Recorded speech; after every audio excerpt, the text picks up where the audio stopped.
Hello, I'm Kev Harris and welcome to Whilton Mill for round two of the 2024 Ultimate Karting Championship. After the excitement of round one at Kimbolton, we find ourselves here in the heart of Northamptonshire at a circuit that many of the drivers will know well. And what news from round one? Well, it didn't disappoint, did it? We saw fast and furious action under scorching hot skies, and there was close racing in every class. There were experienced champions running alongside seasoned campaigners and a few new faces in the mix as well, all wanting to make their presence known. And come the podiums on Sunday night, well, anyone who stood there, it was hard fought, wasn't it? But I think the winners overall, they deserved the spoils. So let's remind ourselves then of who came out on top at Kimbolton.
Congratulations to all of our winners from round one there. Whether they can do it again here for round two at Whilton Mill, well, it remains to be seen. And this is the circuit that they'll be racing on. Established in 1991 with 1,200 metres of tarmac and 12 turns, it is a layout that many of our drivers will know well.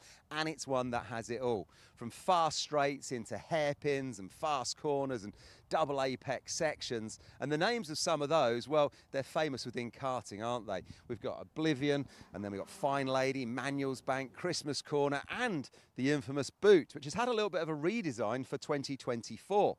So we thought we'd put an onboard camera on Will Antrobus from Sam Pollitt Racing to take a look at a lap of this much-loved race circuit.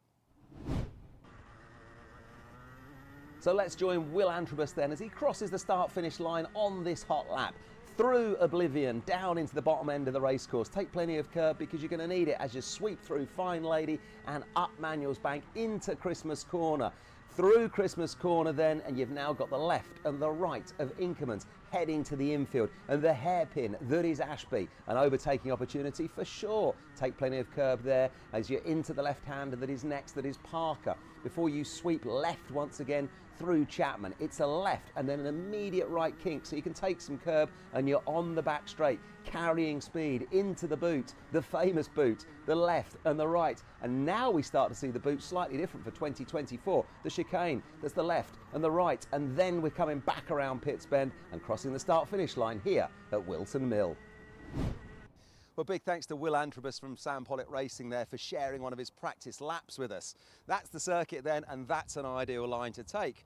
But it all starts to get a little bit different when there are 34 drivers out there, all fighting for track position and all with their own ideas on where they think they can overtake to grab a place or two. So I thought it would be interesting to ask around the paddock where the best overtaking opportunities are and what it's going to take to win this weekend. Where do you think the best places to get the overtakes done at Whilton Mill are? I think at Christmas Corner because it's got a hill and you can like brake really late there so you can get the move done. Christmas can produce some really good overtaking opportunities and also into the Boot. The best places to overtake at Whilton Mill is probably Christmas Corner or going into the Boot, definitely. I think the best overtaking spot is probably down the main straight. The best overtaking spot is probably Christmas. It's high-speed corner with a heavy braking zone, so I think, yeah, that's the best place. For me, the best places to overtake are into Christmas, nice long straight, and you've got the KR ponies on the side, so easy overtake. I think the best overtaking spots are mainly at Christmas, but you can do an overtake everywhere. For me, Christmas is the best spot to overtake. I think in the Boot is a very good place to overtake because not a lot of people expect it. For me, the key opportunities for overtaking around Wilson Mill is definitely at Christmas, the third corner. I think definitely Christmas because there's a big straight leading up to that. So if you get a good run up the straight, I think there's definitely a chance there. I think the best overtaking places at Whilton Mill are at Christmas and the boat. I think after Christmas and you come down to the hairpin, I think if you can get a good run, you can get up the inside and make it stick. So to win this weekend, Maria, what do you think you've got to do? To win this weekend, I think I need to make sure I'm on pace, and even if I fall back, just put my head down and overtake to get to the front. For me to win this weekend, it's going to take a lot of speed, practice, and I just got to try and do my best. I think it's going to take a lot of confidence with the overtaking and a lot of pace with good setup ideas. To win this weekend, I have to have a good quali and avoid the crashes that happen in the middle of the pack. To win this weekend, I've got to be consistent and alert to make some moves. Yeah, to win this weekend, you just got to be consistent from the start to finish and just make no mistakes. To win this weekend, you've got to be consistent and have the strength for the bumpiness, really. Well, thanks to everyone that we spoke to there, and apologies if you didn't quite make the edit. We simply couldn't fit you all in. But listening to you, it seems that we're going to see a lot of overtaking up there at Christmas Corner. Some of you will try to get it done through Ashby, and some of you will still try to get it done through the boot, even with that new redesigned section. And what's it going to take to win this weekend? Well, as we were just hearing, you've got to be consistent all weekend long and keep your head if things don't go your way. Right, without further ado then, let's find out who will be putting themselves on the podium come the end of today as we go and join your race commentators, Jake and Kai. Thanks, Kev. It's going to be a very exciting battle ahead of us here at the Ultimate Karting Championship, second round of the 2024 season after a brilliant start at Kimbolton. And now we are here, ready to rock and roll at Whilton Mill. It may have been changed a little, but it's still the fast-flowing, frenetic barn dance of a race circuit that we have always enjoyed. Whilton Mill always delivers in spades, and across the 6 categories that we have here today for the second round of UKC, it is definitely going to be exciting stuff. Jake Stanson and Kai Bacchini with you all the way through. We have got ourselves a fantastic battle across all 6 classes. It's still pretty open in both junior and senior Rotax, as well as in Mini Inter after wins for Griffin and Minto yesterday. But across Micromax, Honda and TKM, it's very much one-way traffic at the moment. Yeah, it definitely is, Jake. I mean, it's so tight between all of the categories, and with a brand new final sector being chucked at the drivers, it's a brand new spanner in the works, which they need to take on, they need to tackle this weekend. We've got glorious sunshine beating down on the circuit, so that's going to be at the heart of the drivers. They're going to be looking forward to that this weekend. There you see clear skies, and we see heights of weather of about 16 to 17 degrees, so high track temperatures, high grip, and high levels of action we're expecting. Still a little bit of a breeze blowing around the circuit, so in essence the air temperature being around 16-17, it's perfect tyre conditions. This is exactly what these Maxxis tyres need to really get up to good temperature. They're going to be really usable, and I think the degradation's actually not going to be too high over the course of it. That means that drivers will be able to have a little bit more momentum behind them in some of these long-range overtakes. You'll get a few more choice moves as we get closer and closer to the finals. Well, I mean, that's what you love from a driver's point of view. Less degradation. You don't really need to worry about managing those tyres and the tyre life that you have underneath you.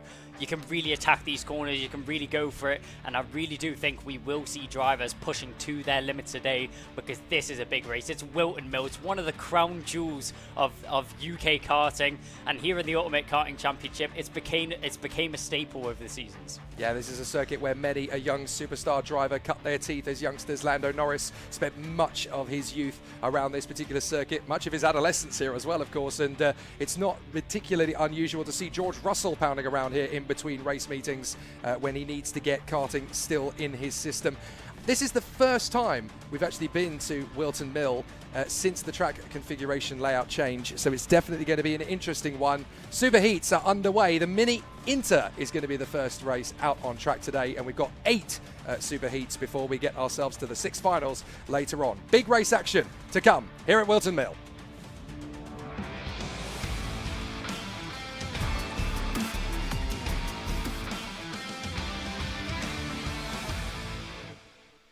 So yesterday was a fairly even battle in Mini Inter, wins for both Minto and Griffin. So it doesn't really look as if we've got a clear leader in Mini Inter at this moment in time. And as a result of that, they're going to be sharing the front row of the grid. Dan Minto and Josh Griffin from Emerson McAndrew-Uren and Zach Starbuck. Then Riley Morrow and Alex Goodson on that third row of the starting grid. Ambrose and Radcliffe together on the 7th and 8th positions of the starting grid behind that top 6.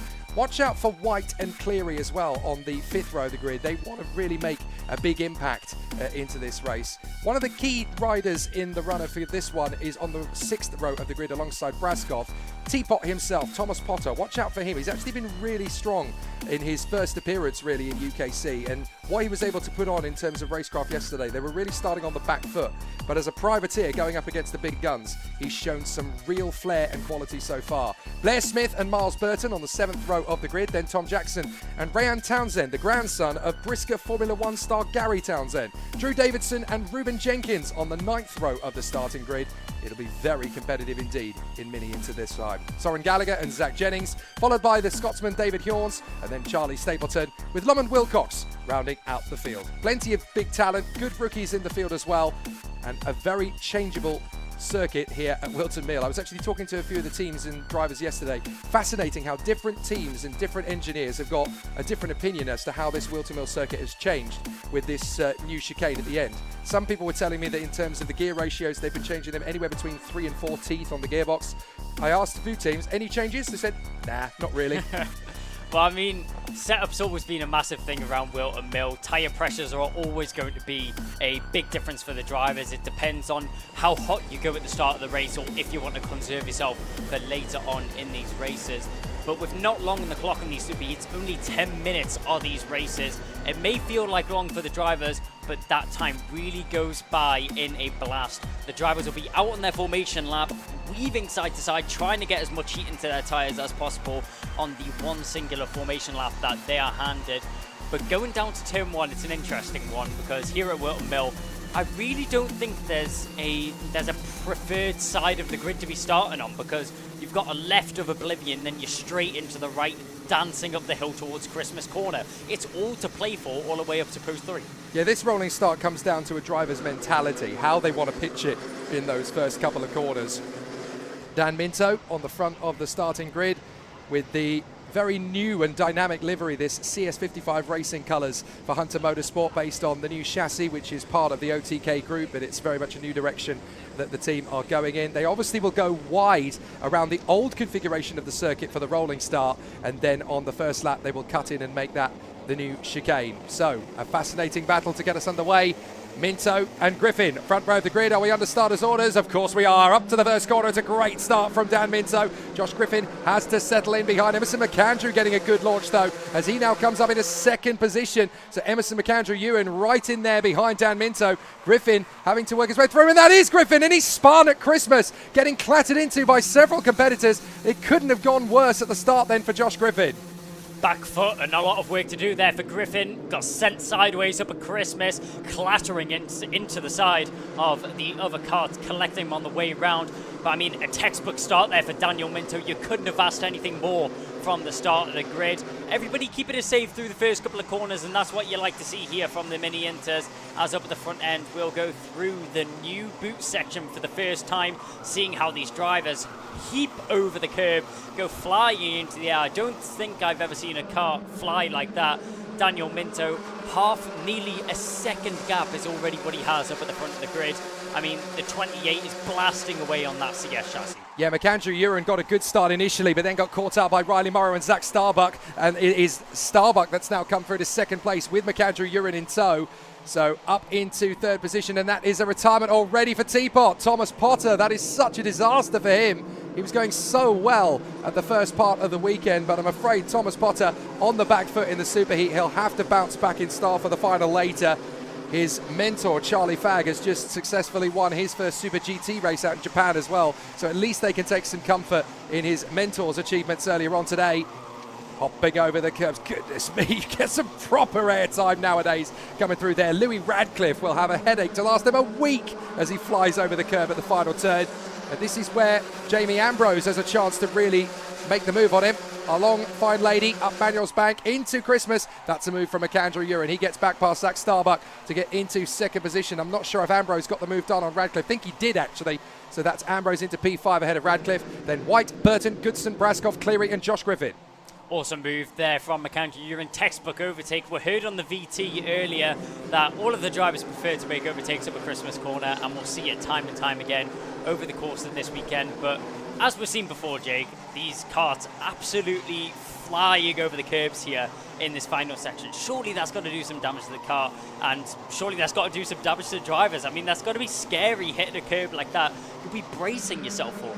But it wasn't that long ago that Charlie Wolfett was here having a very competitive weekend in the WMKC club meetings, but his ribs had taken such a pounding he actually had to go home on the Saturday night. Wow. It was really, really brutal, and drivers having to get used to this for the first time. And I spent pretty much the entirety of yesterday having conversation. We got a spinner out of Christmas. Now, who's that that's dropped a long way down the field? That looks to me like one of the JDR karts. I think that's a Jack Dex racing machine that's gone around there at Christmas. So who is that likely to be in the mix? I wonder if that's potentially Braskoff or Cleary. We'll have to pick that up again a little bit later round. I think it's Braskoff, actually. No, sorry, it is Otis Cleary that's had the issue. So he spun at Christmas. So Otis Cleary dropping out of 11th position then. Very unfortunate for him. But this is where Dan Minto can really jog on a pace now. He's got a second over McAndrew Urin. Mind you, Emerson is flying. He has been able to put in another fast lap. 49 dead for the lap under its new configuration is brutally quick. This is getting to that stage, midpoint of the race, where Daniel Minto is starting to check the gap he has behind him and thinking, do I really need to push 100%? Do I need to nurture the tyres a little bit more and keep an eye and manage the pace himself?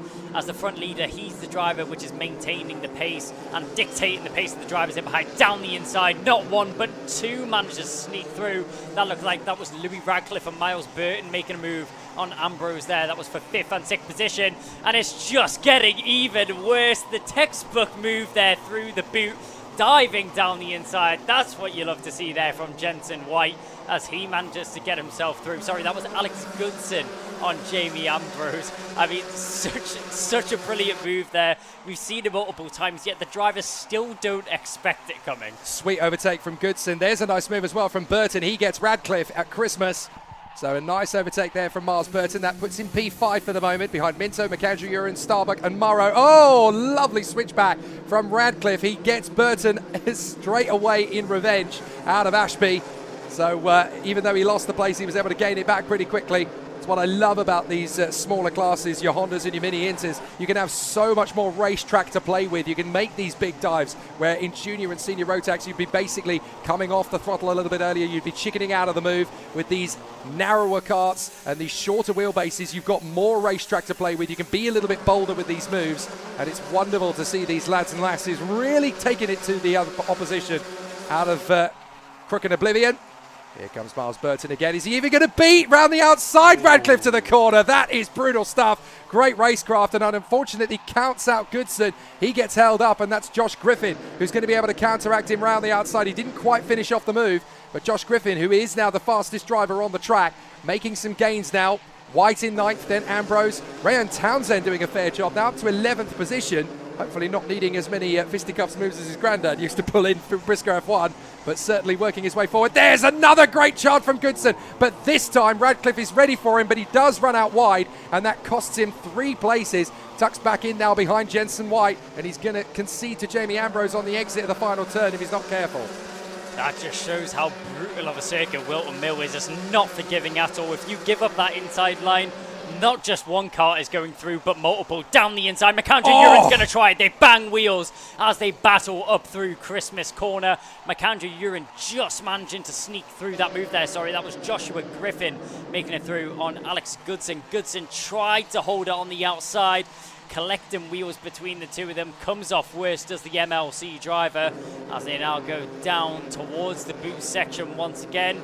As if he wasn't under enough pressure was Alex Goodson. He now has Jensen White all over the back of those blue and white MLC colours as they come through the brand new final sector for this year, hopping over the curbs and down towards the start finish straight to now complete another lap. Just shy of 3.5 minutes left on the clock.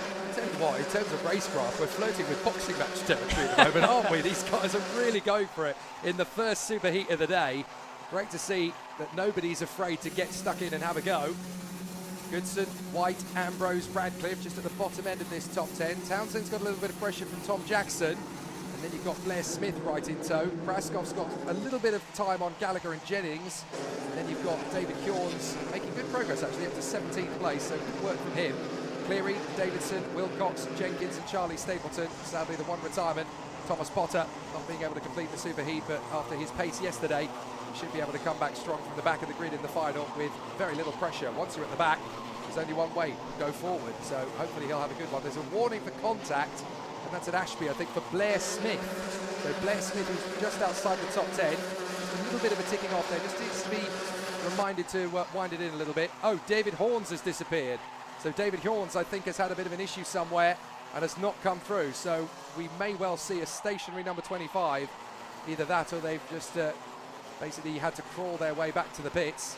As we look at Alex Goodson on the MLC colours. A fantastic run at the moment, just in front of Jensen White. Having a very sturdy run for Bradley Shepherd Racing, doing a fair job there in the black and orange colours. And how about this? Dan Minto had a big lead, not anymore. Emerson McAndrew-Uren has been chipping away at it every now and then. Just a little bit here, a little bit there, and all of a sudden, Dan Minto is not looking like a dominant force anymore. Well, 1.3 seconds, down to half a second is now what separates those drivers. A little check over the shoulder there from Daniel Minto, and that will confirm his suspicions that Emerson McAndrew-Uren is clawing down that gap. He's closing in on the back of the number 28. Daniel Minto, he's already taken up a heat win in his bag today, but Emerson McAndrew-Uren, where it really matters, championship points are up for grabs, and Emerson McAndrew-Uren is going to take as many home as he can here in the superheats. He's getting very close to the back of Daniel Minto. Yeah, Minto's nervous. He keeps checking over his shoulder every third corner. That's an invitation to Emerson McAndrew-Uren. I'm nervous. I don't think I've got the pace to handle you. So Emerson McAndrew-Uren will know this is my chance. I can get him. Minto needs to stop focusing on the man behind. He needs to just continue looking up the road. Focus on your apexes. You've got 5 to 6 kart lengths on McAndrew-Uren. That's enough to win the race. Stop focusing on what's going on over your shoulder. Look up the road, because McAndrew-Uren is out of your control, but you can go a bit quicker just by focusing on each of your own radiuses and apexes. McAndrew-Uren has hunted him down on the Lando Norris chassis. Now he's got an opportunity. So it's CS55 versus Lando Norris kart. And both of these chassis, of course, part of the OTK group. But now we're going to see a battle royale. Minto versus McAndrew-Uren. Minto's having to go defensive down towards the boot. He holds the middle of the road. McAndrew-Uren's going to try and slingshot him out of the toe. Can he get alongside? No chance. Minto wasn't born yesterday. He's not going to concede any easy overtakes in this one. No, McAndrew-Uren also a very opportunistic driver. We know that he'll wait until he has the best opportunity available to him. And as you mentioned, Daniel Minto just looking shook out there on the circuit, not looking in his element like he was earlier on in this race, positioning his car just in the middle of the circuit, not giving Emerson McAndrew-Uren a sniff at the inside line as they now dive down towards Ashby's. To the inside goes McAndrew-Uren, and that'll be a move. He goes sideways under braking, but no threat at all there for the number 33 as he slides through on the inside, straight on the defense. This is where he's got to pin that car to the inside line. Doesn't want to give Minto a look back at the inside line because he knows that 28 will dive if he sees it, but parked there through the boot and running straight into the rear bumper of McAndrew-Uren is Minto, and maybe that has just gave him the little bit of the advantage that McAndrew-Uren needed to try and run away on this final lap. The original move, sweet as a dandy from Emerson McAndrew-Uren, but now on defence he's having to find himself almost being nudged around the course, and there Dan Minto gets the warning from the officials. Got to be careful. You do not want to be battering into the back of the Lando Norris kart chassis too often, and as a result of this, look who's joined the party. Zach Starbuck is not a million miles away. If these two get fisticuffs, then suddenly Starbuck could actually pick up something pretty sweet here. But it looks to me as though McAndrew-Uren's been able to look after the tyres just about enough to be able to cement his position up at the front end. So the rivalry between McAndrew-Uren and Dan Minto will continue into the final. Josh Griffin got a win yesterday, so did Dan Minto. Now we're going to have our third different winner in 3 races as Emerson McAndrew-Uren finds the checkered flag in the superheat. Excellent work from him in Mini Inter. 3 different winners from 3 Mini Inter races so far, and there's going to be a really cracking final later. although being some of the youngest drivers racing here this weekend. Emerson McAndrew-Urin showing off his racecraft in abundance there with a brilliant overtake down into Ashby's and a very, very smart defensive maneuver going through the boot there. Parks it on the apex, makes sure that Daniel Minto loses all of his momentum, and then straight back on the throttle. Emerson McAndrew-Urin manages to pull himself a little bit of breathing room to run away with that one. Last minute drama for Ryan Townsend, was looking in about 11th and 12th position all the way through that one, but he crossed the line in 19th place with a very sick sounding engine and smoke coming out of it, so that's not particularly good for him. Emerson McAndrew-Urin then chasing down Dan Minto and snatching the win away in the closing stages. Zach Starbuck P3 from Miles Burton, Riley Morrow and Josh Griffin. What a comeback after spinning on the first lap to find him in P6. That's monstrous. Alex Goodson along with Jensen White, Louis Radcliffe and Jamie Ambrose giving good racecraft in the top 10. Max Braskoff coming home as best of the rest in 11th ahead of Otis Cleary. Blair Smith in P13 from Soren Gallagher. And then Drew Davidson and Zach Jennings just managing to hang on in front of Thomas Jackson, with Ruben Jenkins. Ryan Townsend limping home with an ailing cart in 19th from Lemon Wilcox and Charlie Stapleton. Lemon Wilcox winning the rookie battle. David Hjorns retiring from the race. Thomas Potter doing likewise on the opening tour. So, big drama then across the mini inters, but I have a feeling they're going to save the best for last later on. But certainly, we've got now 3 different winners across the battle. Josh Griffin, Dan Minto, and now in the superheat, Emerson McAndrew-Urin. And he's going to be tough to beat in that fall. No, he definitely is, with the pace he put on display here.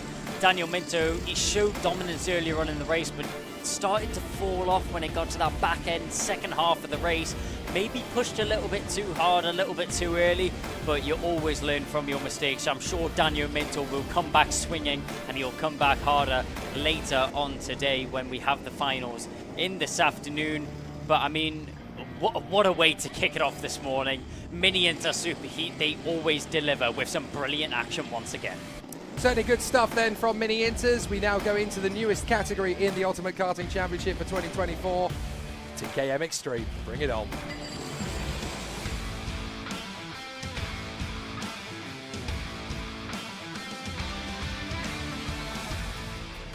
Anybody who knows their British karting history knows full well TKM is the world that gave us the talents of Abby Pulling, 2-time British champion in the TKM categories in her youth.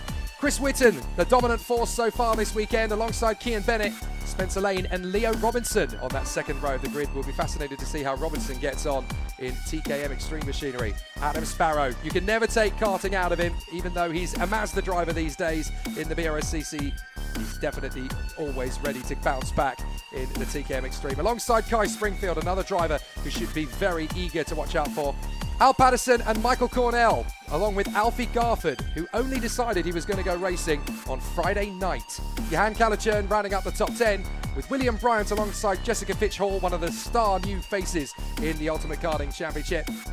And then on the 13th and 14th spots on the grid, we have Jarman and Stewart, row 7 together, with Morrow rounding out the field. TKM Extreme, a very tough category, very old school in terms of the racing, but it definitely provides us with great racing talent. And who else from the TKM world can't stay away from Whilton Mill this weekend? Ted Bradbury. He's always a factor within TKM. You can never quite get him away. Even though he's not on the grid as a racing driver, he has to come here to support his mates and figure out what's going to happen next. It's been fascinating to see how the TKM Extreme have really adapted to life in UKC, and I think it's fantastic that Paul Phelan has opened the gates to this very exciting category. The slowly dying embers of a class, you could argue. Maybe the numbers have not always been there compared to what they were back in its heyday 10 years ago when it was one of the most popular classes out there, but there's still great talents that have come out of it. You've only got to look at the people who have gone through and won the TKM Festival over the years. Still some great talent coming out of these classes. No, there really is, and that's the thing I love about the Ultimate Karting Championship. It really is a family-like environment. We have such a close-knit community here at the Ultimate Karting Championship, and it carries over weekend from weekend. And one thing I wanted to pick up on, you mentioned it before, deciding to race on a Friday night. Now, if you're going to make one decision on a Friday night, you can go out for a meal, you can go out with your mates. No, let's go down to Daventry, let's go to Whilton Mill, and let's go racing at the Ultimate Karting Championship. How else would you want to spend your weekend? Well, considering it's TKM Extreme up next, I still put my hand on my heart and say, having been in karting as a commentator since 2012, I still believe, and I still fervently stand by this, the greatest karting race I ever saw was still the junior TKM final at the TKM Festival 2013. If you disagree with me, go watch it and prove me wrong. It is such an amazing race, and TKMs always give you that quality of race action. Even a decade after that heroic day, it's going to be fascinating to see how Chris Whitton could be divided here coming into this one. Can he be beaten? Let's find out. To the first turn. Certainly no major shocks. Chris Whitton hits the front in the all-black machine, being chased down by Spencer Lane.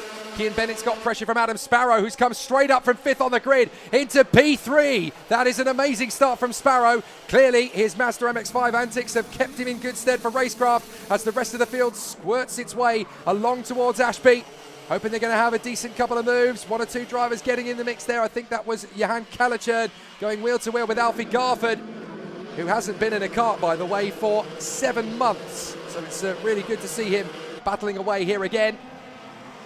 Here they come once more, and it looks to me as though Spencer Lane is going to be hustling Chris Whitton, at least until Whitton really starts to open up the taps. Whitton, he's displayed brilliant pace so far at the beginning of this season. Last race's winner, Cian Bennett, slipped down a little bit on that first lap, started in 3rd, now finds himself in 5th position. He's got a little bit of work to do if he wants to find himself back up in a podium position. He's going to get that work done early as down the inside, getting himself a bit of 4th position past Michael Cornell. Good move there from Cian Bennett, repping the number 5 on his car, showing that he's a seeded driver and he's not here to play at all. Out of Ashby's we go, down through Inkermans, and now we find ourselves into the final sector of the lap up at the front end, focusing on Chris Whitton, the all-black stealth machine out in front, as you mentioned before, Jake, the number 33. He always comes to put on a show and display his pace as they hop over the curbs once again. A little bit faster than we've seen in the mini-inters, as you'd expect here from the TKM Extreme, but nonetheless managing to keep those carts under control as we blast up the hill once again, head down to the steering wheel, trying to get that aerodynamical advantage is the number 33 of Chris Whitton, currently punching a hole in the air for 4 drivers in behind him. That's going to be a difficult position to find yourself in, because you know you're the one setting the pace and all the drivers in behind have an easier run up the hill and are doing less work in a straight line. So Whitton's certainly not having it the dominant way at the moment, but then there is not really such a thing as a dominant force in TKM. You never really get that far away from your competitors, but it becomes down to the tactical games of chess that you have at the wheel. Check out these cars.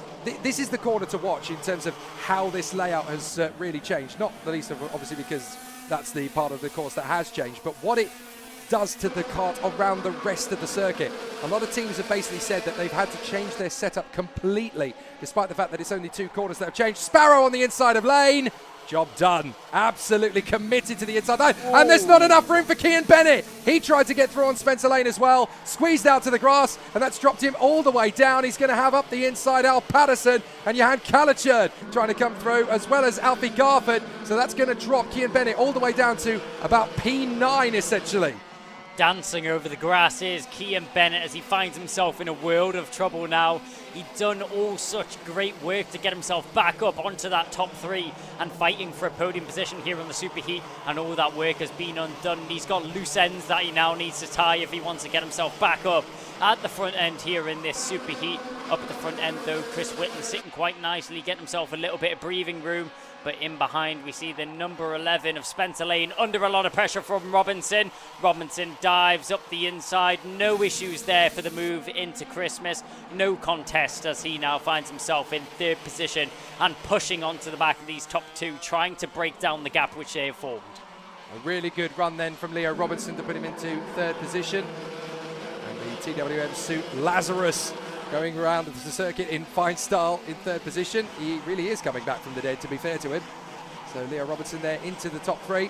Now watch the cars as they come through here. Look at the travel, the bounce as they go through this uneven section on this new part of the layout. The driver's complaining so much about just how bumpy it is. They come through, and because you're having to tighten the radius out of the toe of the boot in a way completely different to the way you used to, it can get really bouncy there. It's like being stuck on the top of a washing machine that's got a loose fitting. You're just bouncing, bouncing, bouncing. There's nothing you can do about it. And the vibrations shake your whole body. They shake the frame.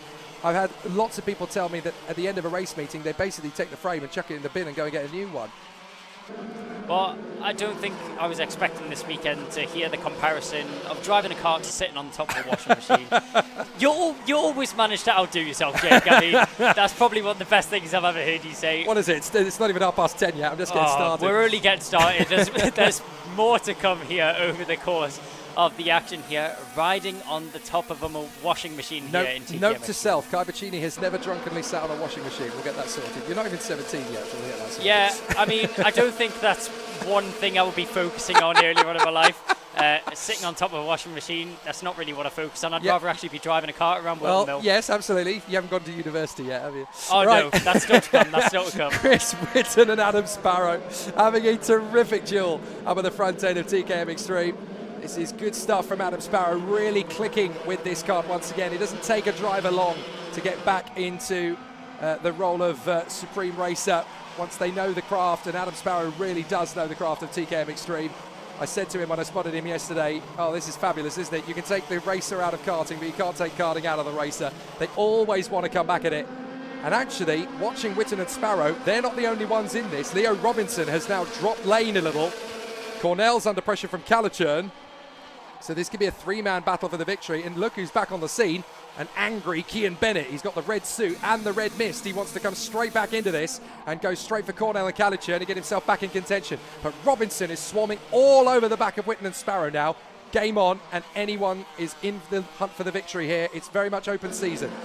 Well, Kian Bennett's going to have vengeance in his sights as he now finds himself back on an attacking position, back up at the front end. But Liam Robinson glued to the rear bumper of Adam Sparrow there as they make their way into the boot, really poising himself here in an attacking position, ready to go on the offense as they come blasting down the home straight into Crook and Oblivion once again.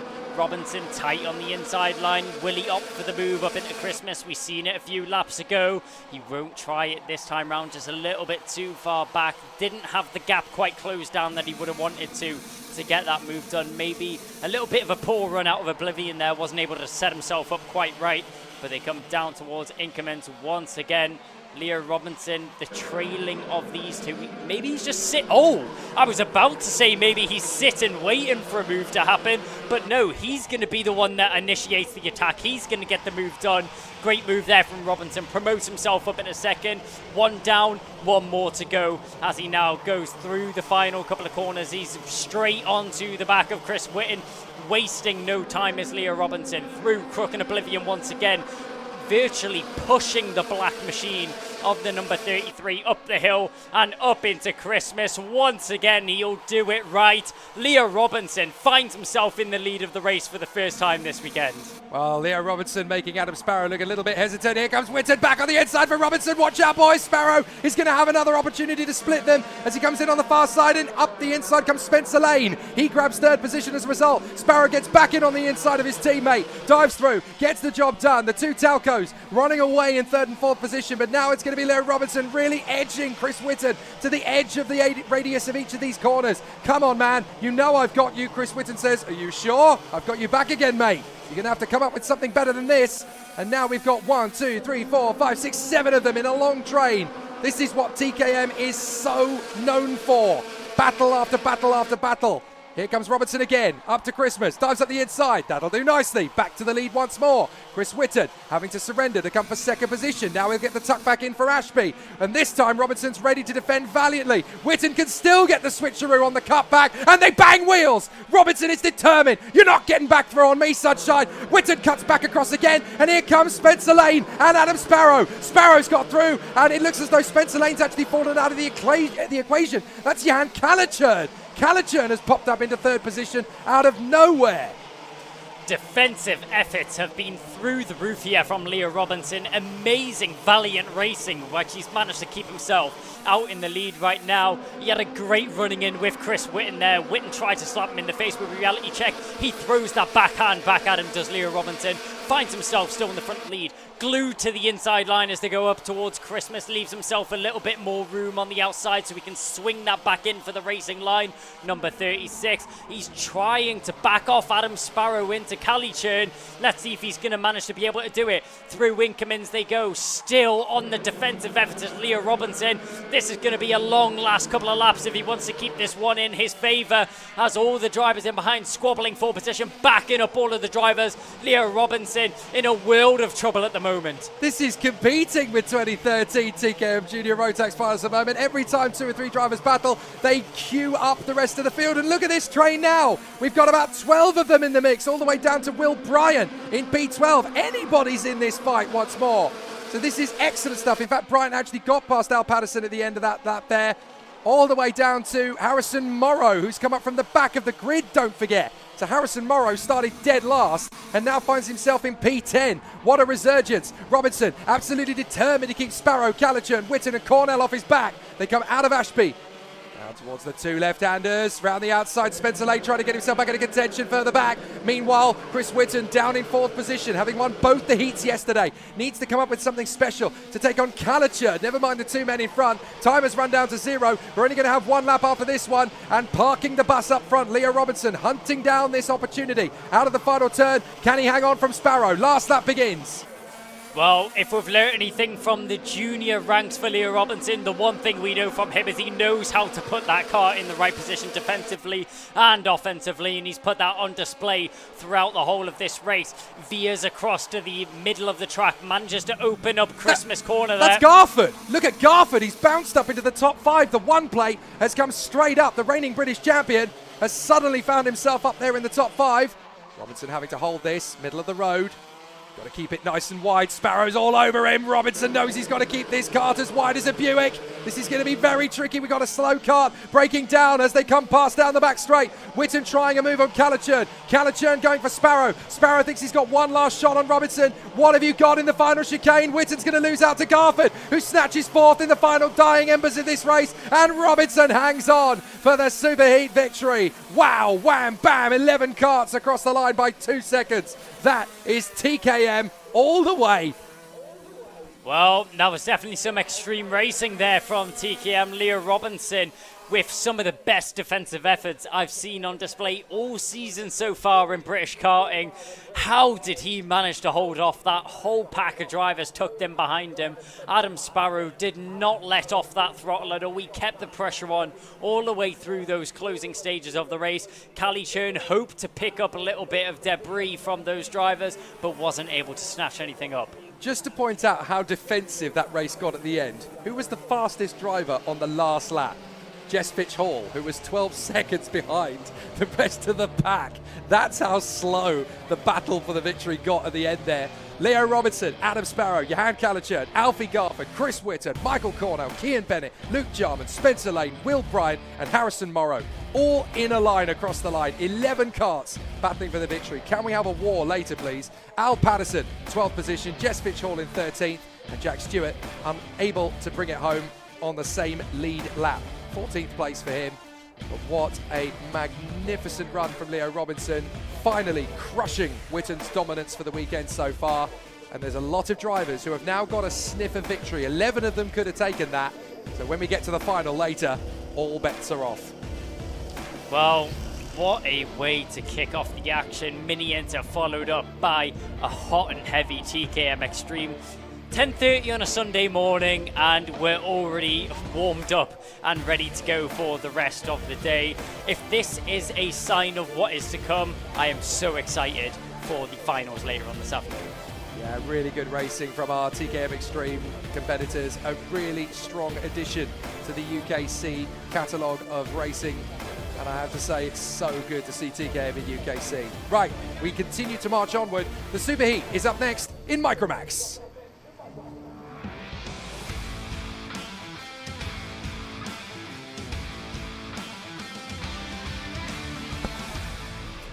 Yesterday in Micromax was all about one man and one man alone. Max Abraham, fabulous competitor, an amazing character, and what he has transformed into in the early part of this season. is a bit of a warrior, but he's not going to have it easy. He's on the pole for this one with Austin Oman alongside him. Do not expect anything less than a serial challenge from the man alongside. Dean Singh Bahal and Max Jolly are going to be going full guns blazing for the second row. Arthur Farrow looking good as well alongside Harry Radcliffe on the third row of the starting grid. Row 4 sees Maria Roberto getting faster and faster at every turn of the corner. Sebastian Crawford, P8, looking strong. Alfie Mayer and Albie J. Stubbs rounding out a very competitive top 10. Finley Beals in 11th place. It's Albert Farrow who's in 12th position. And then Harris Barber from Oliver Dawson and Josh Hushka. 15 competitive drivers in the mix. Those who may know the surname Dawson, well, Oliver Dawson, I was a bit baffled to learn, is the son of Giles Dawson, who I spent 12 hours of the 2016 24 hours alongside in the commentary box all the way back in 2016. So it just goes to show, doesn't matter where you work in motor racing, it's in your blood, it's in your DNA, you're going racing. Great to see Oliver Dawson continue yet another motor racing family tradition.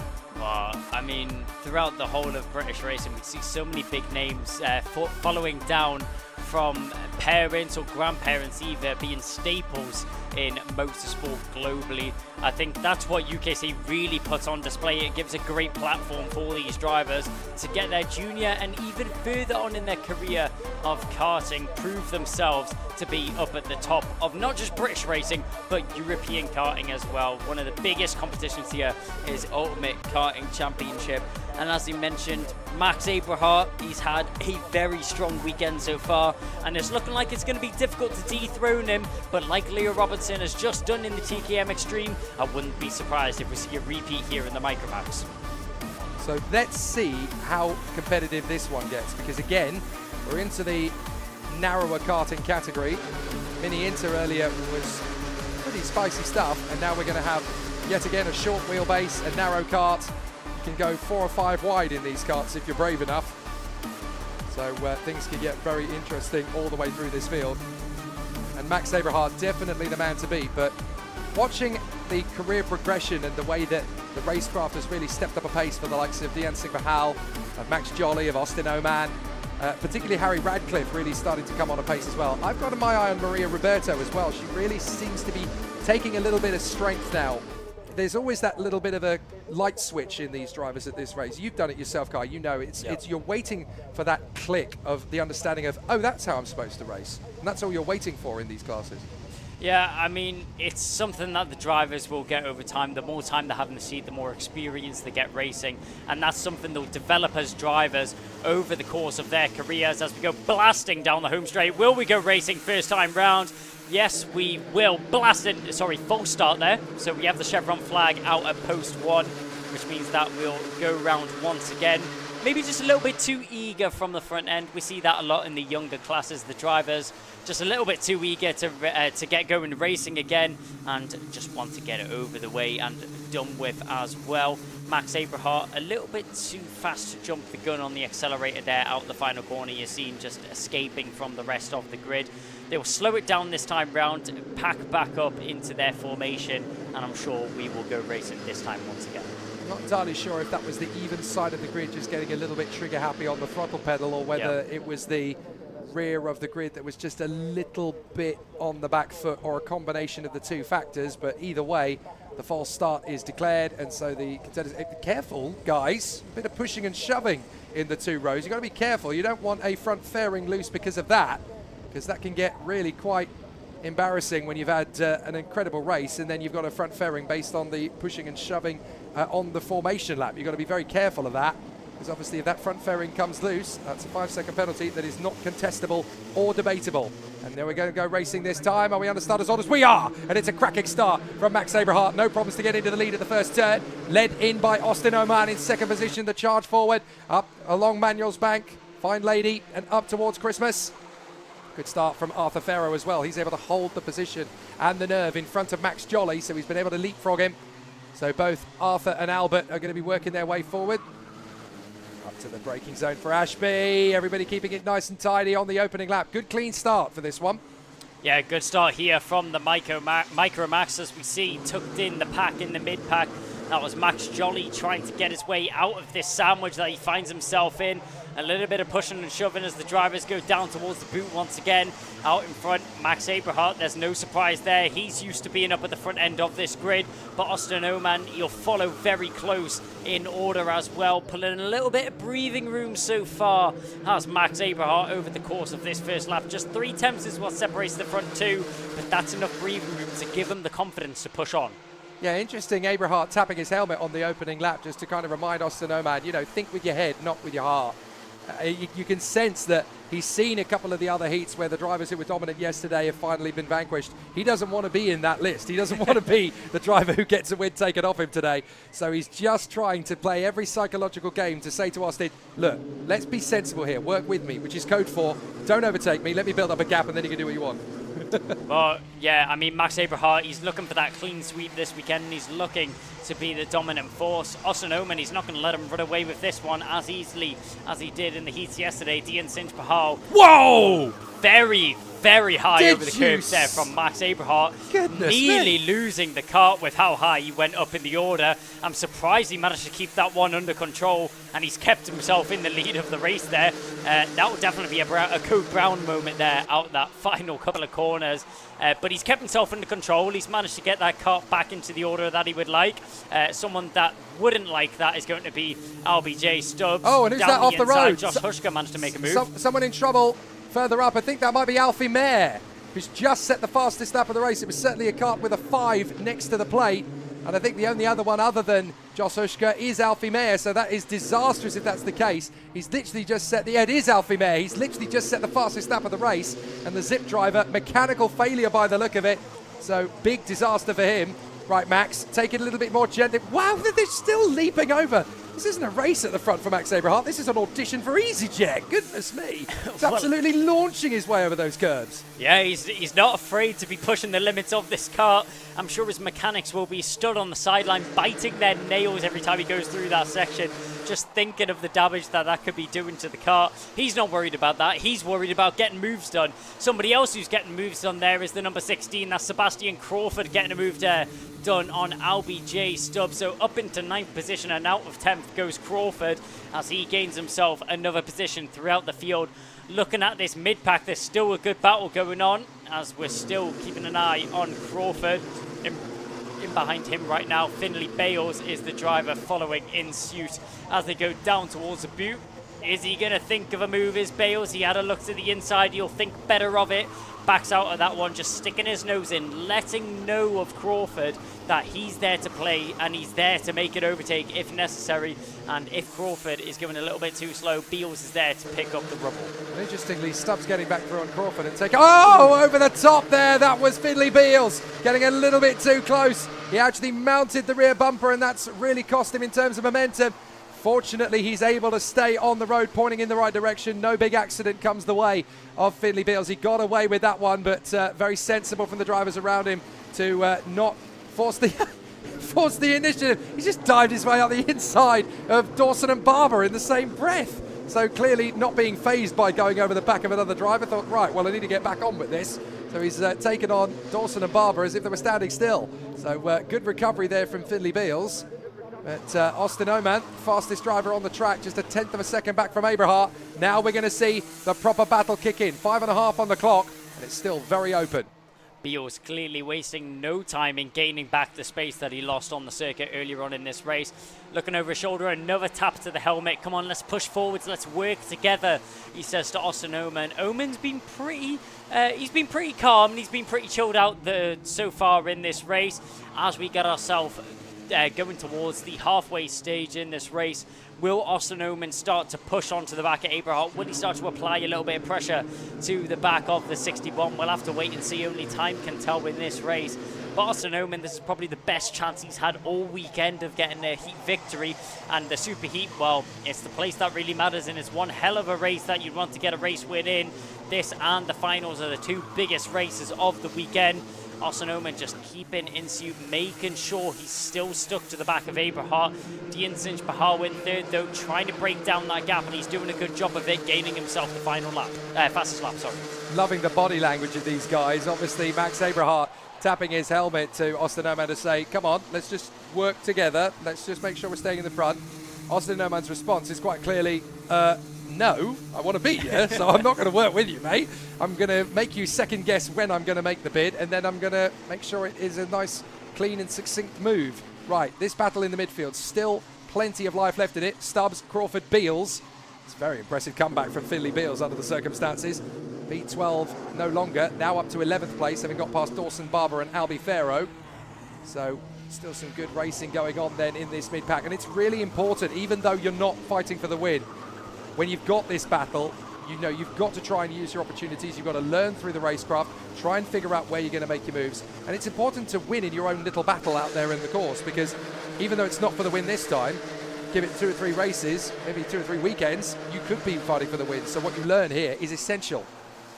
Well, I think Crawford's intentions are pretty much set here, and that is getting the move done as soon as possible. He's been hacking away at the back of LBJ Stubbs, hacking away so much to the point where he's managed to gain himself a contact warning. So maybe the steward's telling him to calm down a little bit. He's pushing a little bit too hard. Needs to reel it back just a little bit. He's going to try on the outside of Incumbents. Has to pull back for the switchback. He'll try it. Not able to pull that one off there is the number 16 of Crawford. Looking left and right every single corner. He'll look for the move as they bang wheels going into the boot there. Crawford and Beals going at it once again. Beals went over the back. That was vengeance. The final corner. That was pure vengeance by the look of it. Goodness me. Sebastian Crawford did not like getting shoved around there by Finley Beals, so he retaliated. It was that red mist that came down. He was angry, he was frustrated, and he just missed his breaking point, tapped the back end. Finley Beals spins around, his hand is in the air. What was that for? Well, big frustrations there in Micromax as the two drivers battle away. Further round, we've got another terrific tussle. This is Jos Hushka versus Maria Roberto. Great comeback drive from Jos Hushka. This is now 7th position for a fantastic race drive through the field. Yep, slicing through the field like it's butter right now is the number 55 of Jos Hushka. We can see fighting all the way throughout the field. Loads of mini battles going on, and that's what we'd love to see around here.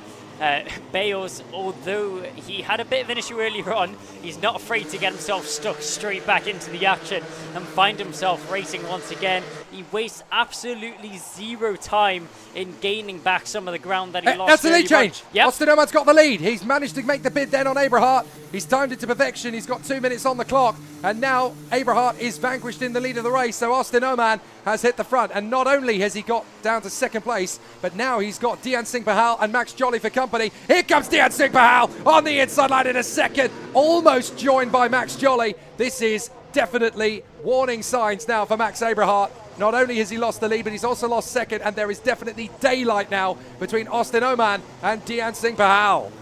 Max Aberhart caught a little bit dazed out there on the circuit, maybe felt a little bit too comfortable in the lead and caught lacking by Austin Oman and Dian Singh Pahal as they slide through into 1 and 2.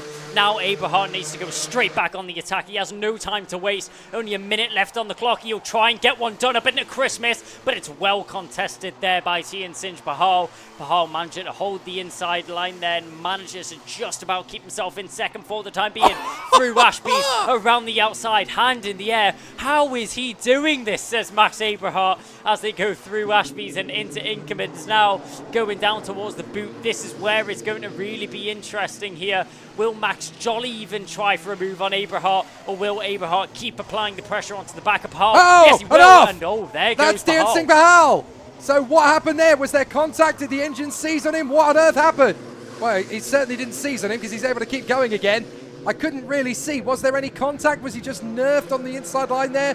Very tough to tell. Or did he lose it on his own over the curbs? Whatever, it's Dian Singh Pahal who's now essentially kicked out of the battle for P2. So unfortunate. Now we've got Max Jolly all over the back of Max Aberhart, and that's going to be a window of opportunity for Jolly. Can he find an opportunity now? They come into Ashby. And a long way back, you've got Radcliffe and Farrow having a great ding-dong for 4th position. That spin for Dian Singh Pahal has actually really benefited Jos Hushka as well. That's now P6 ahead of Maria Roberto, and Dian Singh Pahal has recovered in P8. I couldn't really see. The angle wasn't clear whether that was Dian Singh Pahal making the mistake or whether he was escorted to the scene of the spin, essentially. Yeah, it wasn't quite obvious from our perspective. Might have just used a little bit too much curb and hooked that cart around, or was there contact? I guess we'll never know. That will be down to the steward's office later on if they decide to investigate that incident or not. But back up at the front end, all eyes are peeled on this battle right now. Final lap, and Eberhardt's done the work that he needs to do to get himself back into a lead race fighting contention. It was about 7 tenths which separated these drivers. Now just shy of 4. Check over the shoulder there from Oman. He knows he's in trouble. He knows he's under pressure here from the 61 of Eberhardt. Eberhardt, he's gunning with the fastest lap under his belt. Will he be able to convert that into a race victory though? Will he be able to get the clean sweep? He's only got a few corners to go. They dive into the boot, and there he goes down the inside. Eberhardt, he manages to get it done. What a brilliant move there from the number 61 of Eberhardt, and a move that even he can't believe. Hand on his helmet and hand on his heart when he went for that move. Max Eberhardt, one of the overtakes of the weekend, has just been put on display in the Superheats. What a way to round out your morning, and what a way to assert your dominance going into the finals this afternoon. Max power from Max Eberhardt. What a slam dunk of an overtake into the boot. That really took some conviction. He had to know that it was worth the gamble, it was worth the risk. That was just stunning from Max Eberhardt. Found the gap, found the opportunity. Thank you very much and good night. And he's still got a final to try and wrap up this clean sweep. Austin Oman P2, Max Jolly in P3. And very unfortunate that Dian Singh Bahal was not able to stick in that battle. Here is the provisional result then. Max Eberhardt snatches it on the final lap from Austin Oman and Max Jolly. Harry Radcliffe in a very strong P4 ahead of Arthur Farrow. Josh Hushka, great fighting comeback there ahead of Maria Roberto. Very solid again in the top 10. Dian Singh Bahal, what a shame. 8th position is all that he can take away from this race. Sebastian Crawford winning over in the battle between him and LBJ Stubbs, and actually getting clear of him as well. Oliver Dawson in the mix there as well. Good run from him in 11th place. Finley Beals, Harris Barber and Albert Farrow. Plenty of racecraft from them. And rather sadly, Alfie Mayer retiring on the opening couple of laps of the race with a mechanical failure of some kind.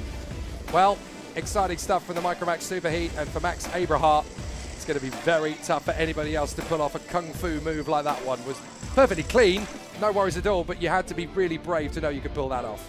Chucks caution to the wind does Max Eberhardt. I mean, an outstanding dive to the inside line. Not many drivers would even think of taking that feet on and going for that overtake. Max Eberhardt, a league of his own out there on the final lap, and really proving that he is one of the top drivers here this weekend and a force to be reckoned with. Still great race action to come then at Whilton Mill, the second round of the Ultimate Karting Championship 2024.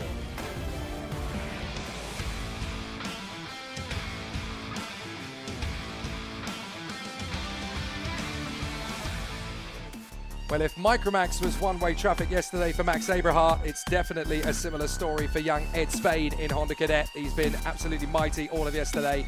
Pole position for him in this one, but do not count out the O-plate. Ralphie Branscombe has got success written all over him in 2024. So too have Archie Cannon and the reigning champion in UKC and the British Championship, Ryan White. Margot Iskovicis is going to be there in 5th position alongside Ricky Junior McIntosh. It'll be interesting to see what they can do moving forward. Elliot Bork and Ashton Horspool, and then Theo Hamilton along with Jack Fulbrook-Harmer. Jackson Heath, 11th position on the grid. 12th place for Shay Hilton on the 6th row of the grid. Then on row 7 behind them, we've got Grant versus Blakemore, Harry alongside Riley, George Johnston along with Esme Rosie, and then Toby Turner and Morgan Cooney rounding out the 9th row of the grid. The field is completed by Harry Pennington and William Davison.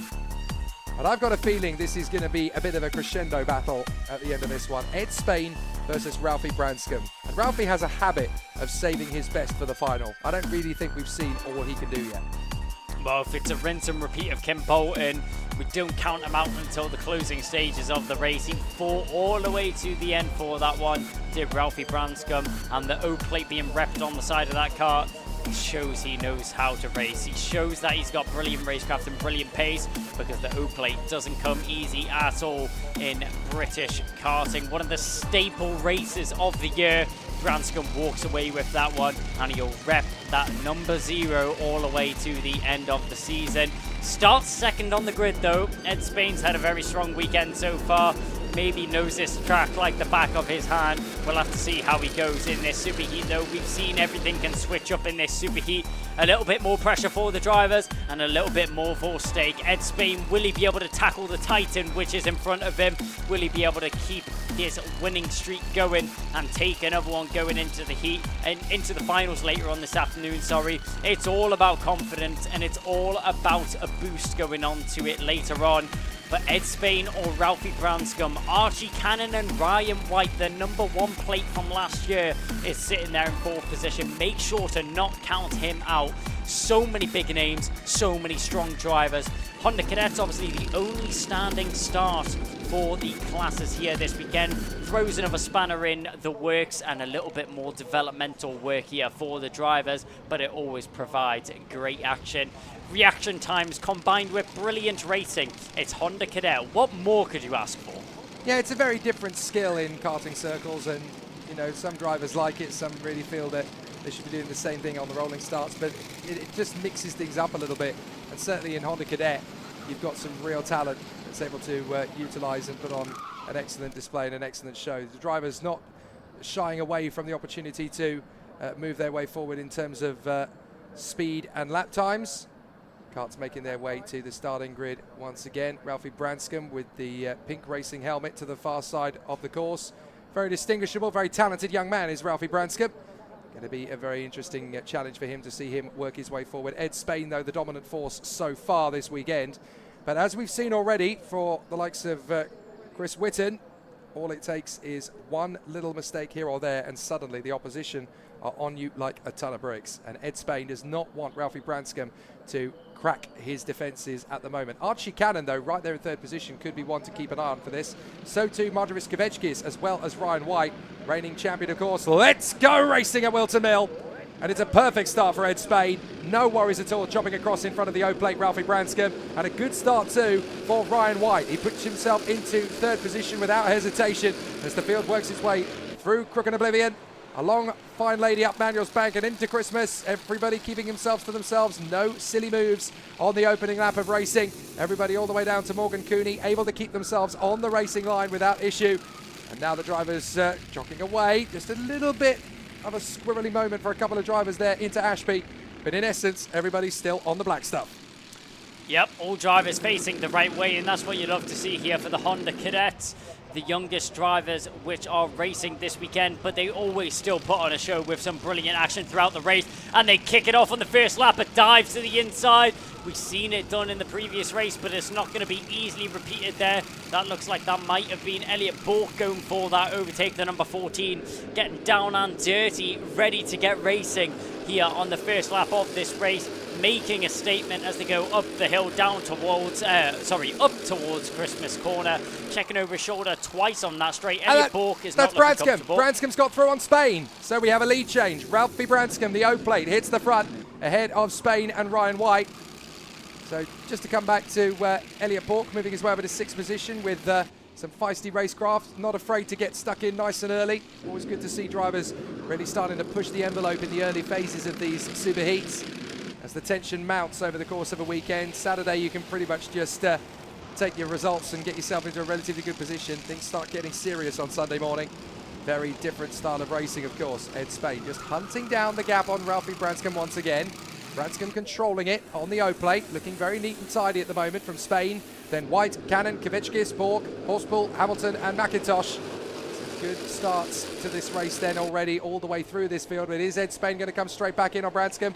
Well, why should he? He can just sit there behind him in 2nd position, let Branscombe do all the hard work, and he can actually win this race by just solidifying himself at the back. Whoa! Somebody going up and over on the Christmas Corner, just about managing to land it.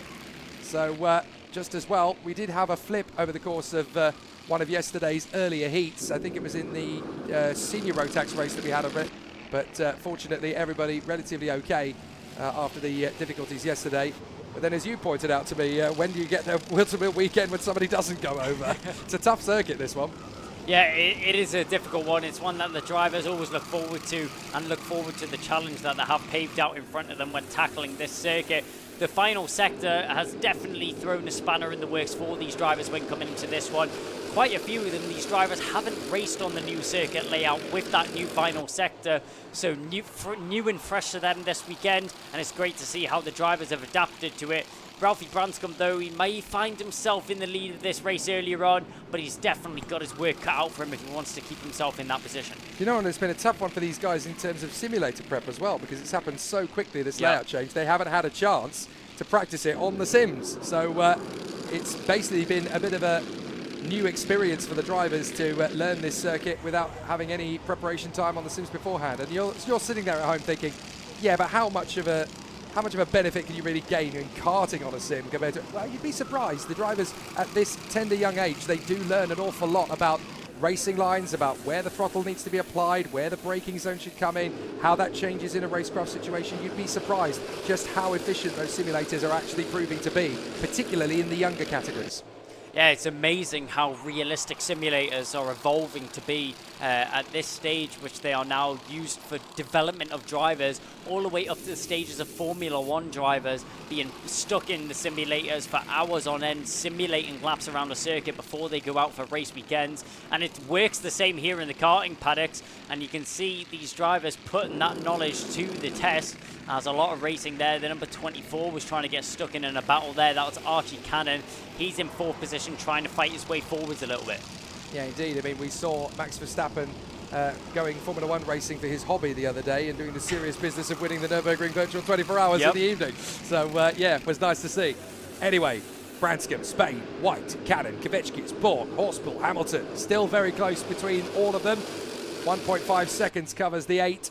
Here comes the move. It's going to come from Archie Cannon. He has a think about the move on White. Decides better of it. Obviously a little bit more patience required. Spain is still hunting down a move on Ralphie Branscombe. And Ryan White, great to see this new livery kit, actually. I always get really interested at the start of a new season when there's new liveries to be had.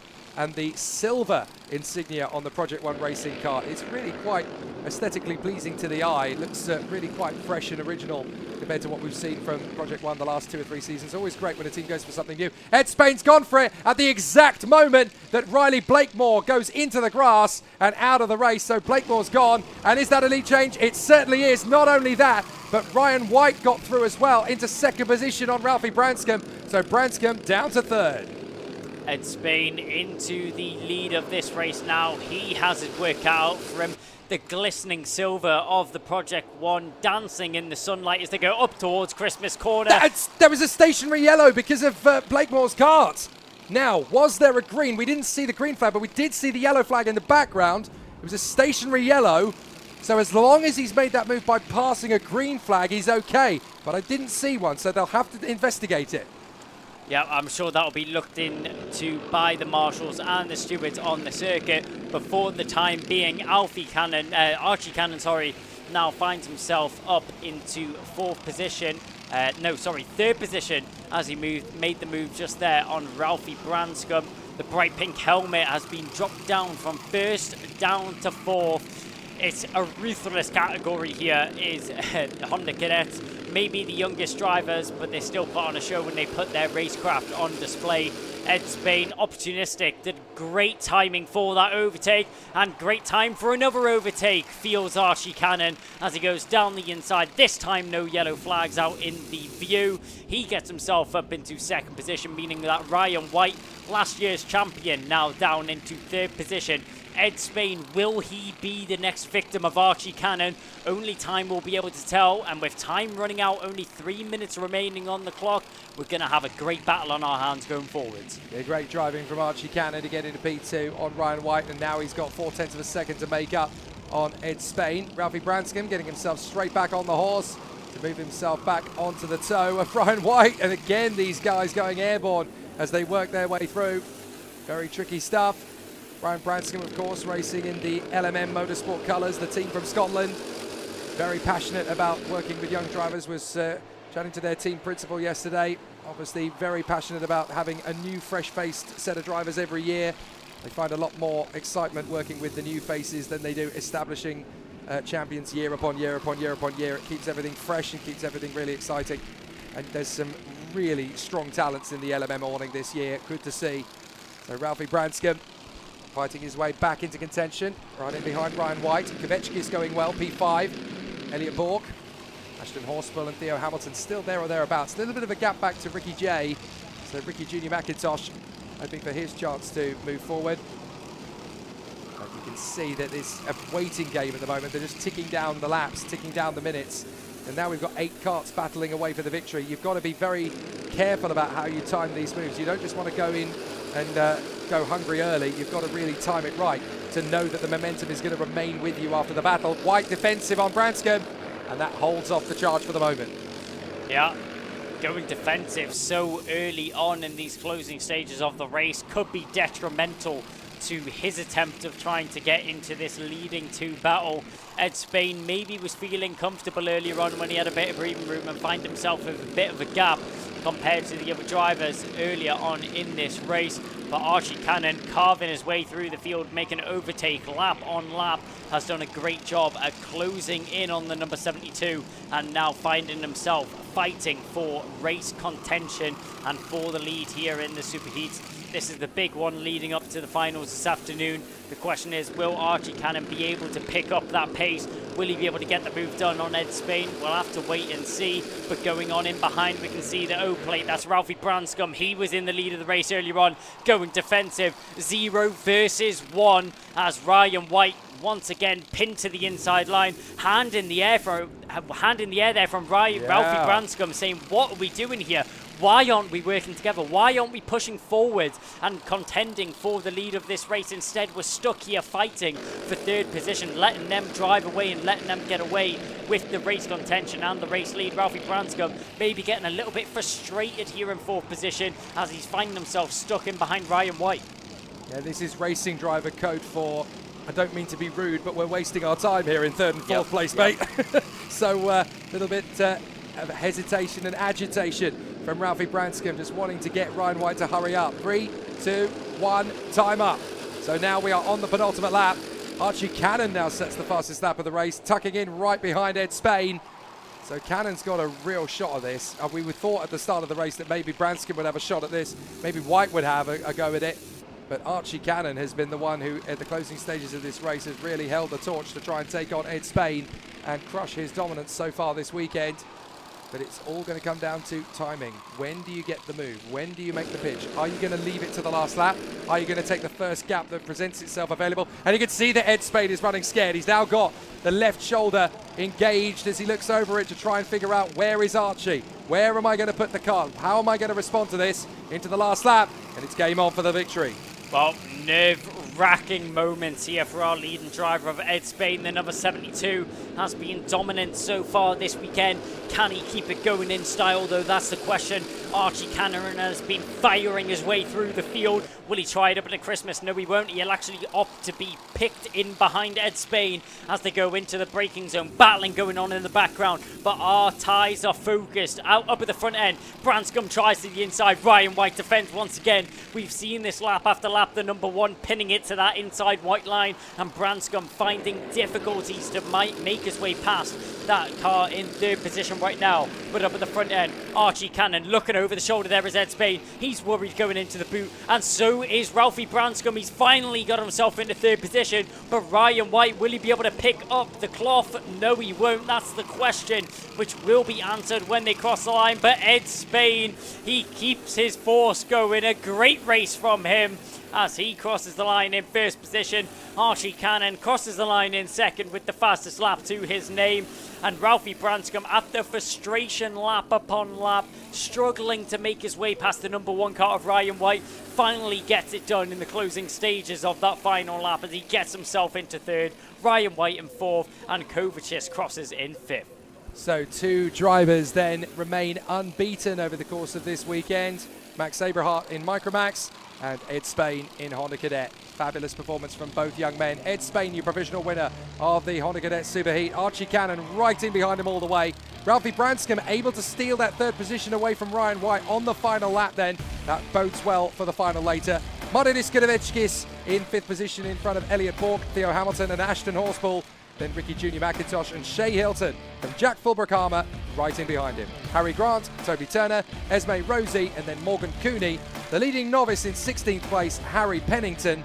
And then Jackson Heath in front of George Johnston, with William Davison, and rather sadly, the spin that we saw earlier on from Riley Blakemore, pitching him out of this race.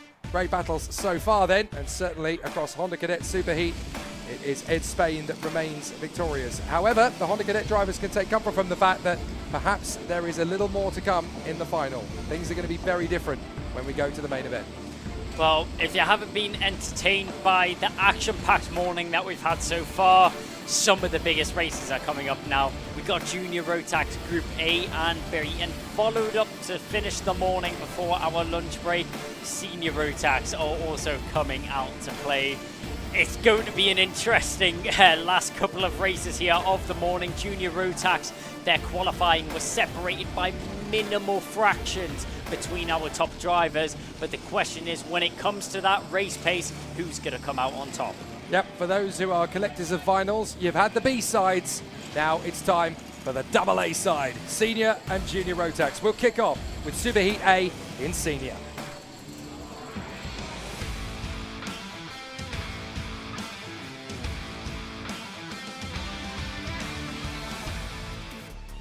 There are two types of racing driver in this field. The ones that are going to climb the ladder of motor racing that will one day find ourselves in Monte Carlo, Indianapolis, or Le Mans.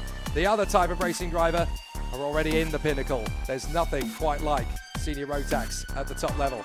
Reigning champion Kai Hunter, pole position after 2 heat wins yesterday. Brandon Klein Nagelvort alongside him. Archie Walker, the powerhouse for KR Sport. Watch out for him. Pearson Bullock Carter, P4 on the grid. Alex Moody, always a factor, alongside Ryan Ward. That top 6 of the grid, ultra competitive. Stephen Duncan and Morgan Hudson-Brown, definitely wanting to make some gains. James Tester, right up in the top 10, alongside Ben Southgate. Also keep an eye on Rachel Robertson, very strong talent, making massive gains every time she comes out on the circuit. Gabe Fairbrother on the back foot, down in P12. Definitely wanting a little bit of a resurrection in this one. Rhys Bailey and Archie Buttle, Harry Lamond and Alfie Bushell, and then Gemma Hjorns, the Scottish lady, alongside Mac McGilvray. And then rounding out the top 20, we have Presley Walker in 19th position. So let's see how this first Superheat gets underway. And this is all about trying to crack the unbreakable force that is Kai Hunter. Ever since he broke his way into Senior Rotax a couple of seasons ago, he has been almost unstoppable. But the key word there is almost. Well, Kai Hunter poised as the champion of the Ultimate Karting Championship last year in Senior Rotax category. The question is, can he keep that form running here at Whilton Mill? This is definitely a driver's track, and it's all to play for. There's so many drivers that are on their top form this weekend and are fighting for those lead positions. The question is, can Kai Hunter fend them off, and can he keep himself in that pole position that he finds himself in right now for the finals later on this afternoon?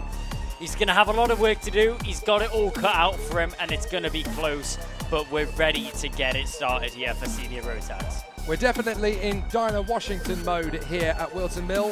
What a difference a day makes. Yesterday was very cold, a little bit damp, had a bit of a blustery breeze, clouds over the circuit, the threat of rain.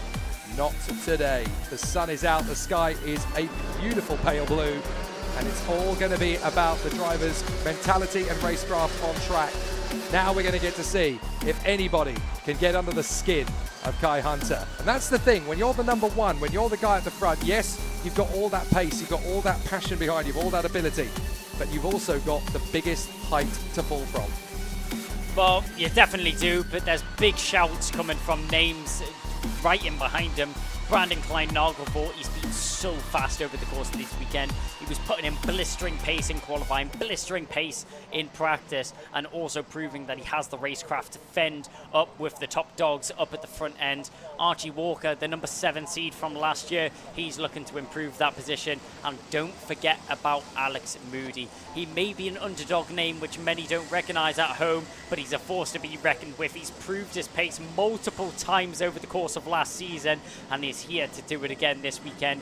He'll start on the 3rd row there in the Cato Motorsport colours, but what can he do in the Superheat?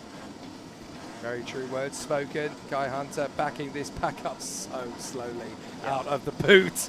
I mean, this is practically walking, this is slower than walking pace. A snail could overtake them at this point. So let's see if Kai Hunter and Brandon Klein Nagelvort will have A strong start out of it. This is all psychological gamesmanship from Kai Hunter, and that's why he's done it. It's a perfect start for Hunter. Brandon Klein-Nagelvoort has to suck into second position as they weed their way through Crook and Oblivion. Oh no, it's a false start actually. So Kai Hunter pushed his luck there a little bit too hard. You can see, what did I say about having the highest height to fall from? Even Kai Hunter not quite nailing that start. A little bit of a chink in the armour there for Kai Hunter. A little bit of crack under pressure there, not able to get the start perfect this time round. But as you mentioned, that slow, very, very slow formation lap going into the start, it's textbook from Kai Hunter. We've seen it time and time again, not just in British karting, but also European karting. He likes to get the drivers in behind him nice and slowed down to a controlled pace where Kai Hunter feels like he's in control of the momentum of the drivers around him. And this is what he'll do. This time round, once again, slows down the pack to a crawling pace. This is painful for the drivers in behind, but it's great for Kai Hunter to get his foot down at a last minute's moment. Let's see if Kai Hunter can do a better job this time. That's much more like it. Up to the start, and we're going straight across as Kai Hunter chops right in on the nose of Brandon Klein-Nagelvoort. Manages to hold it through turn one. Everybody very feisty as they come through. Archie Walker's not lost any ground as they come up. Pearson Bullock Carter trying to come right round the outside to put himself into the hunt. Has not been able to cement it as they go out of Christmas. Chopping across on the far side. It's Hunter, Klein-Nagelvoort, Walker, Bullock Carter. Down to the brakies over the hairpin. Nice slice up the inside there from Rhys Bailey. Not able to convert it into a decent move or two, but has been able to hold off the treble one of Gabe Fairbrother. So a little bit of tough racecraft in the middle there. Rachel Robertson giving herself a chance to roll her sleeves up and go for it as well. Great racecraft on the first lap. Yep, Senior Rotax putting in the work already on the first lap of this race. We come diving down the home straight once again. Kai Hunter manages to get himself the fastest lap of the race so far as he starts to try and pull a little bit of breathing room, pull a little bit of advantage over the drivers in behind him. Brandon Klein-Nagelvoort, he'll have no intention of going anywhere though, but intention of going on the inside there from the A plate is Stephen Duncan as he dances on the inside of Christmas corner. You'll get that overtake done. He'll find himself in 8th position now, diving down the inside, maybe a little bit too brash there from the number 22, trying to make that move done, but Archie Buttle a little bit deep there into Ashby's and actually loses more than he will have gained. Yeah, you definitely make a big sacrifice going gung-ho into Ashby unless you know you've got the radius to turn it back through. Again, the drivers just hop over the curbs like kangaroos out in the outback as they work their way through. Hunter, Klein-Nagelvoort, Walker, Bullock Carter, Ward, Moody, Tester, Duncan, Hudson Brown and Rhys Bailey. Gabe Fairbrother trying to crack the top 10 once again. In the background, we can see the move for 5th position being hunted by Alex Moody as he tries to take on Ryan Ward. This isn't going to be easy to sustain with him in this kind of feisty move. So let's see. Up on the inside, Alex Moody working religiously up the ranks of racing with Kato Motorsport, both in Rotax and IAMI competitions over the years. Great to see him completely and religiously trustworthy of the incredible machinations and expertise of Kato Adams, always giving him plenty of support. And Alex Moody really has been part of the Kato Motorsport DNA for almost a decade now.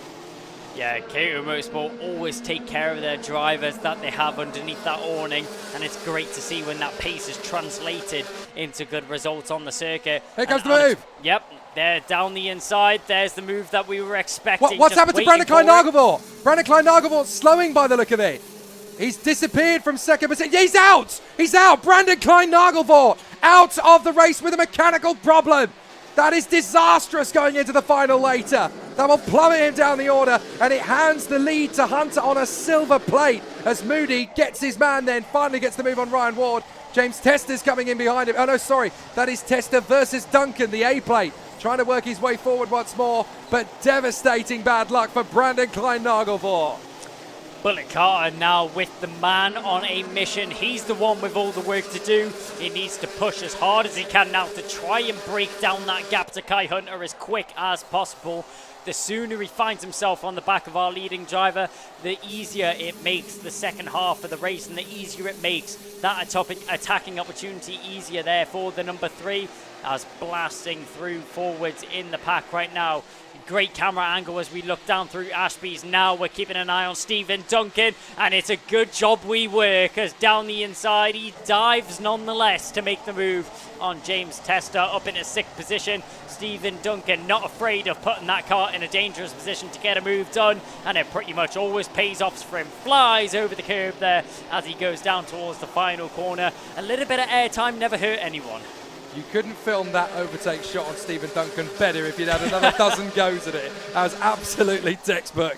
Up to the hairpin again. Here's the move once more from the 41 Reese Bailey. Takes on Morgan Hudson-Brown. Gets the move done. That's up into P8. And now Gabe Fairbrother's got the idea. He wants to make the same move. A little bit of time back to Archie Buttle. Then Lamond, Robertson, Southgate, Bushell, Presley Walker and Mac McGilvray. So some good racecraft in this one. 2 lady drivers in the field in this particular heat alone. Rachel Robertson mixing it well in the racecraft just outside the top 10. And then Gemma Hjorns, who is trying to keep up with Mac McGilvray at the moment. But what a devastating end to the race for Brandon Klein-Nagelvoort. When it's out of your control like that as well, when you know you've done nothing wrong, and you know the mechanics haven't done anything wrong either. They've set the car up exactly the way they should. And it's just the racing gods have decided they're going to throw up all over your victory. It's very devastating, I'm sure. Very late lunge from Gabe Fairbrother. Wow, talk about the last of the late breakers. He's been going to the Daniel Ricciardo School of Overtaking. Stunning run overtake there from the triple one of Gabe Fairbrother, dancing down the inside. Just managed to outbrake his opponent, gets that move done on Morgan Hudson-Brown. Hudson-Brown had no response to that overtake. I mean, no reaction time would have even saved you from that one. Gabe Fairbrother pushing the limits of overtakes, and it pays off this time round. Down through the final section of the circuit, hits that curve at the right angle, sets himself up nicely for a run out of the final corner. Down the home straight we go once again. Hudson-Brown still all over the back of Fairbrother. As up at the front end, Stephen Duncan. He's been a man on a mission this race, and he's been putting this car in some beautiful positions. The A plate makes it past Moody as the number 89 is now on the back foot as they go through Ashby's. He tries to push the LN car through the corner and tries to open up an opportunity. Talking about opportunities up the inside, James Tester tried it, stuck the nose in, but Moody carries beautiful momentum around the outside of Inkermans and keeps that Cato Motorsport car in contention, and he still keeps it in contention of getting that move back on Stephen Duncan. The A plate, it may look a little bit strange on the car, but what's not strange to Stephen Duncan is a fast and furious Lando Norris underneath him. Duncan, Moody, Tester, Bailey, Fairbrother, Hudson-Brown. Great racecraft at this point of the race. Stephen Duncan trying to keep it nicely together. James Tester on the MS car, just trying to work his way further forward. He's got the hungry Scotsman behind him, Reese Bailey, still trying to put his weight into the battle. Archie Buttle just in behind Morgan Hudson-Brown as Gabe Fairbrother tries to join this quartet of drivers up in front. But that retirement from Brandon Klein-Nagelvoort really has put the victory in this heat to bed, as Kai Hunter now has 9/10 of a second on Pearson Bullitt Carter with no need and certainly no desire to push any harder than he's currently doing. 9/10 of a second is more than enough of a gap to be comfortable in senior Rotax as long as you just look after your apexes. There is the CS55 chassis in the lead. Kai Hunter in front of Pearson Bullitt Carter, going very well as he runs there in P2. Archie Walker, solid and strong as always, P3 for the KR Sport Cosmic. And then Ryan Ward in P4. Some good performances so far all the way through. But certainly once BK was out of the run there, very unfortunate that it kind of cemented the position for Hunter out front. Bullitt Carter is still tripping away at it, trying to do the best he can to get that gap down. Fastest driver on track, by the way, is, surprisingly enough, Archie Buttle. He's come up with a 45.88 on the last tour around. So good to see that there's still some strong showing from Archie, managing to get his way into 10th position past Morgan Hudson-Brown. 2 minutes on the clock, and this man, Alex Moody, wants a bit more than P6. Well, you can't blame him. He's just lost out on it to Stephen Duncan, who now finds himself in 5th position. Kai Hunter out in front, just extending that gap slightly over Pearson Bullitt Carter. Bullitt Carter will definitely not give this one up until the checker flag flies. We know that he's a relentless driver. Is the number 3 car in 2nd position right now, but down the inside, Fairbrother's normally the one making that move. but this time round it's but one Fairbrother, and following through, it looked like just picking up the scraps was Morgan Hudson-Brown if he was able to slide through. No, he tried it, but well held there by Gabe Fairbrother to keep himself from losing 2 positions there. Archie Buttle managing to extend some breathing room, extend some kart lengths between him and the triple one of Fairbrother, as he had the task of fending off Morgan Hudson-Brown to keep himself in a top 10 position to Gabe Fairbrother, and he'll fight this one all the way to the end of the race. The end of the race not being far away, just a minute on the clock left. Yeah, strong and decisive from Archie Buttle. Good to see him make his move and make it stick. So now we're going to see what Gabe Fairbrother can do to hang it out with Morgan Hudson-Brown.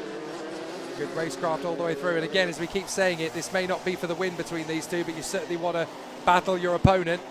You want to take on your rival and still win that little tussle, because next time it'll be for the top 5. The time after that, it could be for the top 10. The time after that, it could be for the win.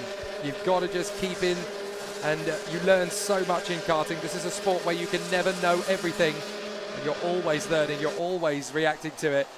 I think if there are any kart racers out there who feel they know everything, they're not doing it properly.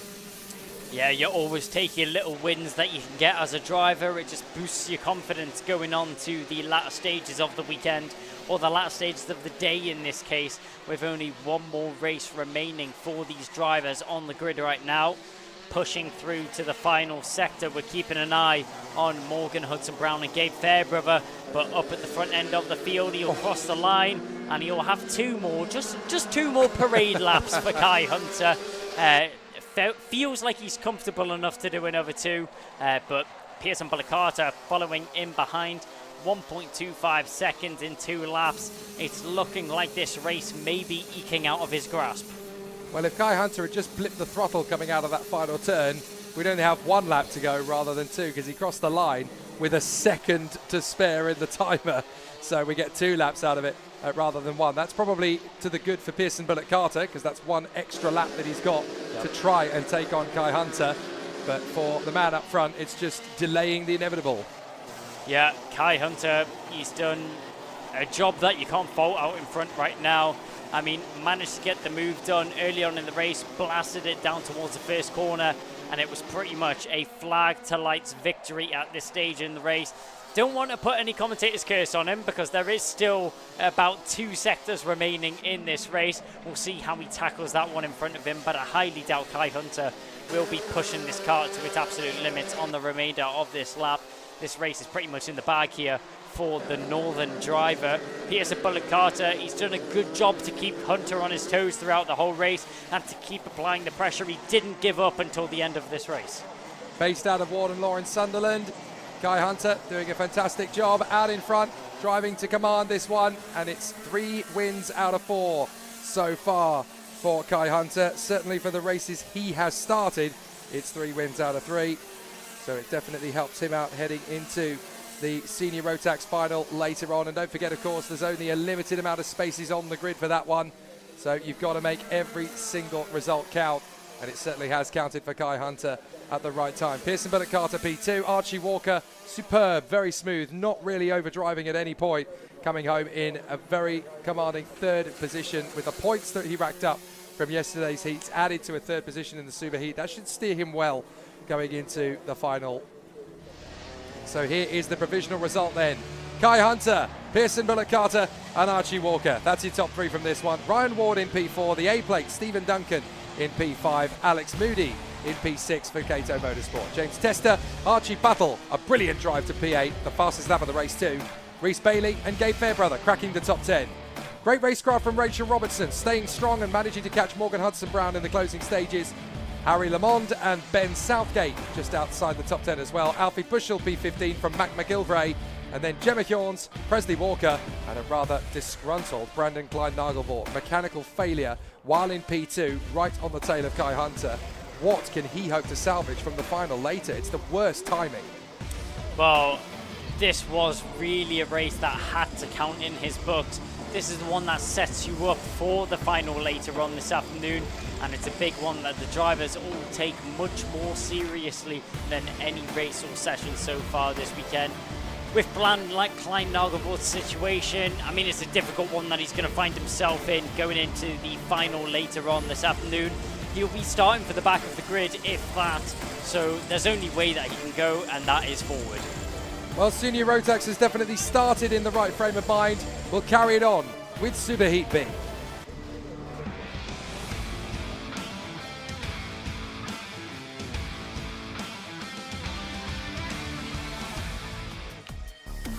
Well, what Kai Hunter can do, perhaps his rival Macaulay Bishop can do just as well. It's going to be a tough race battle for him, and he will go from the sharp end of the field, but not quite as high up as he would have liked to go. Jack Lilly and Alex Cull will be on the front row of the grid for this one. The Charmander, Ewan Charman, third position on the grid alongside Alex Duncan. Jack Collins and Ethan Martin in the top 6. Then we find Macaulay Bishop on the 4th row of the grid alongside Stephanie Heubecker. Then John Brown and Paul Simard to round out the top 10. Callum Kinder, P11, alongside Liam Hartley on the 6th row of the grid. Behind them, it's Miles Roby and Lewis Marika. Aaron Mackay, along with Jay Pearson. Caitlin Seabrook continuing her great progress, as is young James Dunbar for the LMM Motorsport team in 18th place. So some very tough battles to come then in the Senior Rotax Superheat B. Macaulay Bishop winning one of the heats, not getting any luck with the second one. So starting from the 4th row of the grid. Looking at some people's predictions on this one, the question is, how long will it take him to get to the lead? I'm going to be a bit more optimistic. Can he get to the lead? Well, it's definitely going to be a difficult race that he has on his hands. Macaulay Bishop, I think it's fair to say, won't be quite comfortable starting so far down the grid. He's used to being up at the fighting end of the field. So starting on the 4th row, it's going to be a tough challenge for him. Starting 7th position is Macaulay Bishop, but we've seen some world-class overtakes from Macaulay Bishop around this Whilton Mill circuit itself. Around the outside of 2 drivers at Christmas Corner, it sounds impossible. Leave it to Macaulay Bishop and he'll get it done. Well, on this one, I've got an eye for Ewan Charman, the Charmander. He could be a very interesting one here on the Birrell Art chassis. Definitely one to watch out for. He's got plenty of opportunity under his right foot. Alex Cull will want to take full advantage of this chance alongside Jack Lilly on the front row of the grid. Alex Duncan want to keep an eye out for as well. Let's see if we go racing first time. We do, and Jack Lilly into the lead, no problem. Charman goes with him. So Ewan Charman into P2 as the rest of the field squirts their way through Oblivion and Crook. Little bit of decisive defensive moves there from Alex Duncan, hanging on to 4th position on the way up through Christmas, and he was just able to get across to thwart the onslaught from the drivers behind without contact. But that was a little bit tentative from Alex Duncan. He means business as a little bit of a spin further back. That's Caitlin Seabrook, unfortunately, who has fallen away to the back of the field. Hopefully she'll get her chance to recover. But up front, Jack Lilly versus Ewan Charman. Bring it on. Yeah. Top 2 are going to bring us a fight indeed. A difficult start and a bad start from the outside line means the best Cole can recover from that one is 3rd place going down into the first corner, and he's not going to get away with that one at all. Alex Duncan, the 363, will go straight to the inside line, waiting no time to go down the inside into Christmas Corner. Up into 3rd goes Alex Duncan, and Alexander Cole drops down into 4th position. A move in the mid-pack, that looks like that was Jack Collins making a couple moves, and Liam Hartley as well making one further back down the inside. That's the 75 losing out on a position. 2 of the DHR cards both going to war and going to battle. That was Macaulay Bishop and his teammate Ethan Martin. So Macaulay Bishop finds himself in 6th position right now. He didn't get the best of starts off the line, so we'll have to see where... Sorry, he finds himself in 5th position right now as he made up 2 places on that last lap. But how many can he gain in these early stages, as this is where it counts most? Down to the hairpin once again. It's not just the problems that Macaulay Bishop have given him that's causing Ethan Martin some headaches. Now he's got Liam Hartley all over him. Nice moves up the inside. Hartley riding the curbs to try and get side by side with Ethan Martin. And that's enough of an opportunity for Jack Collins. He splits them. So Jack Collins is now trying to make his bid to come through. And the Pro Train driver really starting to hammer in behind the DHR man, Ethan Martin. As they come up to the ankle and then the toe of the boot, they will work their way through to the final section of that particular part of the course. It was hilarious. It always looked like a boot now. Now it looks like a high heel, of course, with that chicane added to it. So Jack Lilly, Ewan Charman, Alex Duncan, then Cole. Macaulay Bishop sets the fastest lap, P5. then Martin, Collins, Hartley, Brown, Hobecker and Paul Simard side by side down the inside. Liam Hartley still going to blows with Jack Collins. Hartley tried it but wasn't able to get it done. Will Macaulay Bishop be able to get it done though? We've seen him dive down the inside of the 14 of Alex Cole there. Cole not had the best of weekend he would have been hoping for. Issues in the second heat yesterday. He had a broken axle which he had to manage for the whole of that race. So amazing to even see him start on the front row of the grid, and he's making the best of this opportunity. Wasn't able to keep Macaulay Bishop at bay though, as Bishop now finds himself in fourth. He's charging down towards a podium position, and with only three and a quarter minutes completed in this race so far, Bishop already finds himself on the tail end of a podium. Well, not everybody that would have liked to have been here for this second round of the championship has obviously been in attendance. Several of the contenders currently out in Wackersdorf in Germany preparing for the European Series, but there is still plenty to fight for in this Senior Rotax Super Heat B battle. Macaulay Bishop now up to P4, having got past Alex Cole. His next target, Alex Duncan. So he will feel he's got past the relatively straightforward drivers to race with. Now he's got the tough nuts to crack, and this is going to be very tricky. Alex Duncan is no pushover. Former of the Argentine Motorsport team, which of course it's the best kept secret in karting that it's essentially the junior Mercedes F1 wing, if you like, overseen by Ron Meadows. But now down the straight, Macaulay Bishop is going to make mincemeat of Duncan if he gives him half a chance. No problem at all. The O-plate deals with Alex Duncan fairly smartly. Back to P3. Next man on the road is Ewan Jarman. That's not going to be easy. No, it's not at all, but Macaulay Bishop is not afraid to run toe-to-toe with the big names of European and British karting, and we're seeing that on display once again. He's already up at a third position. He has a little bit of breathing room, a little bit of gap that he has to break down if he wants to get onto the back of Ewan Charman and Alex Duncan, as well as he's just disposed of him going around the final corner now and onto the home straight. We'll get an update of what the gap is. Macaulay Bishop, he has about a 9/10 gap to Ewan Charman. So the question is, how long will it take Macaulay Bishop to break down that gap, and will he be able to get himself up to the front of the field? It's going to be difficult with only half of the race remaining. So Jack Lilly's lap time pace, 46.0. Ewan Charman, 46.1. Bishop, who is already... Oh, big slide. That was the 17 going sideways. Stephanie Hobecker having a bit of a moment there, trying to hold the car through Ashby. It was looking a little bit sideways for her, but she managed just about to keep it pointing in the right direction. That's right in the thick of it with Ethan Martin, John Brown and Miles Roby all around her. But giving as good as she's got, the Lebanese driver, with Stephanie Hobecker, still having a really solid run, continuing to enjoy her progress through the British karting scene. Lilly, Jarman, Bishop, Duncan, Cole, Hartley, Collins, Martin, Hobecker, then Brown, Simard and Aaron Mackay. The only novice in this particular race, Luis Marica, doing a good job in 14th, just in behind Miles Roby. There is the 72 of Luis Marica. You can tell the difference between the novices and the standard drivers based on the fact that the novice drivers will always run a black plate rather than a coloured plate. Because obviously they run blue plates in Senior Rotax. This is getting a bit interesting, and off the road goes Marica. Well, that just shows you how tough it is to mix it with these guys. They do not pull their punches. And the driver's definitely stepping up and taking an attacking mode or two. That's Miles Roby on the MLC car, tucking in behind the Alonso chassis, I think that is, of John Brown. Sorry, no, that's Aaron Mackay, my apologies. And then we have Callum Kinder and Jay Pearson knocking on the door, trying to find their way forward. As Macaulay Bishop bangs in another fastest lap, trying to close up on Charman. But so far, this is a great little tussle, these four. Mackay, Roby, Kinder, Pearson having a great little duel. What was a 9/10 gap that he had to tackle. Talking about tackles, down the inside, that's going to be a lovely move to gain another position for the 101 there.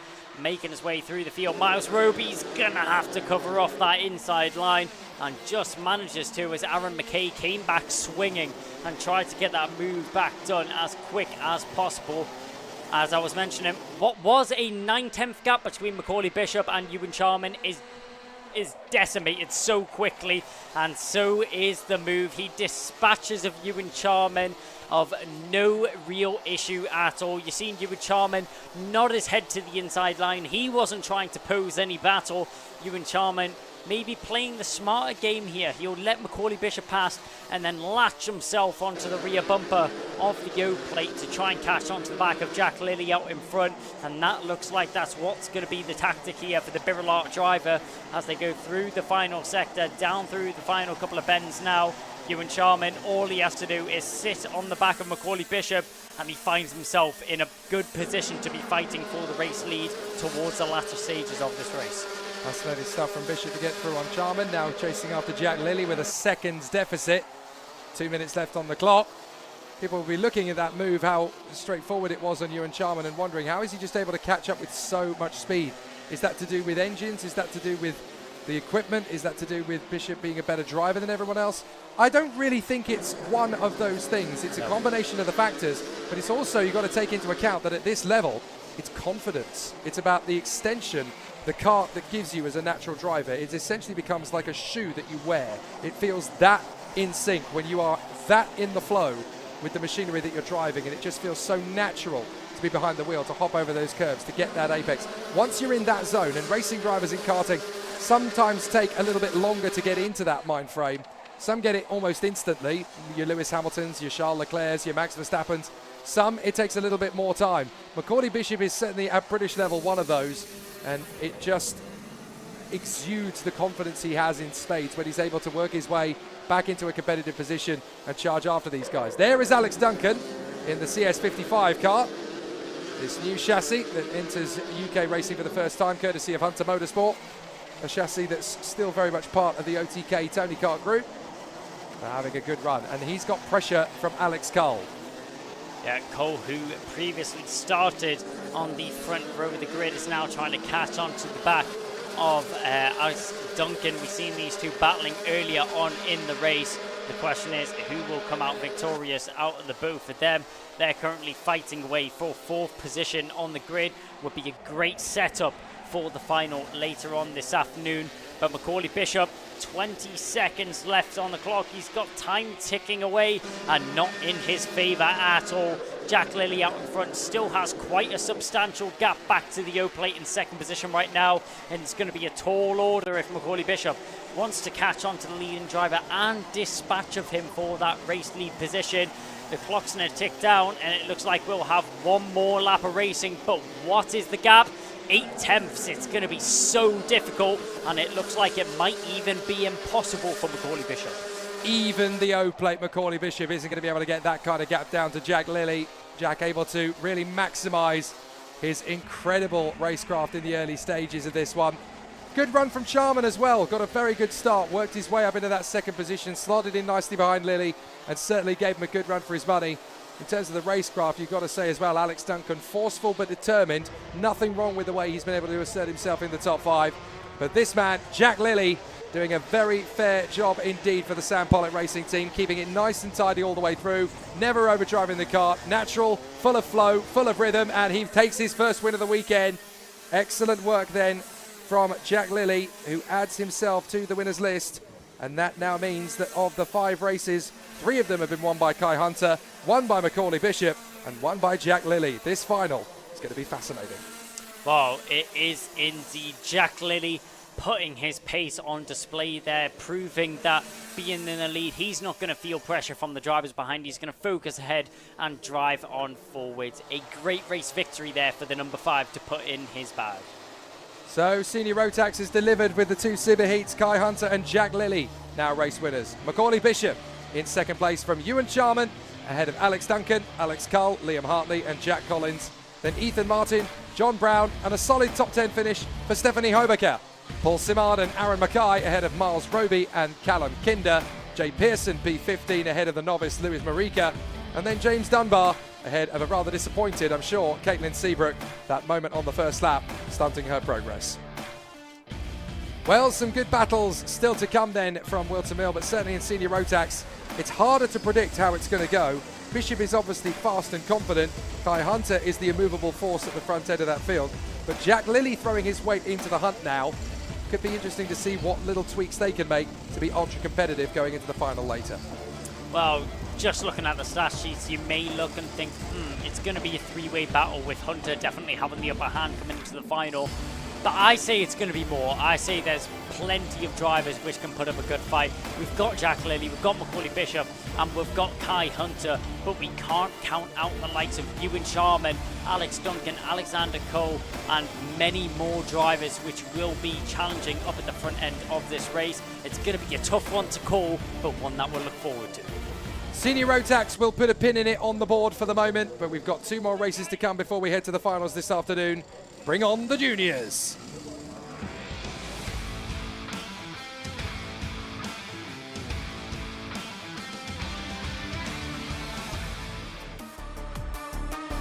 Let's go racing for the Junior Rotax one more time. 2 winners yesterday. Harry Bartle on 2 occasions. Jacob Ashcroft dominant in his, and that is why he's on pole position for this one, alongside Cameron Nelson on that front row of the grid.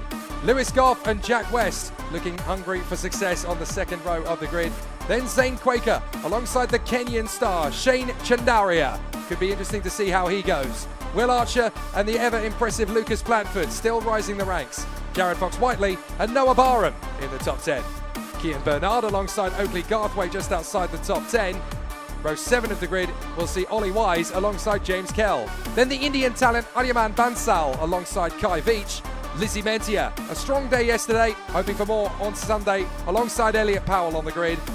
And then Thomas Hill and Zach Turner to round out the top 20. There's plenty more talent where that came from. Michael Dalton and Oliver Fabricius in the 11th row of the grid. Daniel Whitfield beside Jensen Hinchcliffe to round out the top 12 rows of the starting grid. William Antrobus alongside Charlie Benson. Oliver White and Alfie McBain on the 14th row. And then Owen Wallace alongside Zach Mackay. We're still not done yet. Matthew Clark, 16th row of the grid, alongside Jake Grufferty, who's definitely going to be trying to make progress from the back of the grid. A very unfortunate day at the office yesterday. And as you can see, with a big grid like that, we've already taken ourselves to the start of the race out of the final turn. So what can Cameron Nelson do against Jacob Ashcroft? There's only one way to figure that out. Let's find out to the first corner. And oh, a bit of a sluggish start from Cameron Nelson. He almost gets sucked in by the pack as Jacob Ashcroft is able to run at the front end of the field in the treble 2. They run their way to Christmas, and it's all guns blazing through the hairpin for the first time in this Junior Rotax Superheat A as everybody works their way through. Nobody's off to the chicken feed on the far side. Couple of drivers take it to the grass. Up for Ash Peak, and everybody make it through. Little bit of a wrestling match in the middle field, but every way they go, they are still able to hold it together. So Jacob Ashcroft in the treble 2 holds his nerve and holds the lead for the moment. Bit of argy-bargy throughout the field there, but all the drivers keeping it in the right direction and keeping it going to round out the first lap of this race. Good start there from Jacob Ashcroft. You couldn't ask any more there from the triple 2. Our victor from the last round. Will he be able to do the double and get it done this time round once again? That's the question which we'll have answered later on this afternoon. But his DHR teammate goes diving down the inside with no time to waste. Cameron Nelson in the number 41 hits the front and not going to let that one slide is Jacob Ashcroft. He'll pin his nose to the inside line. Have a look to the inside, and that's so well held there from Cameron Nelson to keep himself in the lead of the race right now. Amazing to see that he's got the racecraft to keep that car in the lead position. Look out for third position. Jack West is getting involved as he dives down the inside, following through. Lewis Goff will get there as well. Zane Quaker tries it, but he's cut off there. Shuts the door to Jacob Ashcroft. He doesn't want to lose too many, but he's down to 4th already. That is the cheekiest of the cheeky overtakes from Jack West in the toe of the boot. Absolutely brilliant, though, into second position. No holds barred. Now a dive up the inside from Fox Whiteley, going wheel to wheel with Shane Chandaria. This is really good racecraft, and the Kenyan having a very tough education as to what racing is like in Great Britain. Has he got the strength to cope with it? Of course he does. He's really going well with it. Zane Quaker trying to get himself in the mix there as well. Don't forget, this is really Zane Quaker's first proper race season within a team. They've been privateers all the way, so this is a big shock to the system for them to be going full burn. Treble 2, Jacob Ashcroft finding himself down in 4th position, having to do some hard work for a change. Lewis Goff in 3rd position. Nelson, West, Goff, Ashcroft, Fox Whiteley and Chandaria up in the top 6. Then we've got Quaker, Kian Bernard, Lucas Blanford going well ahead of Will Archer. So there's a lot of great firepower in this one. Up the inside, here comes Ashcroft side by side with Goff. Thank you very much, I'll have that. You've seen Jacob Ashcroft biting at the heels of Lewis Goff throughout the whole of that last lap. Manages to get the move done, and getting the move done as well. That was the number 59. That's Lucas Blanford down the inside of Kean Bernard. Will Archer managed to follow through as well. Fox Whiteley's going to lose out on one as down the inside. That's going to be a move, and not a difficult one that he's going to struggle with, as down the inside Shane Chandaria gets the move done into the final section of the circuit. Keeps it held in the Pro Train, and down the home straight once again. Shane Chandaria gets himself up into 5th position.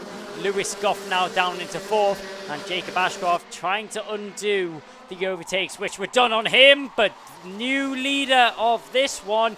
We first had Jacob Ashcroft, then we had Cameron Nelson, and now Jack West has hit the front. It's his turn to be out front of this race, and it's really starting to heat up at the front end. We've had 3 different leaders throughout this race so far, not one dominant force so far. Will Jack West be the one to take it to the line, or will we see continuous more switch-ups? Brilliant move from Jack West in the KR Sport Cosmic to get up into the lead of the race. Little bit of lackadaisical racecraft coming in here in the middle of the pack as a couple of drivers ending up getting shuffled down the deck there. I think that was at the expense of Shane Chandaria. It was indeed.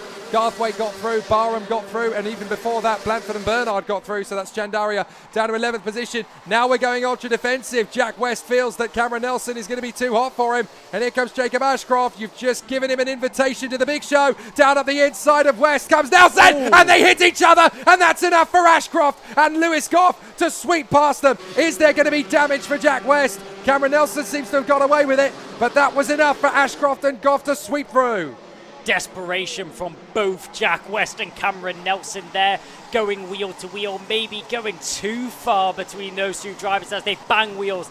Both spit up into the air and both lose out. Coming off less worse is Cameron Nelson, but Jack West definitely got the bitter end of that stick, no question about it. They go down towards Crook and Oblivion to the rest of the field right now, but up at the front end, Jacob Ashcroft, he now finds himself returning to the lead of this race, but in the mid-pack we see some great defending as edging to the inside line.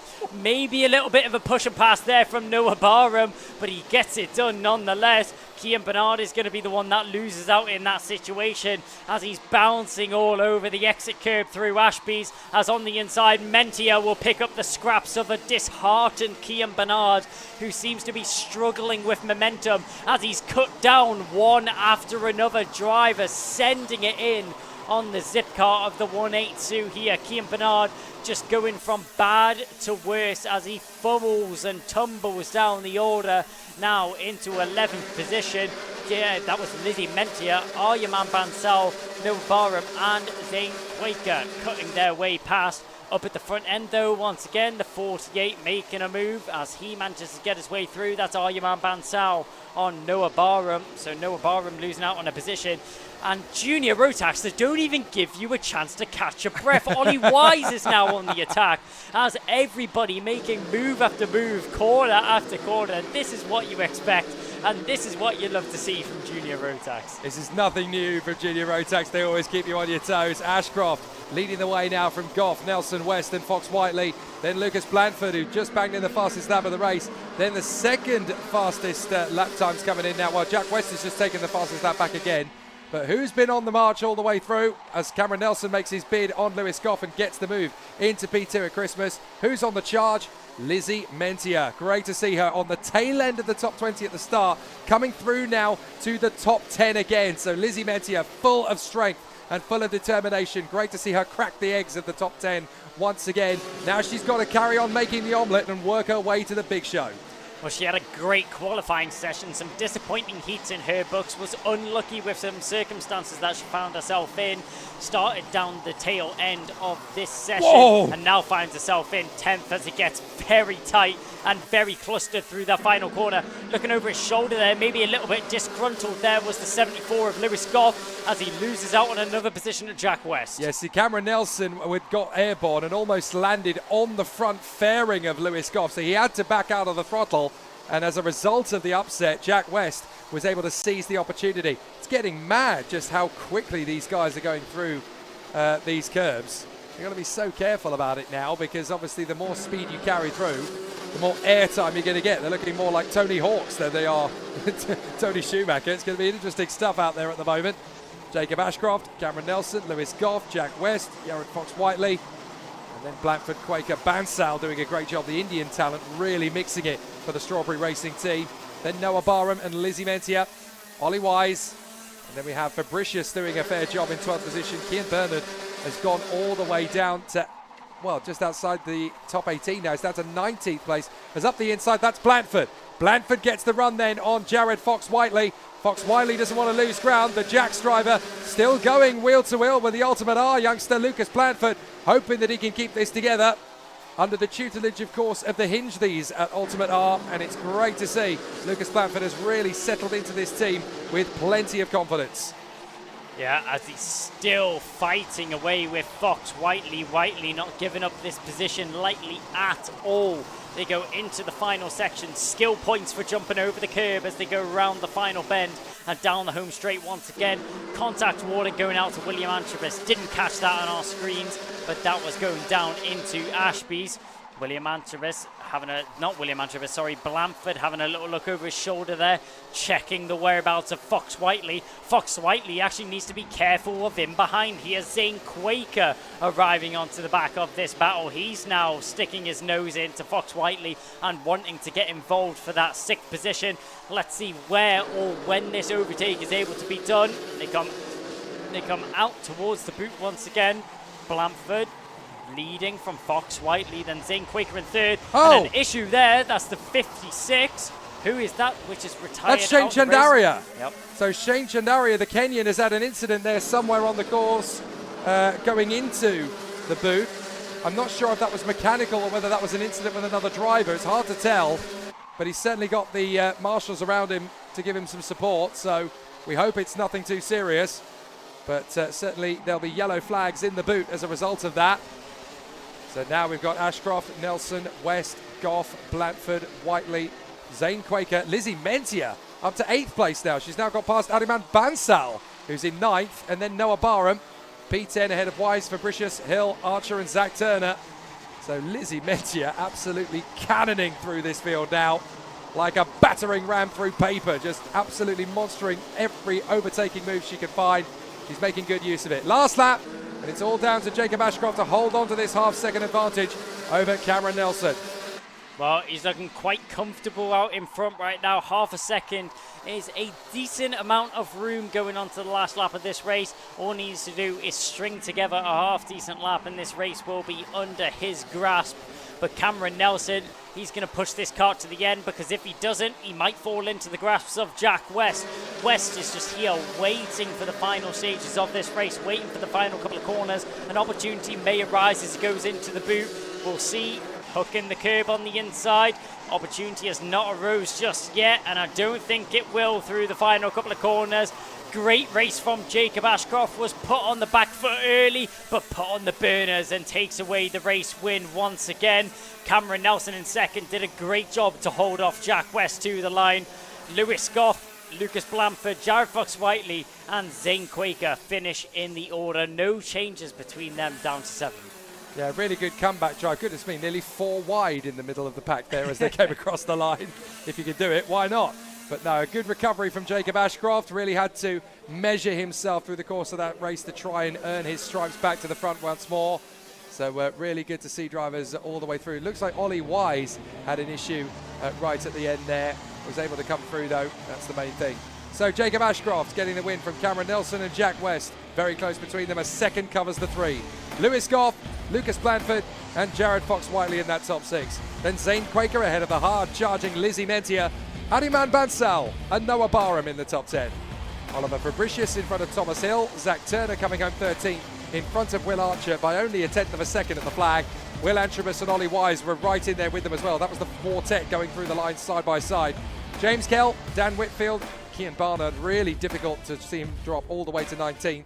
Michael Dalton ahead of Elliot Powell. Owen Wallace and Alfie McBain, Jake Grufferty trying to recover well and got to 24th. Charlie Benson, Kai Veach, Oliver White in P27 ahead of Zach Mackay. Then the novice driver Matthew Clark in front of Jensen Hinchcliffe. And And then we had the retirements, Shane Chandaria and Oakley Garthwaite. Very disappointing to see both of them not make the full distance. But when you've got 32 drivers in the heats, every result counts. And from this moment on, things are going to get pretty tough and serious. They come from far and wide to watch the racing of the Ultimate Karting Championship, don't they? Well, I mean, I think a helicopter view of the circuit would be pretty good. You'll see all the corners, so you can't complain about it. And arriving in style, I mean, a helicopter circuit, what more could you ask for? Well, I was going to be very circumspect about how skillful the filming was there, because I could have sworn for a moment it was a toy they had zoomed in so well. You know, proper HD filming in 4K. Well done, guys. But no, it genuinely was a real helicopter coming into land, so still a little bit of excitement and glamour running around. I spotted a couple of Ferraris in the paddock over the course of the weekend as well that looked quite tasty. So all good to see everybody putting in a great show. Junior Rotax Superheat A was good. What will Superheat B provide?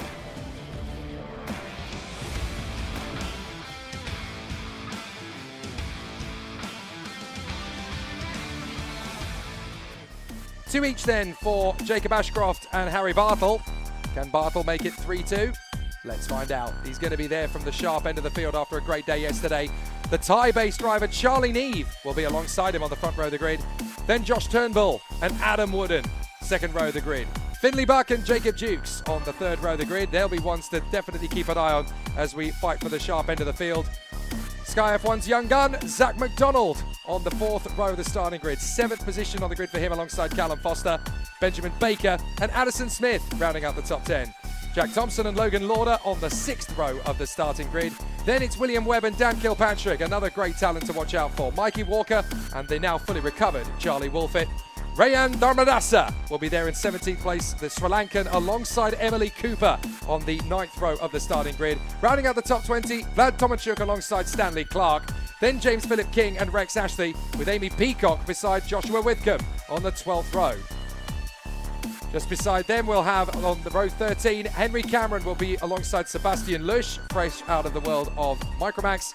Then Alex Lynn and Rachel Turnbull, and then Ethan Hatch and Alessio Lamalfa, rounding out the top 30. The final row of the grid will see Oliver Vo beside Ryan Rapini. Now, for Harry Bartle, there seems to be a little bit more pressure than he would like coming into this one. Having won 2 heats yesterday and been very commanding and strong, he now wants to finish the job and get himself to pole position for the Junior Rotax final later this afternoon. But that's easier said than done. He's going to have a big mission. Daniel Neve would have done his homework overnight. The team will have worked him into a good position, and Strawberry Racing are never to be counted out. They have definitely worked overnight to try and get something stronger from this particular qualifying heat. Keep an eye on the likes of the drivers around them as well. They're going to have a lot of tough battles to come in this super heat. This is the last race before the finals. Well, Bartle coming into this one with, I think it's fair to say, a target on his back. He's been very strong over the course of this weekend, and he has a lot of pressure riding on into this one. Charlie Neve will be looking to take a fight into the first corner on that front row of the grid. On that outside line, is it preferred? That's the question. We've seen a couple mixed opinions going down into the first corner and a couple mixed results as well. Harry Bartle, he'll have to do everything he can to fend himself into the first corner, as it can be do or die. Charlie Neve will start alongside him. Joshua Turnbull and Adam Wooden, though, on that second row, they'll be looking to take a challenge and push these leading drivers to their limits if they can. Yeah, I really rate Josh Turnbull's chances in this one from that third row of the grid for the DHR squad. He's got a real opportunity here to do something pretty special with it. He really wants to split the Strawberry Racing duo up at the front end of the field. Keep an eye on their stablemate as well. Zach McDonald will want to come through from the fourth row of the grid to really challenge them. Finley Buck has never backed down from a decent fight, and he's going to be a real contender for the Ultimate R squad. Expect him to really stand up and pay attention on this one. And don't forget, of course, for the KR squad, you've got Adam Wooden in the mix as well. Let's do it! Up to the first corner. Oh, there's contact already! Problems in the first corner! Now, what on earth happened there? It's caused all sorts of issues, and carts have splattered around everywhere going into Oblivion and Crook. Half the field have carried on without incident. The other half are stranded at turn 1. Now, I don't think we're going to see a full course caution here. The race is carried on regardless, but all sorts of problems and all sorts of melee trying to figure out which drivers haven't made it through. So, Vlad Tomachuk, Emily Cooper, Rayan Dharmadasa all involved in that first incident. Trying to see who else got caught up in it. Benjamin Baker was in it. So too Josh Withercombe and Henry Cameron. Lots of drivers caught up. Most of them able to get away with it. But there were definitely some problems as drivers ended up getting tagged in at the first turn. So it's Charlie Neve who actually leads this race. There is the damage to the 63. So that is very unfortunate for Vlad Tomachuk. His was the kart that was essentially in the epicenter of the problem. And up to the front again comes Harry Bartle. So that did not take long. Not only does he get past Charlie Neve, so too does the KR Sport driver Adam Wooden. Well, Neve, not a long-lived throne seat that he found himself in the lead of this race so far. Harry Bartle snatches that up very quickly and finds himself in the comfortable position he's used to, as down the inside, that was Joshua Turnbull making the move on Adam Wooden for third position. Finley Buck trying to get involved in this battle as well, as you can see him fighting through his order in the Tony Kart colours. We come down the home straight once again, crossing line. There's your confirmation. It's Harry Bartle from Adam Wooden, from Joshua Turnbull, Charlie Neve, Jacob Dukes and Finley Bucks is our top 6 right now. All of these drivers covered in order right now, battling in the background. That's the number 33 on the switchback. Will he be able to get it? Yes, he will. Logan Lauder doesn't need to worry. Callum Foster is not even a challenge for him going up into Christmas. That's a great switchback he's able to pull off going down as we go through Ashby's and now through Inkermans. Diving to the inside there. That's going to be Jacob Dukes on the charge. New colours for him this season as he's fighting his way through the order. The ex-kart graduate, he used to be a factory driver, finds himself in a new team, in a new environment, and he is going strong. Finds himself in 4th position right now, and I'm sure he won't leave it to rest. Yeah, great work so far from Jacob Dukes. P4 at this stage of the race really shows how hungry he is going through this one. Side by side, this is going to be Josh Turnbull into 2nd on Adam Wooden. So now we've got 3 teams up in the top 3 positions. Strawberry Racing on the Tony Kart, Joshua Turnbull, Dan Holland Racing on the Lando Norris chassis, and then Adam Wooden for KR Sport on the Cosmic. All 3 chassis, of course, part of the Tony Kart factory group. So fascinating to see how they all battle away. But for each individual brands, there's a little bit of bragging rights at stake. Oh yeah, 100%. I mean, even though you may not be on the same team, if you're on the same chassis, it's all even playing field for the manufacturers back home in the factories watching along. But across the line, Harry Bartle putting in the work early to try and extend his lead out from Joshua Turnbull in 2nd. And as we look going through the corner, that's Finley Buck and Zach McDonald getting ever so closer, is the back of that number 80 for Strawberry Racing onto Finley Buck in 6th position right now. Those 2 drivers, not much separating them now. Buck looking a little bit unsettled actually as he came down into Ashby's, maybe starting to feel the pressure from Zach McDonald in behind. We'll have to wait and see how this battle manages to turn out. But looking through the rest of the field, we're keeping an eye on the number 69 here of Callum Foster, as he has Mikey Walker all over the back of him. Walker had a look on the inside going into the boot. Will he be able to get the switch back? He thinks about it, but he pushes his opponent through the corner. They come out onto the home straight, and the order just about stays the same, as Callum Foster still under a world of pressure right now from the 195 of Wolfit. So Bartle in the lead with Turnbull in 2nd place. This midfield battle is going beautifully, but the back end almost takes Addison Smith clean out of the race there. Logan Lauder just a little bit too close for comfort on the power slide. Now a big dive up the inside. Oh, that was forceful. Charlie Wolfit had no choice but to let Dan Kilpatrick go as they worked their way through Ashby. He was basically given a choice. Let's crash together or you can back out of it. That's a proper ruthless karting manoeuvre there. So Bartle on a 46.68, the new fastest lap of the race. Turnbull trying to stay with him on a 7/10 deficit. Certainly good to see Turnbull work his way forward. Wooden, Dukes, Neve, Buck, McDonald, Webb, Walker and Callum Foster in the top 10. Here comes the charge forward now from Jacob Dukes. He's going to take on Wooden, and that'll do nicely. The Evolution driver gets through into P3. What a run Jacob Dukes is having. Yeah, great move there from Dukes, and he's actually left Wooden at the bay of the number 49. Sorry, that's Wooden and Charlie Neve going at it. Charlie Neve managed to get that move done going down into Ashby's. And in behind, we're looking at Finley Buck is arriving onto the back of this battle. Zach McDonald is sitting in the bay area right now, just waiting for everything to unfold in front of him. He's the one who's going to pick up any of the scraps and any of the trouble which is caused in front of him. As crossing the line they go now. Duke's up one, Neve up one, Wooden down two. So we've got a great challenge now in the top 10. William Webb, Mikey Walker and Callum Foster at the tail end of that top 10, but they want a little bit more than this. Here's Finley Buck with the Ultimate R, with Zach McDonald right behind him, trying to charge forward for the Strawberry Racing team. Zach McDonald looking pretty hungry at the moment, trying to crack that top 6. Not easy here at Whilton Mill. You've got to really go for it. You've got to look after the tyres in the middle phase of this heat as well, because that's where you're really going to have the flashes of brilliance up the inside. Great charge forward from the 195, Charlie Wolfett, making his bid and getting back into contention again on the inside of Dan Kilpatrick once more. As we keep saying, this may not be the fight for the victory, but you've got to try and go up against your opponents and come through strong, because the next time you meet them, it could be for the victory. You've got to use every psychological upper hand you can find. 3.5 on the clock.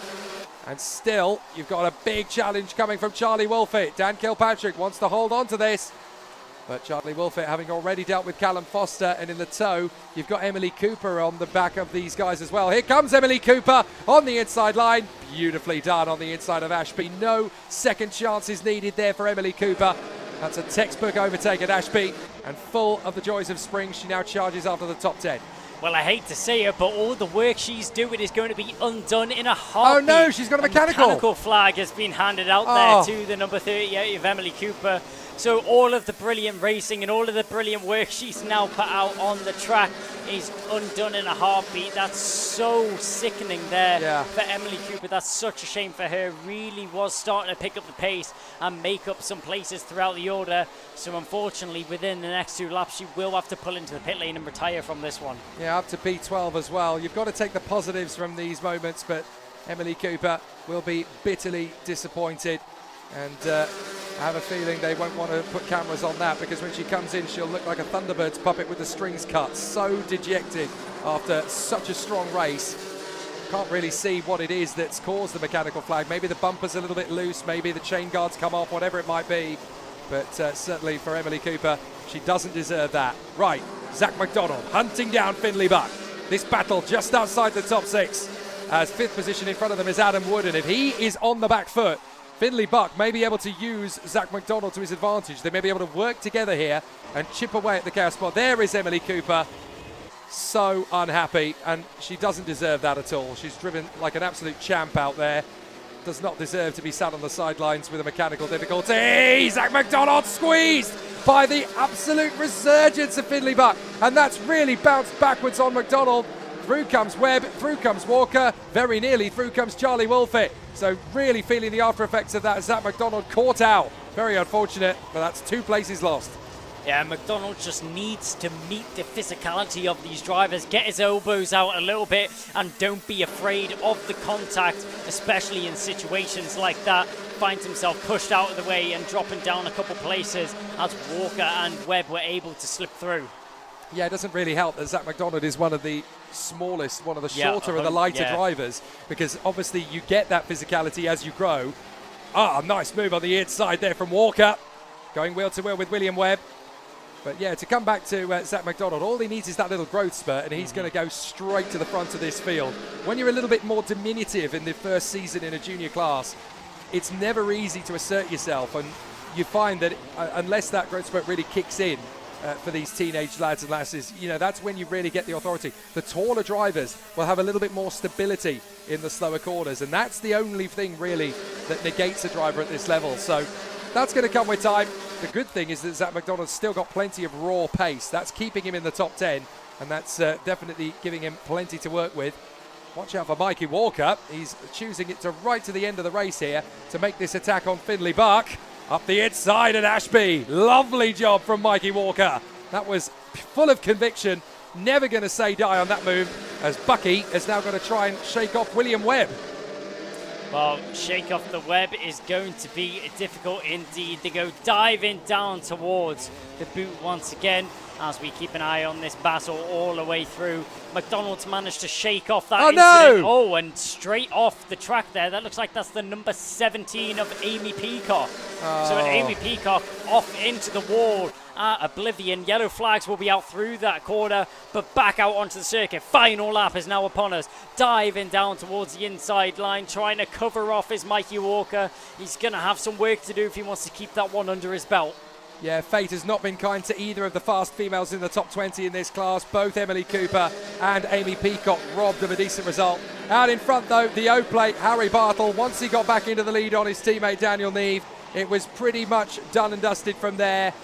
Former representative of the United Kingdom for the FIA Karting Academy trophy. He brings it home. Fine style for him.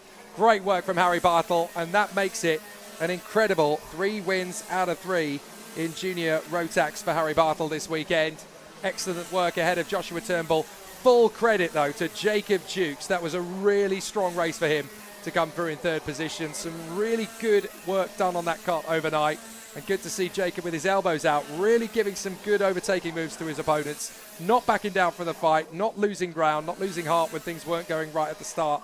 So it's good to see Jacob Dukes really push his weight around and come up with the goods.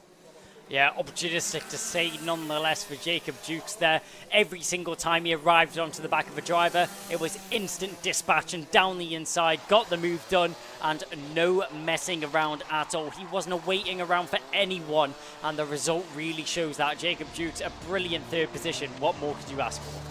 Super result for Super Heat B then for Harry Bartle. He canters away with a 2.4 advantage over Josh Turnbull. Jacob Dukes, solid racecraft against Charlie Neve and Adam Wood. And Mikey Walker, great final charge to get into P6 ahead of Finley Buck and Zach McDonald, who finally dispensed with William Webb on the final lap as well. Charlie Wolfett, P10, best of the rest ahead of Callum Foster, Addison Smith, Dan Kilpatrick and James Philip King. And then Stanley Clark in P15 ahead of Ben Baker. Jack Thompson, Rex Ashley, Henry Cameron and Logan Lauder in the top 20. Ethan Hatch doing well there in 21st ahead of Josh Withcombe. Rayan Darmadasa winning in his battle ahead of Oliver Vo and Alessio Lamalfa. Rachel Turnbull and Vlad Tomenchuk were able to bring it home to the flag. But then we had some catastrophes. Alex Lynn bringing it home in dead last, unfortunately. Amy Peaker and Emily Cooper, nothing short of robbed in that race. They should have had top 20 finishes on merit. Sebastian Lusch caught out in the opening lap incident. So, great racing so far then. And it is going to be a really exciting battle for all of the contenders in UKC. Kai, the final's coming up. It's definitely going to give us some big entertainment. Well, yeah, it definitely is indeed. This morning has displayed some of the best action we've seen so far this season. Well, it's only the 2nd round and it's just starting to kick it off indeed. It's going to be a brilliant final rest of the day. We've had some great action on display and plenty more to come. It looks like we're going to get underway with the action not long from now, kicking off with the Micromax at around 1 o'clock. Yep, so stick around. We're going to keep the stream going. We've got some nice features to take you through the drivers and teams lunch break here. We'll get back underway again here at Whilton Mill for the UKC 2nd round of 2024, just before 1 o'clock. Stick around.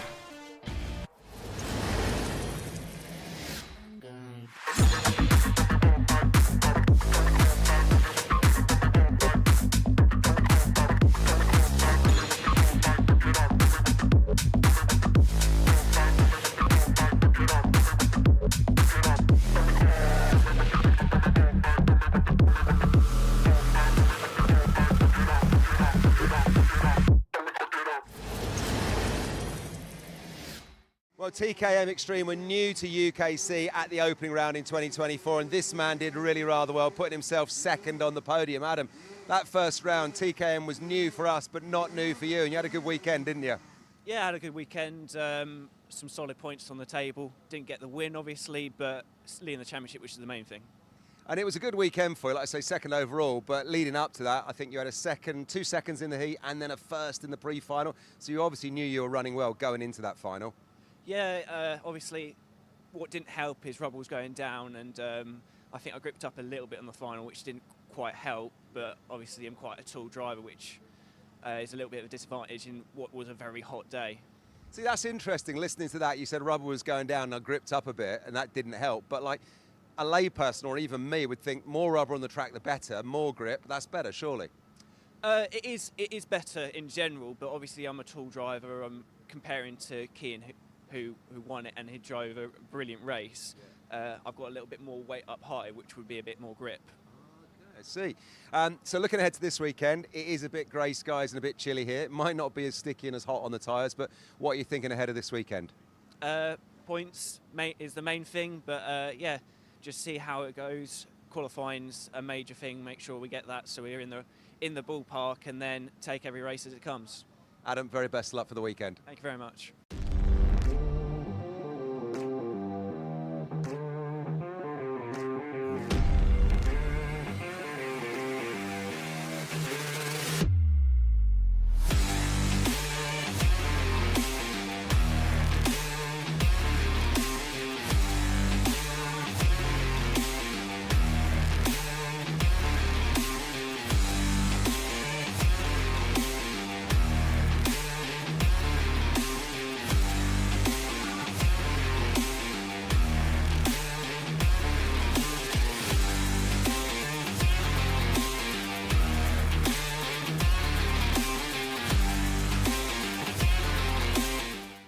Well, TKM Extreme were new to UKC at the opening round in 2024, and this man did really rather well, putting himself second on the podium. Adam, that first round, TKM was new for us, but not new for you, and you had a good weekend, didn't you? Yeah, I had a good weekend. Some solid points on the table. Didn't get the win, obviously, but leading the championship, which is the main thing.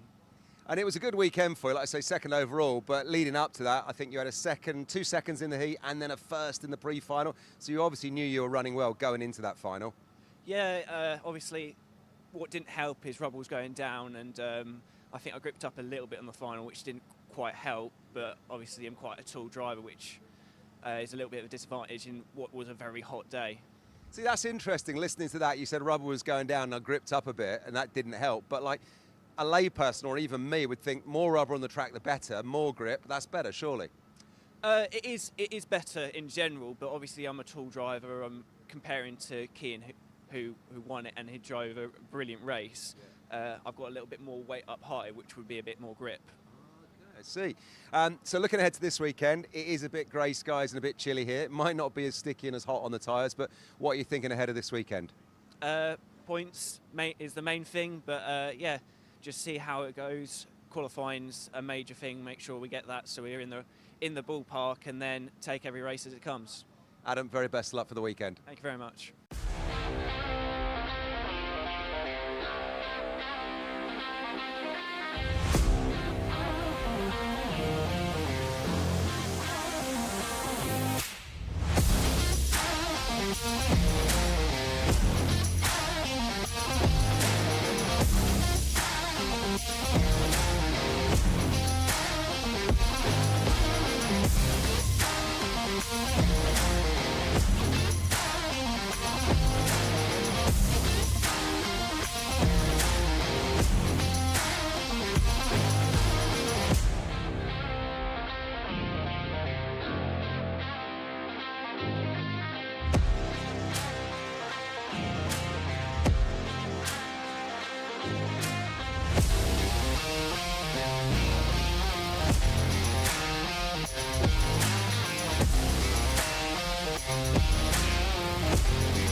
Well, TKM Extreme were new to UKC at the opening round in 2024, and this man did really rather well, putting himself second.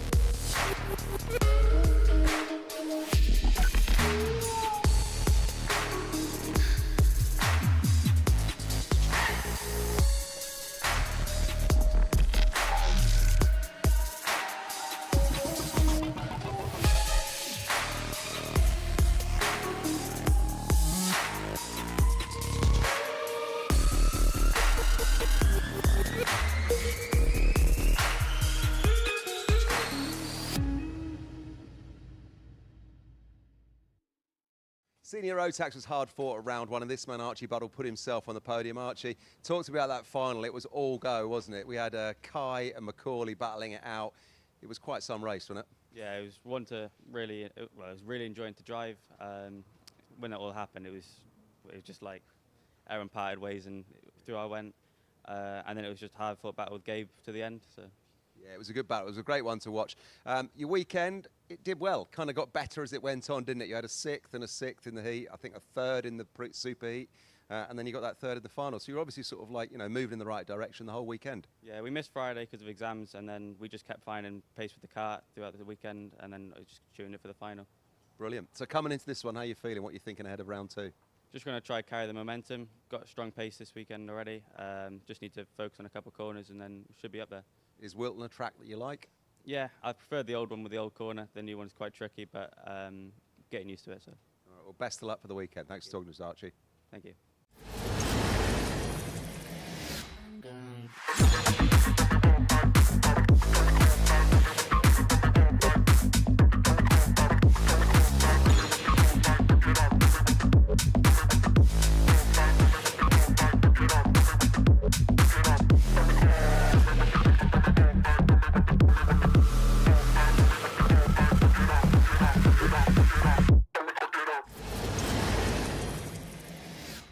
So Honda Cadet is a great class because it's where a lot of kart racers start out, and some of them are new to us at UKC, like Jackson Heath. Jackson, it was your first round at the UKC at round 1, and tell us how you got on. I had problems with my clutch in heat 1 and 2, which caused me to drop a couple places. And so I didn't do the performance I wanted to do, but in the final I gained a couple places and I was happy with my performance. Yeah, brilliant. You did your best. You weren't on the podium, but like you say, you're happy with your performance. How are you feeling coming into round 2? Very confident. I think I can definitely, hopefully, get onto the podium. Brilliant. What's brought your confidence here for Whilton Mill? Is it the circuit, or is it the setup of the car, or is it a mixture of things? I think it's actually the setup with the car, because I tried it without camber, but I just thought 1 degree is better, and it gave me a bit more grip around the corners. Yeah. So I feel I can just push a bit more now. Brilliant. And it's a tough field this weekend. Yeah. 20 racers in Honda Cadet, I think, registered. But what's your target for the weekend? Where are you thinking? Hopefully to the podium, but I'll be happy with top 8. Listen, very best of luck, sir. We'll keep our eyes out for you. Thank you.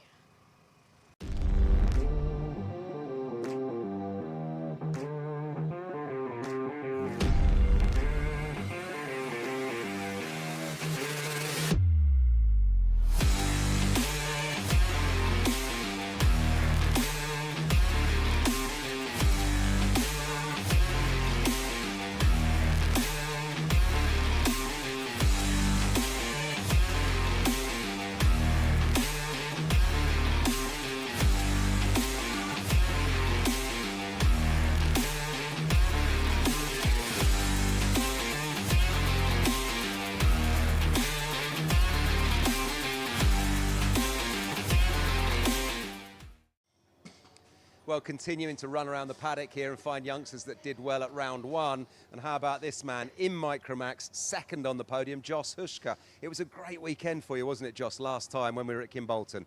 Yeah, it's a wonderful weekend. Everything planned out and went amazing.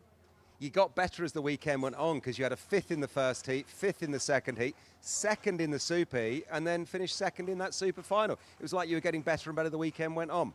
Yeah, I was just consistently trying to get a good qualifying position for like the final, and it all played out, and I got P2 in the end. Brilliant. Coming into round 2 then, are you feeling good ahead of this one? I mean, yeah, it's my favourite track. I think I can make something happen with this. All right, well, best of luck. We'll keep our eyes open for you. Yes, 55 Micromax.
TKM Extreme joined us at round 1 in the UKC, and I'm pleased to say the man that took the top step of the podium is with me now. Kian, that was a great weekend for you, wasn't it? Yeah, it was a great way to start the season. My first, obviously, final win at UKC. And yeah, it was a tough weekend. We got disqualified from qualifying, and then coming through to win it in the final by 4 seconds was just, yeah, I wouldn't have expected that. Yeah, it was brilliant. It was close racing right across the field, and I guess you know a lot of these other drivers, don't you? Yeah, it's such a close field as well. So we had Adam and Chris on the podium with me, and been around a long time. So I've not been around as long as them, so still got a lot to learn. But it's great to be involved with them. So yeah. And how's it looking this weekend, round 2? Yeah, not been too bad so far. We've been sort of top 5 all weekend, so it's good. Good bit of confidence going into qualifying. Just tweaking a couple of little bits and see how we go. Hopefully, yeah, top 5 or top 3. Just take it as it comes. And a quick word about Whilton Mill, a track that you know well. A couple of changes. The boot has changed, obviously. Yeah, it's. I actually quite like the changes. I wasn't sure before I came here, but yeah, we only come once a year here, so that buzz you get from around here, the bumps, it's just great. I had such a great day yesterday. Brilliant. And what are you looking to achieve this weekend? What are you thinking? What's the plan?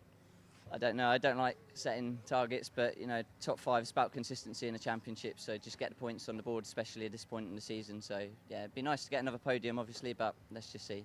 Best of luck. Thank you very much.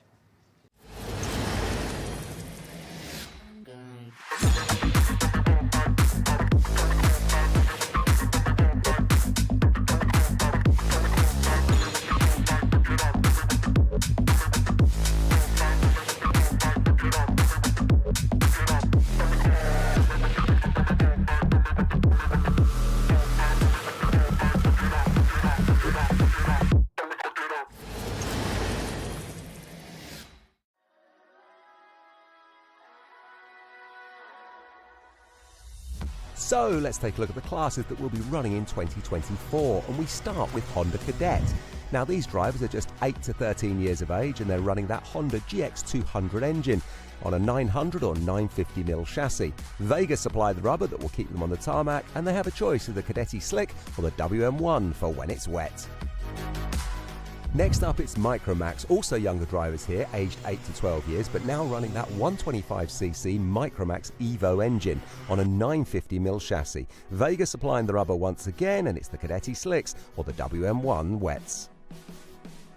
Then we move up to Mini Inter, and now the drivers are 10 to 13 years of age, running a 125cc Minimax Evo engine on a 950mm chassis. But Mojo now supply the rubber, C2 in the dry and CW in the wet. Junior Road Tax are next, and now things start to get a little bit serious. 12 to 16-year-olds here running that 125cc Junior Max Evo engine. Mojo supplying the rubber, D2 and W5, and we're expecting a huge number of entries in this class, and it's going to be really competitive. Following on from Junior Road Tax, and we have Senior Road Tax, open to drivers over the age of 15, running that full 125cc Senior Max Evo engine with Mojo supplying the rubber. Win a championship in Senior Road Tax and you're well on your way, climbing the ladder of professional motorsport. And new to UKC for 2024 are TKM Extreme, open to drivers over the age of 15, and they'll be running that tag TKM BT82 Extreme engine. 115cc's at their disposal, and they'll be laying down the power onto the tarmac through Maxxis rubber.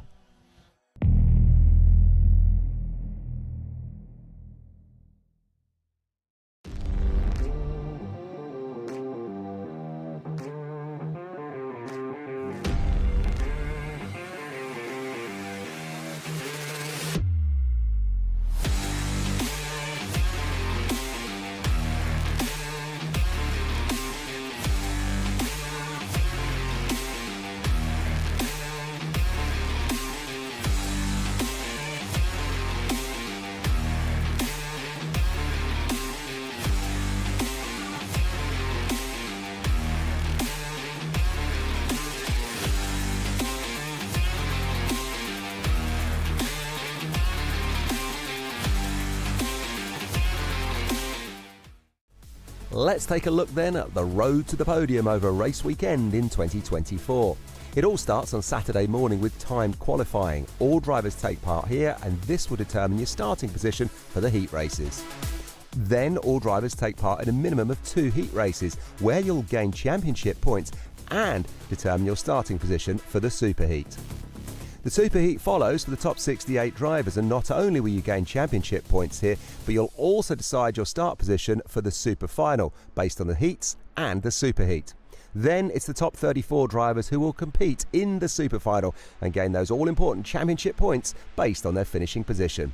And if you're in the top 3, well, you'll be standing on the podium come Sunday night, picking up the trophy and the prizes. So there it is then, through time qualifying, the heat races, the superheat, the super final, and then hopefully the podium.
Welcome to Alpha Live, the live streaming service where you can be part of the action from home. You can watch via your smart TV, phone, tablet, or even your gaming console. We've got you covered. Just head to the YouTube app on any of your devices and search for Alpha Live. Here you can watch all of the events as they unfold, or you can choose from our vast library for those lazy days in, all in beautiful HD. Be sure to hit that subscribe button and click on that notification bell so you don't miss out on any future videos.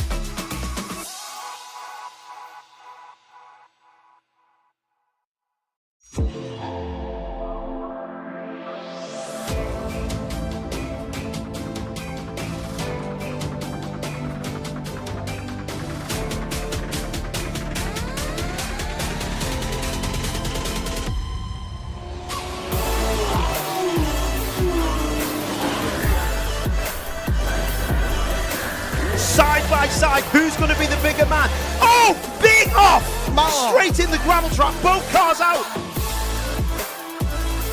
Is it going to work for Sean? He slides up the inside. It's getting very close. He's not made it. Have you ever seen a championship decided like that?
Good afternoon and welcome back to the live stream here at Whilton Mill for round 2 of the Ultimate Karting Championship. I'm Kev Harris and I'm pleased to say joining me to bring you the action this afternoon, Jake Sanson and Kai Bacchini in the commentary box. They've been doing a great job all morning of bringing us the action from those super heats. This afternoon then is all about the super finals, kicking things off in a moment with Mini Inter just lining up on the grid there. Then we have TKM Extreme, Micromax, Honda Cadet, Junior, Senior Rotax and then Junior Rotax.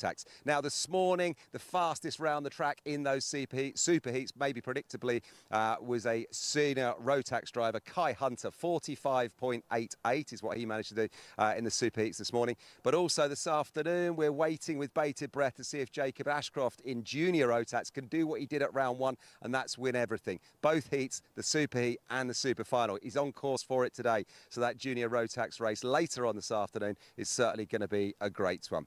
But lots of action to bring you then, kicking things off, as I just said, with these guys, the Mini Inters, Emerson McAndrew Uren on the front row of the grid there, lining up alongside him, Dan Minto. So without further ado, let's go join the action.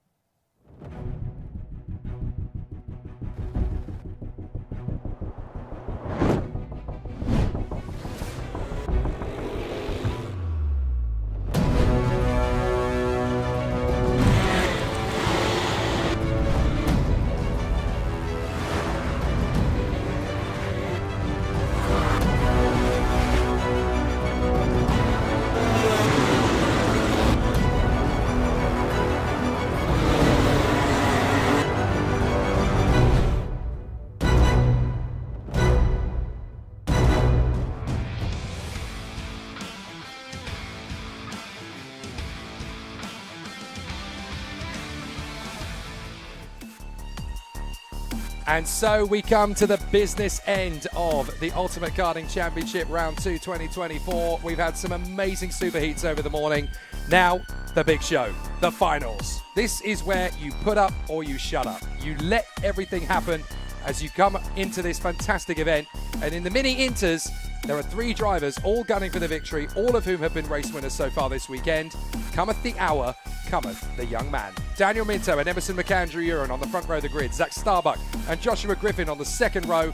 Riley Morrow and Alex Goodson will be together on row 3 to round out the top 6. Jamie Ambrose and Jensen White. Then Lewis Radcliffe and Otis Cleary to round out the top 10. Max Braskoff beside Miles Burton on row 6. Row 7 will see Smith versus Potter, Blair Smith and Thomas Potter. What can the Teapot do to work himself into the top 10? Soren Gallagher and Rayan Townsend. And then towards the tail end, we'll have Thomas Jackson, Ruben Jenkins, David Hjorns, Loman Wilcox and Charlie Stapleton. The 2 novices at the back there will learn about life in UKC in a Mini Inter final the hard way. This fabulous circuit, so much great action. I'm Jake Stanson, beside me Kai Bacchini. The finals coming up. This is the real test of what these kids have been learning for the entirety of the last 48 hours. Well, now we're just going to feed more fuel to the flames. As if it wasn't tense enough, it's about to get 10 times hotter out there on the circuit for these drivers. This is the race we've been waiting for. It's the ultimate part of the weekend. It's the best races that we'll be looking forward to. It's all or nothing for these drivers. It's every man for themselves, and it's pure action all the way to the checkered flag. And what a way to kick it off with the Mini Inter here. They really put on a show, really put on a display of power out in the super heats. Let's see if they can turn it up a notch for the super finals here. The Ultimate Karting Championship. We're always here to deliver the best action in British karting, and Mini Inter are here to prove that by an abundance as well. I mean, just in the super heat alone, we had so many overtakes, so much action, and so much going on. Emerson McAndrew Uren was the one who walked away with the super heat victory. Daniel Minto, Zach Starbuck, Miles Burton, and Riley Bureau, though, all gave him a big run for his money. Emerson McAndrew Uren, he may have taken home the win in the super heat, but he's not going to get it so easily in the final. Considering how tough the build-up to this has been for our Mini Inters, we're now in a really exciting duel for supremacy. There is the starting grid. The competitors gearing themselves up ready for an exciting showcase. And the 3 drivers right up at the sharp end of the field here. It's going to be hard to choose between them. There is Thomas Potter, the young superstar working his way into UKC for the first time in 2024. And you're going to see a lot of great competitors work their way forward. rising up through the ranks. It's tough to choose between the 3 drivers that have already won races over the course of Mini Inter this weekend. Joshua Griffin, Daniel Minto and Emerson McAndrew-Uren. It's actually the latter that's the favourite coming into this one after such a brilliant run in the Superheat. So let's see how it's all going to play out. And no, folks, you've looked at your screen there and you thought, is that snow? It isn't. It's cotton. It's absolutely blowing all over the place, and everybody's really been enjoying their lunchtime treat of cotton and chips. It's been really, really pleasant over the lunchtime period. But great to see as the sunshine and the wind really comes into its zone here at Whilton Mill. Great to see the drivers getting geared up for an exciting battle in Mini Inter.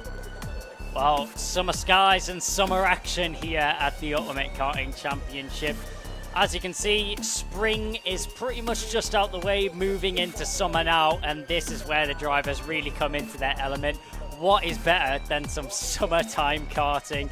The sun is blazing, the heat is soaring, and the engines are roaring as they take off the grid here to start their formation lap for the super final. Mini Inter, it all comes down to this. This is going to be the pinnacle of the weekend and the pinnacle of the sport as well. These drivers have a lot to play for and a lot to give up as well. Emerson McAndrew-Uren, the man with a big target on his back. Can he be dethroned from the Superheat, or will he be able to continue it on into the Super Finals? Daniel Minto is going to be the first man to answer, joining him alongside on the front row. But Joshua Griffin and Zach Starbuck, they will start very close in behind, edging these leaders closer and closer to their limits. 6 more races will determine the fate of round 2 of UKC.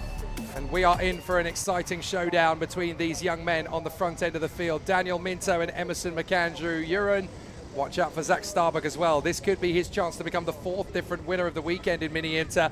And what a race it would be to win the final. He's got every much as good a chance as the 3 previous winners. Riley Morrow looking good every time he takes to the circuit as well. Definitely worth a quick watch. Alex Goodson and Jamie Ambrose were very good indeed this morning in the Superheat. Lots to choose between in terms of racing talent. We are under starters orders and off we go for the final. The Mini Inter Super Final underway. And it's a great start from Minto. No worries at all for the Hunter Motorsport ace to take the lead, but he's going to have big pressure right from the outset. Great start from Zach Starbuck. He is initially second, but then he loses ground to Emerson McAndrew-Uren, who pops up in a second position. Now Joshua Griffin's going to be on the warpath. He'll want to try and get into 3rd position as they go through Ashby. It's Minto, McAndrew-Uren, Starbuck and Griffin.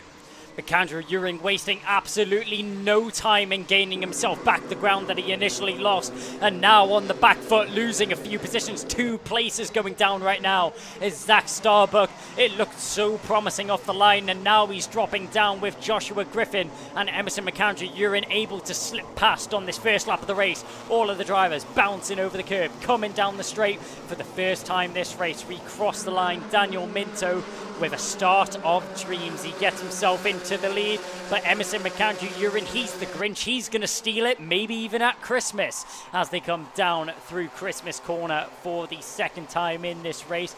McAndrew-Uren glued to the rear bumper of Minto. Minto for Hunter Motorsport. Will he keep it in the lead? Kai Hunter, strong driver. So is his teammate of Daniel Minto, as we now go down through Inkermans. And still in the lead right now, the number 28. That was a move in the background. That looked like that was Riley Muro making the move on Zach Starbuck. Yes, it was. Muro gets the move done. And going a little bit defensive is Daniel Minto. Maybe not feeling the most confident out in the front there. Never easy to pull clear in this Mini Inter field. They come off the turn, and that's going to be very close indeed between Starbuck and Morrow as they come off the course. Morrow's actually been able to get into 4th position to slice in on Zach Starbuck, and so the 3 previous winners have got away clear. Minto, McAndrew-Uren and Griffin. Here comes the move from McAndrew-Uren. He gets into the lead of the race then. Emerson McAndrew-Uren up at Christmas takes it on and manages to get the lead away from Dan Minto for the time being. Joshua Griffin there in 3rd position, out through Ashby. Back on the charge and down the drop they will go through the next 2 left-handers. But Dan Minto, plenty of time to get himself back into a winning position. He's going to go for it in the 2nd apex. And a lovely charge forward from Dan Minto. Oh, he had absolutely no hesitation taking on Emerson McAndrew-Uren one more time. Joshua Griffin is now going to try and make his bid to come through past both of these young men as they tighten up again in the final apex and then onto the main straight once more. Minto, McAndrew-Uren, Griffin. Tough move there from Minto, snatches back the lead. Emerson McAndrew-Urin thought he had a glimmer of hope, and that's instantly squashed there by the number 28 of Minto. And just to put the cherry on top of the cake, pulls himself the fastest lap of the race as well, as he's in the motion of doing so. Down towards Ashby's. The two DHR drivers will be able to file through. You can see a little stick of a nose cone there into the corner. Daniel Minto, he's not phased though. He's not going to back out unless the car is fully alongside him. Caution is going to the wind in this race. It's every man for themselves. A long look over the shoulder there from Daniel Minto. Yellow flags going into the boot there. As one car is stranded in the middle of the circuit, very close to causing an incident. Great awareness from the drivers there to avoid causing an incident and causing a crash. I think that scare there has maybe gotten to Emerson McAndrew-Urin a little bit, as he's gave Daniel Minto some breathing room. That is as close to a standing crash incident as you are ever going to get without any actual impact. I'm afraid it's game over for Rayan Townsend. Blair Smith having problems as well, I notice, has already fallen a lap behind the field, and Ruben Jenkins pulled off at the end of lap 1 as well. There's the move on the inside from Emerson McAndrew-Urin. Slices in on Dan Minto and Ashby. And still this battle rages on. The two drivers still going for it. Here comes Josh Griffin in the second apex of that complex. He now gets past Dan Minto. So it's the teammates at Dan Holland Racing on their home turf. Don't forget, this is their playground. 1 and 2, and driving beautifully at the moment. Emerson McAndrew-Urin in the lead. Josh Griffin in second. Dan Minto third. From Morrow, Goodson, Starbuck, Burton, Radcliffe, Ambrose, White. All bets are off now. Minto made a crucial mistake of leaving the car wide there on the corner. Whilton Mill is all about the inside line, and we see that time and time again. Joshua Griffin, opportunistic on the inside. He saw the gap, and no time wasted. Dives to that gap, gets it on the inside line, and now finds himself in second position, trailing his teammate of Emerson McAndrew-Urin. Daniel Minto, is the race done for him though, or is he going to be charging back forward? He's got to keep an eye on Zach Starbuck in behind. Starbuck initially had a beautiful start to the race and found himself in second position. Started to fall apart a little bit though in the latter stages of the first couple of laps. Now he finds himself recovered into a good position and back in fighting form. Be interesting to see what he's able to do on that zip car. You see the drivers file through once again. Another lap has now been completed. Almost 5 minutes has been done. This would have been the halfway stage of the super heats, but this is the super finals. We've got an extra 2 minutes of racing in comparison to the super heats. So more action and more overtakes, as that's shown there by what was the Cato Motorsport car of Miles Burton. Good move there from Burton to get himself into sixth position. Goodson will be demoted down into seventh though, as we go through Inkermans, and now trailing down the back end of the circuit. All the drivers, sorry, keeping it very neat and tidy there as they make it down towards the boot. Up at the front end, maybe stringing a little bit further apart than the drivers would be hoping for in the case of Zach Starbuck and Riley Muro. They really need to try and catch on to these leading three drivers if they want to be in contention for the race win. Still a quarter of a second between our leading duo, Emerson McAndrew-Urin and Josh Griffin. Dan Minto right there in third position, still pushing on a pace. Here comes the battle for fourth. Riley Morrow ahead of Zach Starbuck, Miles Burton and Alex Goodson. And still they charge away up at the far side of the course. Up to the hairpin at Ashby, looking for the move. But Emerson McAndrew-Urin still going full guns blazing as we see the charge from Zach Starbuck, having got himself into fifth position there. Behind Riley Morrow, ahead of Miles Burton. Still plenty of opportunities to work his way further forward. This isn't done yet by any stretch of the imagination. Starbuck closing in on Morrow as they go through the radius of the toe of the boot. Then up to the heel. And through the chicane onto the main straight once again.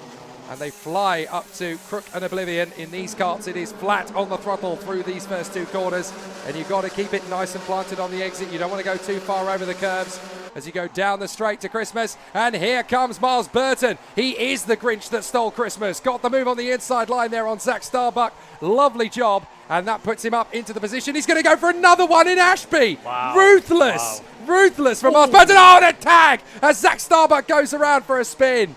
Oh, what a shame. He just got the rear quarter of the kart tangled in with the battle with Morrow, Burton and Goodson, and there was nothing he could do. What was a beautiful comeback there from Zach Starbuck. Unfortunately, he just falls apart. And now Murrow's finds got himself damage. Dropping down. Murrow's got damage. Yep. Something's not quite right with the car. It looks You can like see the axle. Yeah, it looks like the axle. You're absolutely right. Something's definitely not right with the engine either. He's got some flapping debris on the right side of the car. So surely that's going to be a mechanical anyway. But I'm afraid to say that Riley Murrow is in serious trouble here. Here comes Jamie Ambrose. Makes light work of him. And on the inside comes Otis Cleary. He gets Jensen White. Good switchback there from Muro to keep himself in contention of that battle. He'll do the most that he can with the car he has in front of him. The 82 there just having an issue getting out of the way. That's Louis Radcliffe as he went drifting wide through Ashby's corner. Having a little look on the inside. That looks like that was the 71 or the 11, sorry, of Otis Cleary as he dives down the inside into the boot. A late maneuver and deep on the brakes. Great to keep that car under control. Yeah, good run from Ambrose there to keep himself in the mix. But I do worry about his rear bumper, actually, on the right side of the car. Ambrose's bumper looks just the tiniest bit out of line, and if he's not careful, if he keeps bouncing over those curbs, that's going to turn into a mechanical. Certainly looks okay at the moment, so I think he's all right with that, but these guys are definitely running the gauntlet by hopping over these curbs the way they are. So Emerson McAndrew-Urin in front of Josh Griffin, the fastest member of the Griffin family that Peter, Brian and Stewie don't talk about much. Dan Minto in third position, then Burton, Goodson and Riley Murrow, who somehow is keeping this all together despite the fact that he's already been in the middle of that melee moment further back in the pack. Now, what has actually happened to Zach Starbuck? He has carried on in 11th position, so he's lost a lot of ground, but at least he's still in this one. Look at the air time that these guys are getting in the bottom end of the top 10. That's very nearly 7 to 8 inches off the deck as they come through. That's massive in these cars.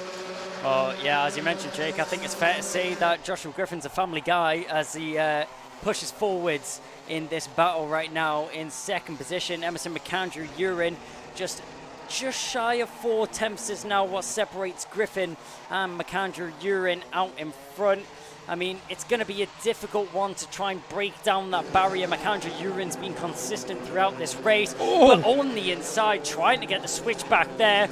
Nearly got it done. Otis Cleary looking for every opportunity available. Louis Radcliffe left that door open just slightly, trying to slide down the inside is Cleary, but he clearly wasn't able to get that one done that time round. Down the home straight and into Crook and Oblivion we go. Nose to tail with these two drivers as they blast up the straight towards Christmas once again. Will Cleary go for a late dive on the inside? He had to think about it, edged that kart towards the middle of the circuit, but ends up backing out of the overtake. Now he likes Ashby's, he likes to go for a move down here, but does he like it this time round? Yes, he does. He waits for the opportunity to arrive. And inch perfect there was Otis Cleary in getting that move done. He didn't want to dive too early, didn't want to go too early under braking, waited until a little gap opened up on the inside and pounced at the opportunity when it arose. I'll be fair, when Otis Cleary was starting that move, I never thought in a million years that move was on. He absolutely proved me wrong.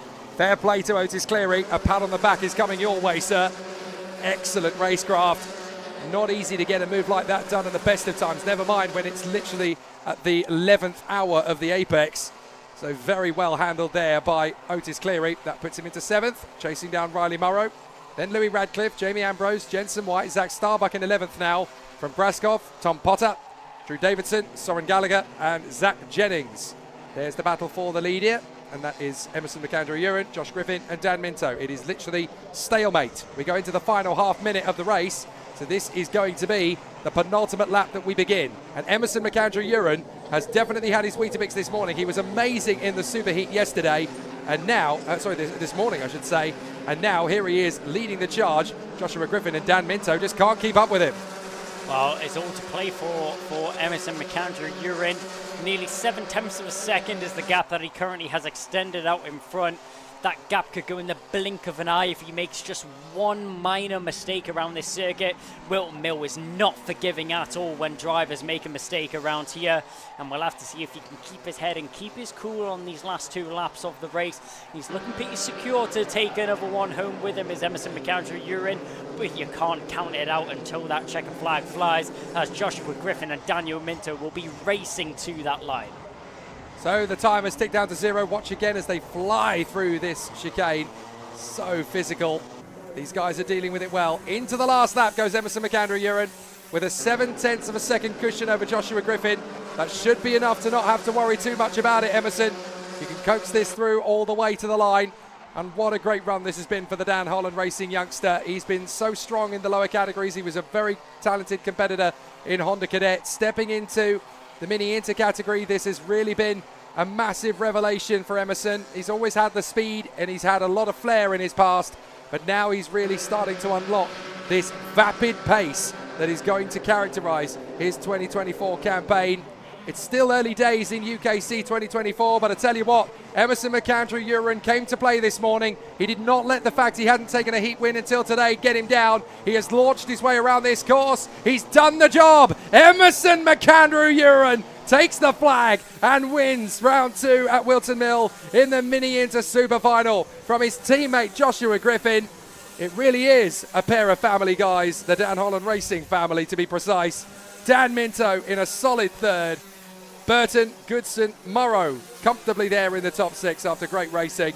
But well done to Emerson McAndrew-Uren. The title fight just ignited. A second-year veteran is Emerson McAndrew-Uren in the series, and he's one that's not afraid to be hauled on the top step of the podium. Provisionally our race winner here for this race, Emerson McAndrew-Uren, a flawless victory from him. He was able to take it away from Joshua Griffin in second position, who had the might of Daniel Minto in behind him. Miles Burton, Alex Goodson and Riley Mura rounded out up to 6th position, from Otis Cleary, Louis Radcliffe, Jamie Ambrose and Jensen White rounding out the top 10. Then he was followed up by the unlucky Zach Starbuck, caught up in some issues earlier on in the race, means he falls further down the grid than he would have been hoping to see himself. Maximilian Braskoff rounds out the 12th position, from 13th is Drew Davidson and 14th is T-Bar. Thomas Potter did a great job there after the difficulties of the earlier Super Heat. Soren Gallagher 15th from Zach Jennings. Thomas Jackson in 17th ahead of David Hjorns. Then Charlie Stapleton, the leading novice, ahead of Lamont Wilcox. Blair Smith, unfortunately, a lap adrift in the end. And we had retirements very early doors for Graham Townsend and Ruben Jenkins, who got caught up in a couple of incidents in the opening phase. But there is your man. Great battle. So it's actually a little further back in the pack, actually. It was Jamie Ambrose, his teammate, rather than Emerson McAndrew-Uren. So fantastic stuff. The Mini Inter Super Final doing a great performance. But now we get ourselves ready for our next fantastic battle. Well, how about that then? Mini Inter kicking us off in style here at round 2 of the UKC. But the result is a carbon copy out in front. The man that takes home the win, number 33, Emerson McAndrew-Uren from DHR. He won at round 1. He's won at round 2. You can see the youngsters here just high-fiving their teams. Alex Goodson making his way through as well, just high-fiving a few of the mechanics who come through to the railings. I'm going to get a word with Emerson as soon as I can. And Dan Minto in 3rd from pole. Will he be happy with that result? A podium, but he did it start in pole. We will find out in a moment or two. I'll get Dan on the spot as soon as I can. And we'll see what he's got to say. We'll come and get Danny Minto on here. Daniel Minto, let's come and have a chat with you, sir. So Daniel, started in pole, came home in 3rd. You look like a man who's perhaps not happy with that result. Yeah, I'm happy. Just could have done better, really. It's one of those, isn't it? Because you're on the podium, you've had a great race, but there's some fast lads out there, and Emerson, he's just done it again, hasn't he? Yeah, he's just up the road, really. But all in all, you've had a good weekend. You did start on pole. You're quick. You're in the mix once again. Talk to me through your whole weekend. What are the positives we can take from this? Just being on the podium, really. It's good to be back on the podium. Great to be back on the podium. Great to have you here racing once again. Who would you like to thank? Who's been looking after you this weekend? Reese and Kai for making me who I am today. Josh for data. And Jacob for mechanicking. Brilliant. Well, listen, well done. 3rd place on the day. You're going to get yourself on the podium later on and spray some champagne. Smile under there somewhere. I know you feel you could have done better, but is there a smile under there somewhere? Yeah. All right, mate, well done. We'll see you on the podiums, and we'll see you for round 3 at Warden Law in 2 or 3 weeks' time. Thanks ever so much, Dan Minto. Thank you. Right, let's find our next man. 2nd place then was Josh Griffin. Where is Josh Griffin? Come on over, Josh. Let's grab a word with you. Mechanics just putting the carts up on the trolleys. Come and put your feet on the spot here, sir. Josh, so it's Dan Holland 1-2 at the top of that one there in Mini Inter. You happy with your result? Yeah. Yeah, you are. You don't seem very happy with the result. There's a smile under there. Come on, what's going on with you? It's just quite hard. It's way hard, isn't it? It is really hard out there, but you were pushing in the mix at the front of that. Started on the second row of the grid in 4th, and you came home in 2nd, so it's not bad, is it? Made up a couple of places. Yeah, it was quite good, to be fair, yeah. Who's been looking after you this weekend? Who would you like to thank? I would like to thank my dad, DHR, JP on the mechanic, and that's about it, to be fair. All right, well, listen, mate, well done. Go and high-five your mechanics, give your team a well done, and we'll see you at the next round. And we'll see you on the podiums with the champagne a little bit later on. Thank you. All right, well done to him. That's Josh Griffin, but let's welcome up Emerson McAndrew-Earn. Coming up, Emerson, come and put your feet on the spot here, mate. Let's have a word with you, because me talking to you in a winner's position, this is becoming a habit, isn't it? It's 2 from 2 in the UKC. You must be thrilled. Yeah, it's been a great weekend. We've had the pace for all of the weekend, and in the heats, P3 and P3, we'll take that. It was great heats, and we've just done the same in the final from last. Well, you're really enjoying this Mini Inter kart in 2024, aren't you? What's going on with the team? What's going on with you? What are you doing that's right this year? Any changes, or are you just settling in? It's just like last year, really. Well, it's been a great year so far. So, yeah, hopefully we can do the best we can. Good battle in that one there, though. You got yourself out in front, but in the early stages, Dan Minto was out in front, and he obviously started on pole. You had to fight for it, but when you get out in front, are you feeling the pressure? Are you feeling comfortable? What's going on? Yeah, when I was out in front, it happened like last round at UKC Bolton. Like, I swear I heard an engine behind me, but it wasn't my own engine. That's it. You hear those engines behind you, and they're not your own. You know they're coming for you. They were chasing you, but you did well, my friend. Who would you like to thank? I'd like to thank Time Racing Engines, Dan Holland Racing, all of my family and people who supported me, and I want to dedicate this to my grandfather who passed away about a week ago. Fantastic words there, my friend. He'd be very, very proud of you. Well done. Excellent stuff, Emerson. We shall raise a champagne to your grandpa on the podium a little bit later on this afternoon. Huge congratulations to you. See you at the next round. Thank you. Right, Kai, let's go back up to you for some replays. What a great one to start. Very true, Kev. Yes, it was a very exciting battle right from the get-go. And Emerson McAndrew-Ewan clearly doing his homework overnight, able to put himself into a very competitive position. It was just the discipline of the timing of his moves. When he got past Dan Minto, he knew that he was going to have a kart underneath him that would take him further up the road. It's the discipline, it's the control, it's the patience. That's what gets you a win in Mini Inter. Well, I mean, McAndrew-Ewan, even though being so young, he's just really showing his display of racecraft that he has throughout this series. And you can see it time and time again, just, as you mentioned, disciplined, waiting for the right opportunity, waiting for the best chance he has to make an overtake and for it to not just benefit him, but to pull away from the rest of the pack as well. We saw multiple drivers fighting all the way through the field. Miles Burton for Kato Motorsport put up a great fight all the way through the field. We've seen him make a move after move, even consecutive corner overtakes. You don't see that very often, and neither do you see a kart go around very often at Ashbury's. But either way, we go up towards Christmas, and all the way throughout this race, even if it wasn't up at the front end or even in the mid-pack, there was multiple drivers scrapping all the way through. Yeah, it was really unfortunate to see Zach Starbuck pirouette around in the middle of that race as well. He just got caught on the wrong end of the battle. But this young lad, Emerson McAndrew-Ewan, opening the account for the finals today with the win. Excellent stuff and a great start.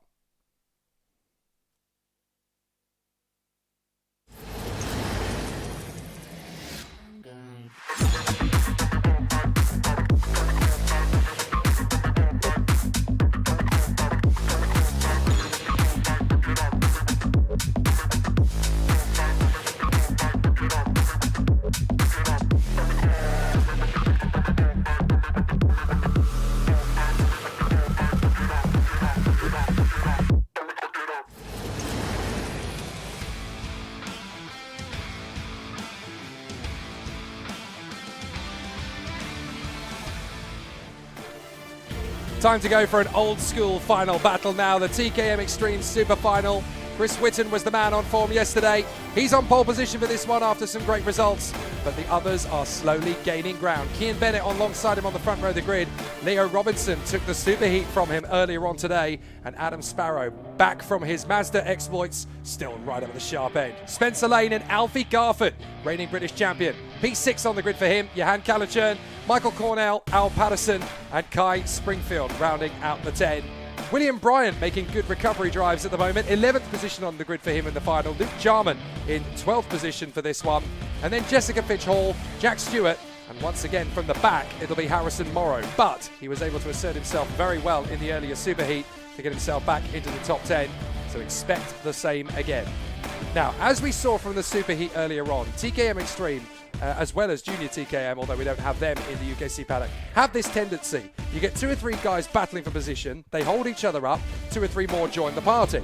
Then they all battle away with each other, then 3 more join the party again. Then another 4, then another 4, and it just keeps on building. We had that amazing Junior TKM final years ago, 2013. I'm not joking, 22 drivers were in that chain from the front to the back of it for the victory. That's what TKM is like. You just ultra competitive all the way, and every single person who is in that hunt for the victory has got just as much of a chance as their opposition, and that's why this TKM class is still so competitive. Alfie Garford, first time back out in a kart for about 8 or 9 months, I think.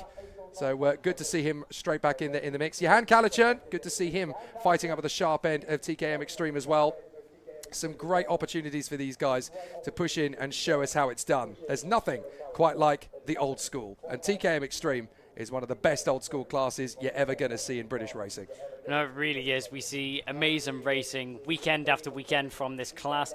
With it being even one of the smaller grids that we have with us in the Ultimate Karting Championship, it still never disappoints with the fiery action and brilliant racing we see from all these drivers. Chris Whitton, though, is a name that we can't keep out of our mouths. He may as well be copyrighted onto that front row, as it's a staple position that he manages to link up pretty much every single weekend. Joining him alongside, though, he's not going to let it go easily, is Cian Bennett. I mean, our victor from last time out, he's going to look to do the double. He's going to look to link it up twice so far in the championship, with 2 rounds being done so far. Chris Whitton, he's the one coming to spoil the fun, though. And he definitely will do it his manner, in his way, in the jet black chassis, working his way to come forward. Chris Whitton, dominant yesterday, super strong in qualifying. He still has what it takes to win at the sharp end of the field, but he now knows that the final is not going to be as straightforward as the qualifying heats yesterday were. So it's definitely going to be a tough one for him. Cian Bennett, front row of the grid for him, definitely looking very intense to try and take the win off him, and all he needs is a decent start off the line, and suddenly the CSR driver can find himself surging up the inside. Leo Robinson, superheat winner earlier on today for Tim Wilson Motorsport. Good to see him back in the action at the sharp end of the dais. And it's this man, Adam Sparrow, fresh from his exploits in the BRSCC Mazda MX-5 categories. He's done a great job to come back. Yeah, you'd love to see drivers returning to the grid and returning to have more fun in the karting paddocks here as we go down the grid here. Multiple big names of motorsport, not just karting in general, that could be fighting up at the front end. I don't think it's anyone's game here. We've had 2 different victors. We've had Chris Whitton taking away both the heats, and Leo Robinson came to throw a spanner in the works and join the party, taking home a brilliant superheat victory. He showed when he was opportunistic to make his overtakes, and also showed some crucial defensive maneuvers to secure himself the victory.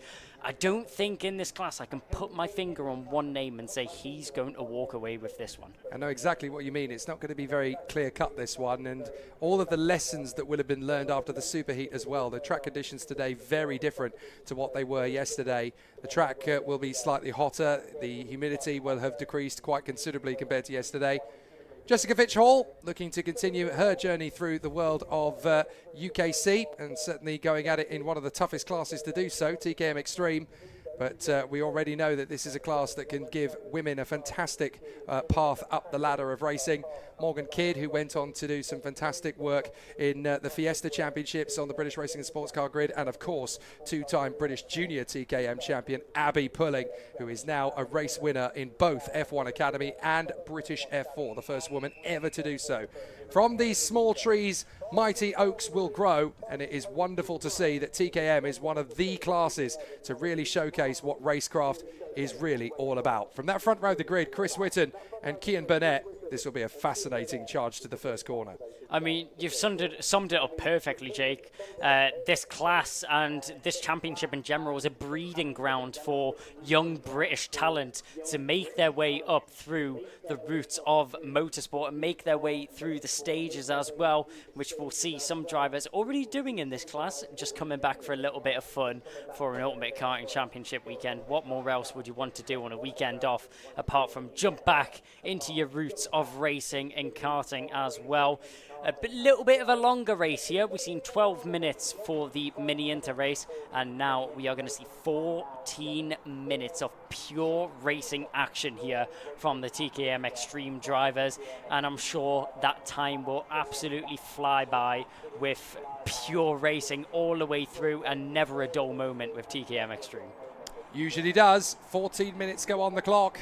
It doesn't sound like much for a race, but you try and do this when you're a couple of millimetres off the ground in a kart that will accelerate and push you all the way to upwards of around 65 to 70 miles an hour, hopping over curbs, taking off to about 3 to 4 inches of ground clearance, landing again, hoping that the axle isn't going to tear away from the chassis itself or the tyres aren't going to puncture or rupture, and you're there on the limit of adhesion with a dozen other racing drivers at the pedal to the metal stages of this final.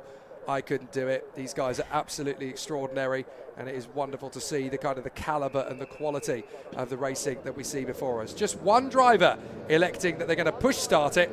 That's also a bit of a confidence booster as well, because that's a very strong kind of discipline for Michael Cornell to push start the kart, showcase that you've got that upper body strength.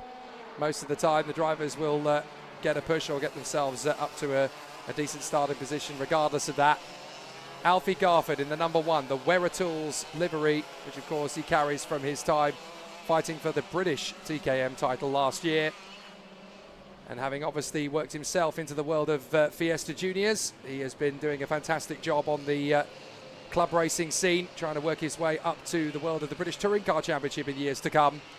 But great to see him back in the TKM Extreme category. First time in a kart for about 8 months, I was told earlier today, so great to see him right up at the sharp end with no testing pre-week, just come straight in, arrived on Friday night, we're ready, we can do this, and it's great to see the battles Alfie Garford has put on so far. I have a feeling there are a few more to come. Out of the final turn, Whitton, Bennett, Sparrow, Robinson, Lane, Garford, Catachurn, Patterson. Let's see how it all gets underway as they come off the turn. Are we going to go racing this time? We are indeed. And a cracking start from Whitton. Cuts right across. Robinson dueling with Bennett as they go through Brook and Oblivion. Everybody keeping away from each other for the time being, though. Enough clearance is given to charge down towards Christmas Corner. And on the inside, that's Adam Sparrow trying to take on Leo Robinson. Can't quite get there. Robinson holds third position for the moment. Spencer Lane tucks in 5th position as up the inside. Robinson has to defend from the 2 Talcos. 6th position for Alfie Garford. Good start from the British champion. With all this chaos unfolding in behind, though, this is just letting Chris Whitton drive away from the rest of the pack as he manages to disappear into a world of his own already on the first lap of this race, gaining himself a little bit of advantage and trying to gain as much breathing room as possible. He hooks it round the final couple of corners. Cian Bennett, he's not going to let him drive away that easily, though, is he? He'll nicely hook onto the rear bumper of Chris Whitton. 4 tenths is the gap which separates the top 2 right now. That'll fold down very easily as sideways there through the number 11 was Spencer Lane. He's going to have to be careful if he doesn't want to lose it to Yehan Kalichurn. As drivers squabbling all the way through the pack. Great move there from Robinson to get it done on Bennett. Bennett has the world of issues now as managing to slip through as well was Adam Sparrow. He's going to try and defend from Garford and Lane. But you know what? That was a characterisation of the sportsmanship of Cian Bennett. Another driver would have chopped right across and left them no space whatsoever. Cian Bennett knew that was unfolding, he knew that it was unravelling, and he went, you know what? I need to tuck back in. I need to get myself back into the slipstream of these guys. I'm not going to cause problems. I'm not going to be, the dunderhead that basically causes the pile-up. That's not my game. Kian Bennett allows it all to happen, drops back in behind Robertson and Sparrow. He knows it's a long race, and that's not how he races. He's not going to be a dirty driver. He's going to tuck in, let it all unfold. Here comes Calichurn on the inside of Alfie Garford at Christmas. Nice move, and the Klassen Motorsport star gets up another position. That'll go very nicely for him as he continues rising up through the ranks. 5 different teams in the top 5 places. Well, if we're talking about variation, look no further than TKM Extreme, as leaving maybe the inside a little bit vulnerable there was Leo Robinson. Had a sniff of the inside, did Adam Sparrow. Didn't quite chance it this time round though. Chris Whitton, that advantage which he managed to pull earlier on in this race has been cut down substantially. Very quickly done by Leo Robinson here as we come down the home straight once again. Only 3 tenths separates the 2 drivers, with Adam Sparrow picking up the fastest lap, the quickest driver on the circuit right now, pinned to the rear bumper of the number 36. Is he going to go for a move? No, they're going to work together to catch on to the back of Chris Whitton. As soon as Chris Whitton is reeled in though, that's when all hell is let loose, and that's when everything unfolds for these drivers. Yeah, see Adam Sparrow's being a little bit of a genius here. He's learnt his craft from the Mazda MX-5s. They're very similar to the karts in the way that they work in the draft together. Robinson decides he's not going to wait around anymore. Dives in on Whitton. Here comes Adam Sparrow to move up in his 2nd position. He gets P2. And now Chris Whitton is on the back foot, down to 3rd position. Robinson leads, Sparrow 2nd, Whitton 3rd from Bennett, and then Calichurn and Garford having a great duel for P5 from Lane, Cornell, Stewart and Harrison Morrow again rising up into the top 10. But Kian Burnett wants this. He's going to be pushing hard on Chris Whitton as they go along Manuel's Bank, up Fine Lady into Christmas, and that's Kian Bennett into 3rd position. It's all going terribly wrong for Chris Whitton as Adam Sparrow attacks Leo Robinson for the lead up front. Into Ashby goes Kian Bennett, dives across on Chris Whitton. He does not want to lose this position that he's worked himself into to gain. So Whitton from the lead drops to P4. And here comes Garford, diving in on the inside. He gets 5 off Calichurn.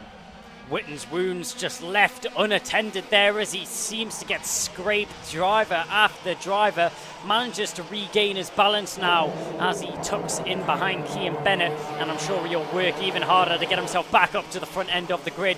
But Leo Robinson's move there just seemed to catch Whitton off guard. Whitton definitely wasn't expecting that overtake there from the number 36. Robinson did a great job there to get himself into the lead of the race. Adam Sparrow now, this is the driver which we need to keep an eye on. Will he work with Leo Robinson to try and push away from the rest of the pack, or will he go for that move as soon as possible? The Talco driver has a lot which he needs to take into consideration here. Will he be opportunistic? Will he work with Leo Robinson? Only time will be able to tell here though. I'm sure Robinson has no intentions of giving up that lead position right now as he looks quite comfortable out in front. Kian Bennett came to play as well though.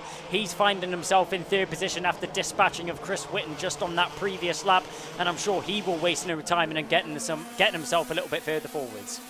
So Robinson, Sparrow and Kian Bennett, Kian Bennett, the new fastest man on track, 48.2. A very quick lap indeed there, 0.3 of a second quicker than Chris Whitton. Whitton is actually under pressure from Garford and Calichurn. They're going to work together here in 5 and 6. And they can actually take on Whitton. Here's for the lead. Adam Sparrow picks his moment into Ashby, and nothing Leo Robinson can do about that one at all. He has to hang fire, let Adam Sparrow in the Talco go, and now these 3 are going to be on it once again. Sparrow, Robinson, Bennett, and they are going to be at each other's throats. Here comes Robinson back for the inside of the boot.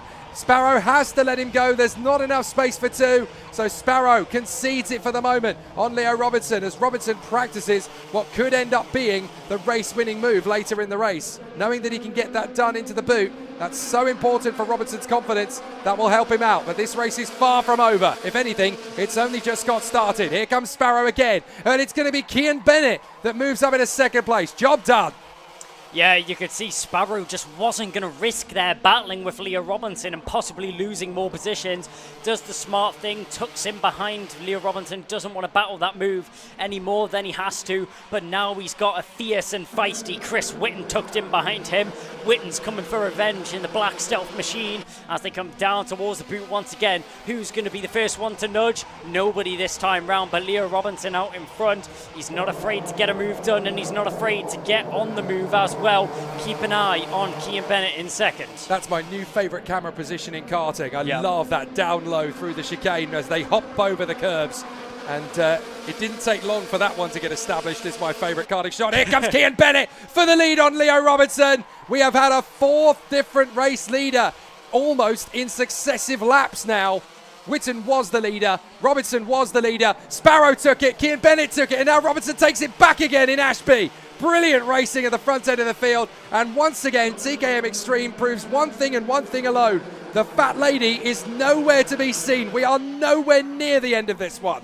But the question is, Robinson, with all this fighting that he's doing, is it because he doesn't feel comfortable in his pace as a driver?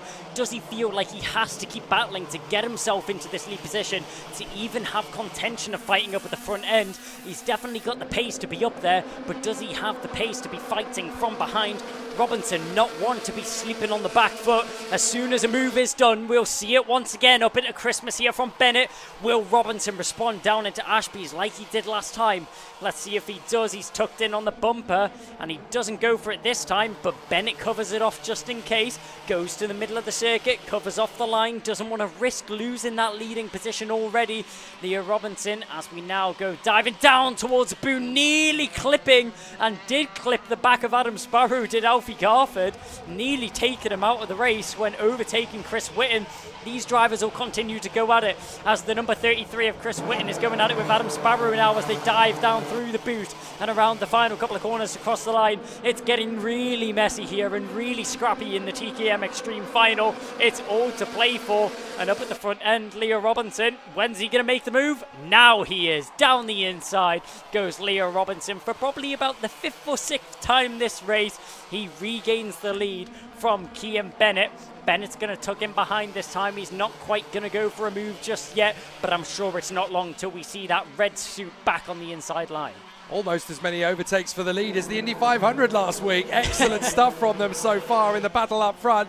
Alfie Garford has climbed his way to 3rd position and Chris Whitton has gone with him. That's at the expense of Adam Sparrow, who now finds himself down in 5th position. He was in the lead at one point. He's down to 6th position now because Jan Kalichern has also got through into P5 at this point. So Robinson, Bennett, Garford, Whitton, Kalichern, Sparrow all the way down to P6. But this is nothing new for Adam Sparrow. He can tumble all the way down to P6 and still find his way back into the lead of the race once again.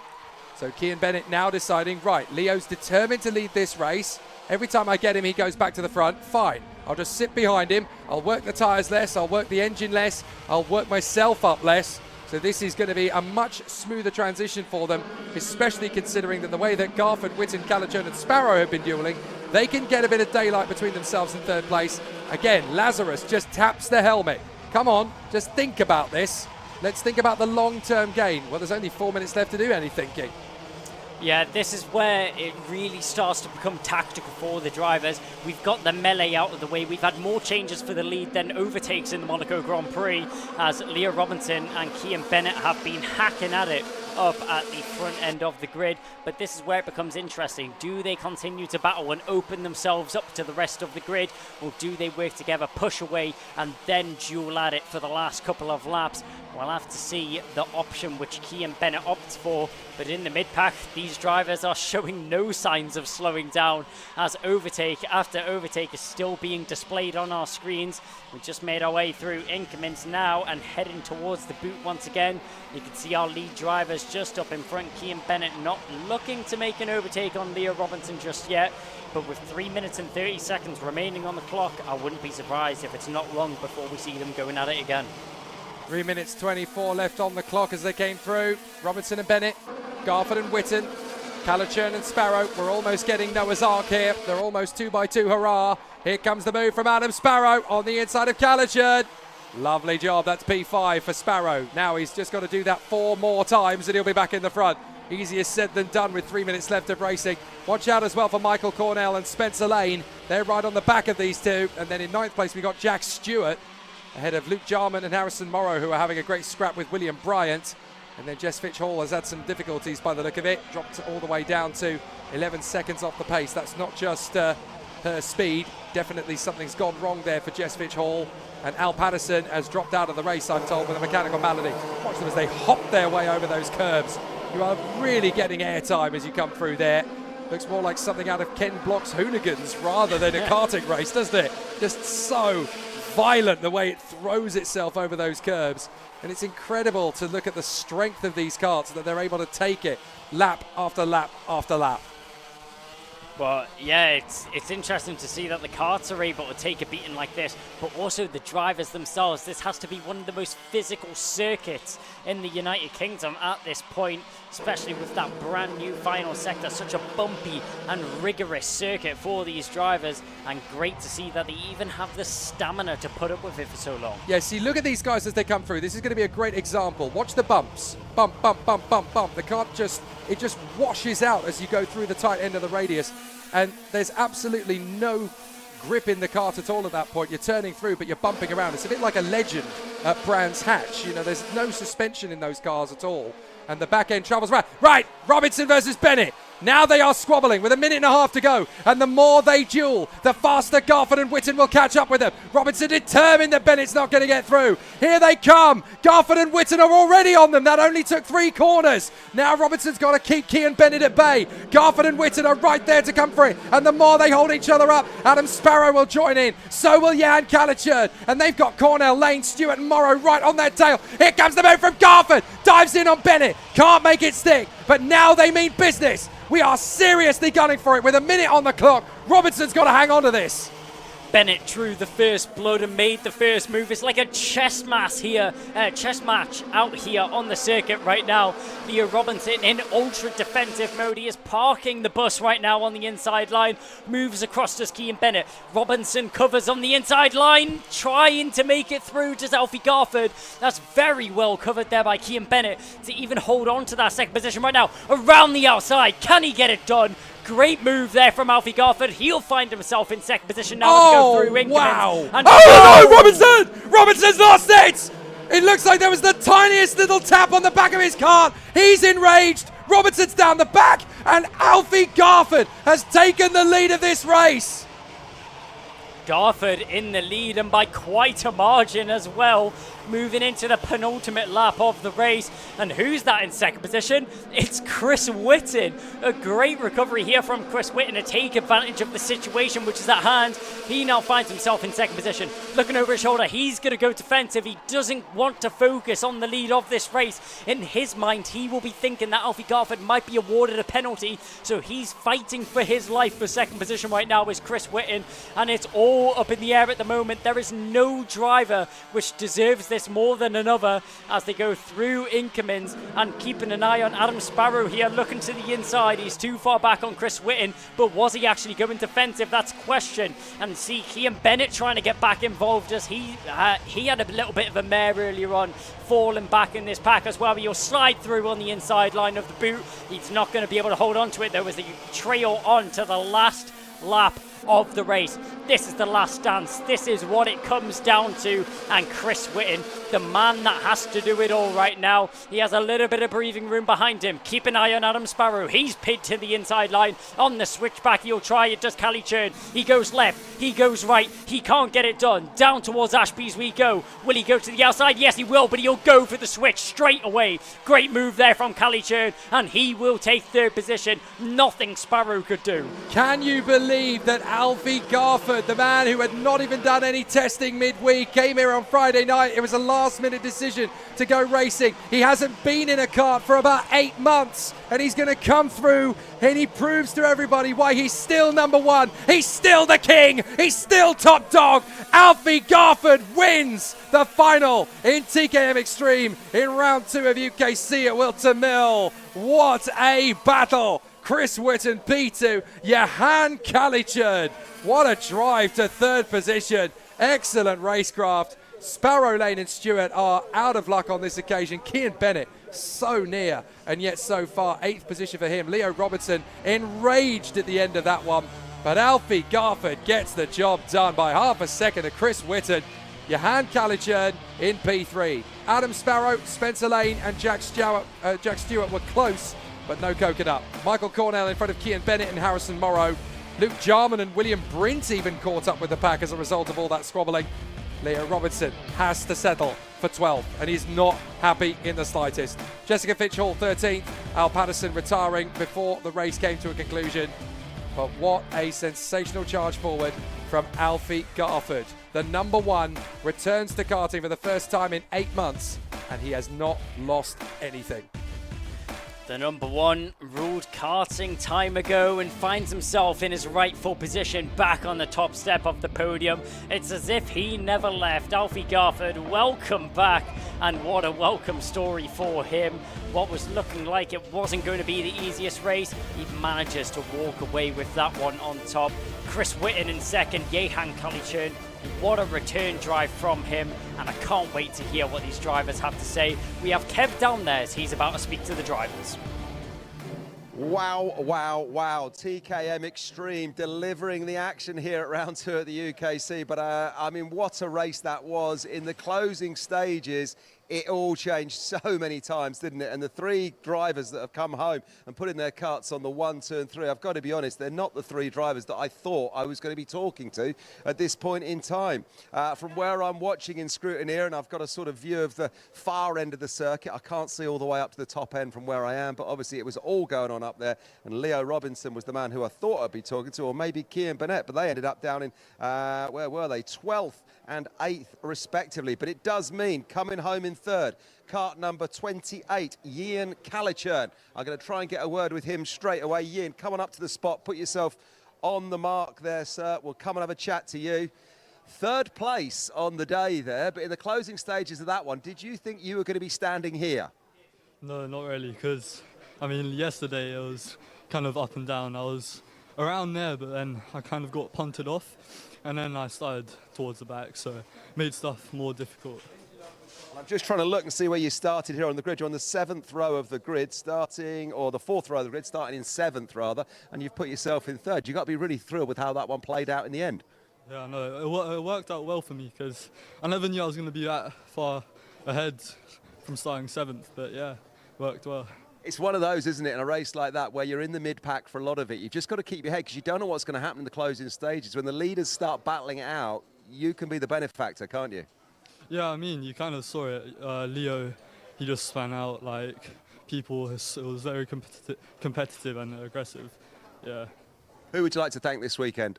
Ashley and Dave Klassen Motorsport, David Story, and all my friends and family from Mauritius. Fantastic stuff, sir. Go and celebrate with your team, your friends and family. Well done. Let's get the man who is in 2nd place up here, Chris Whitton. Where's Chris?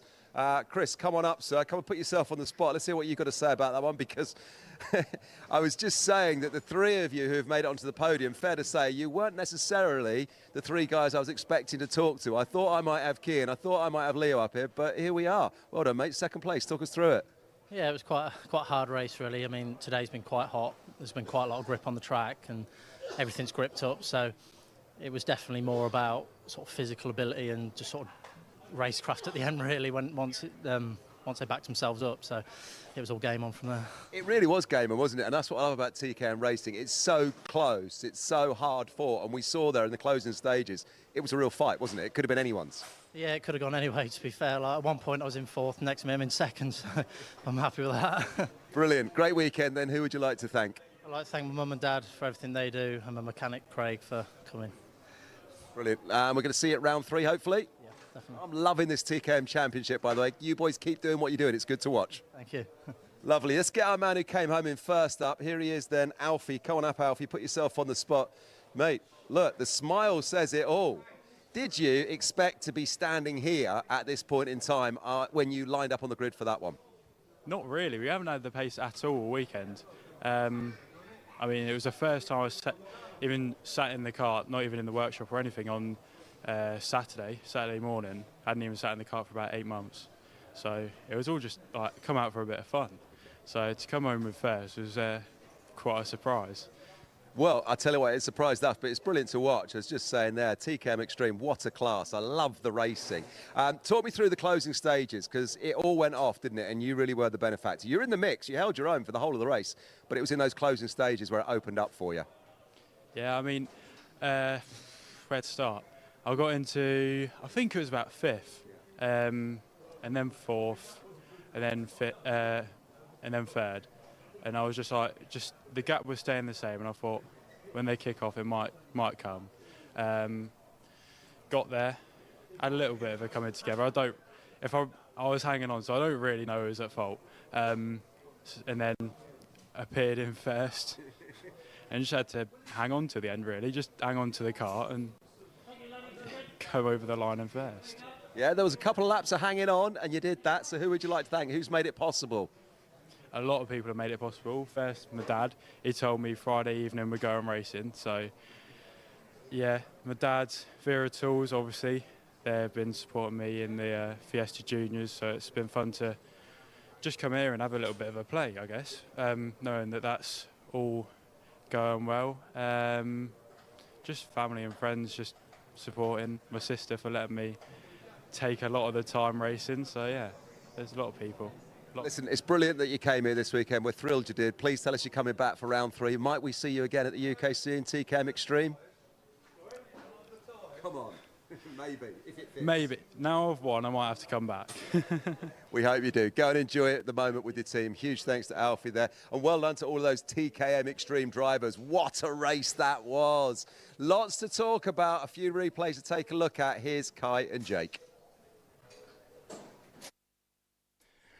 Well, fascinating stuff, and great to see Alfie Garford back to what he does best. This was only meant to be just a weekend off and having a bit of a laugh away from Fiesta Juniors, and he's come straight back in and shown the world that he's still the #1 in the UK in TKM Extreme, and extreme really is the word. It was proper, brutal, warrior, gladiator style racing out there. Everybody gave as good as they got. Even at this stage, I think we thought, well, Whilton's got this one on a plate. No chance. TKM Extreme never settles itself up that quickly. No, not at all. I mean, it was difficult to even keep up with everything that was going on during that race. There was so much action, so much racing going on. I couldn't even keep count of the amount of times that we had changes for the lead. Leo Robinson and Cian Bennett were going at it at one point in the race, swapping lap after lap, as we see Cian Bennett making plenty of overtakes during that race. He definitely had a tall order, and I don't think he'll be quite pleased with the position he finished in.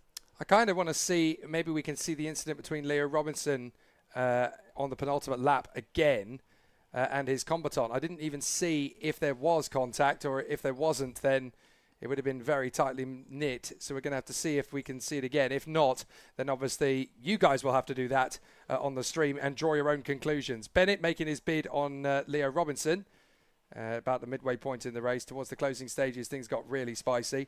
So it'll be fascinating stuff. Just to announce to the people trackside here, we need driver numbers 36 and 1, 36 and 1 to the steward's office, please. That is 36 and 1. So I think it's for this that they are going to be looking into it. So let's see what happened. I think we're going to see part of what actually happened. There it is. Yeah. Okay, right. So we've seen that back on the replay, and I think it's fair to say that 36 and 1, they'll have a nice conversation, potentially not a pleasant one. But we'll continue here at UKC.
Micromax always spells tough, always spells difficult. So can anybody topple Max Abrahart? 2 heat wins and the super heat. Can anybody stop him in his tracks? Austin Oman alongside him on the front row of the grid. Max Jolly and Dean Singh Pahal on the second row. Harry Radcliffe and Arthur Farrow rounding out the top 6 from row 3. On row 4, it's Maria Roberto lining up alongside Sebastian Crawford. Then LBJ Stubbs working his magic to get alongside Alfie Mayer in the top 10. Josh Hushka hasn't got quite so much work to do from 11th on the grid, but Oliver Dawson really booking a decent run there in 12th on the grid. Then Finley Beals, Albie Farrow and Harris Barber. Let's see how this final race of the weekend for Micromax plays out. And it is going to be a tricky one because Abrahart has had one-way traffic very much his own way so far this weekend. Both the heat victories yesterday and the superheat this morning. But Abrahart did have to work hard to get there. Yeah, he hasn't had it easy. We've seen that in the superheat especially. He pulled off a monstrous move to get that race win back in his order. He remains undefeated so far this weekend. Can he take that all the way to the super final and get a slam dunk victory here with a clean sweep of the Ultimate Karting Championship? It's going to be a tall order that he has to take on. It's not going to be an easy one that he has to tackle either, with 12 minutes of pure racing from all of these drivers surrounding him. He'll have pressure from start to finish if he's up at the front end.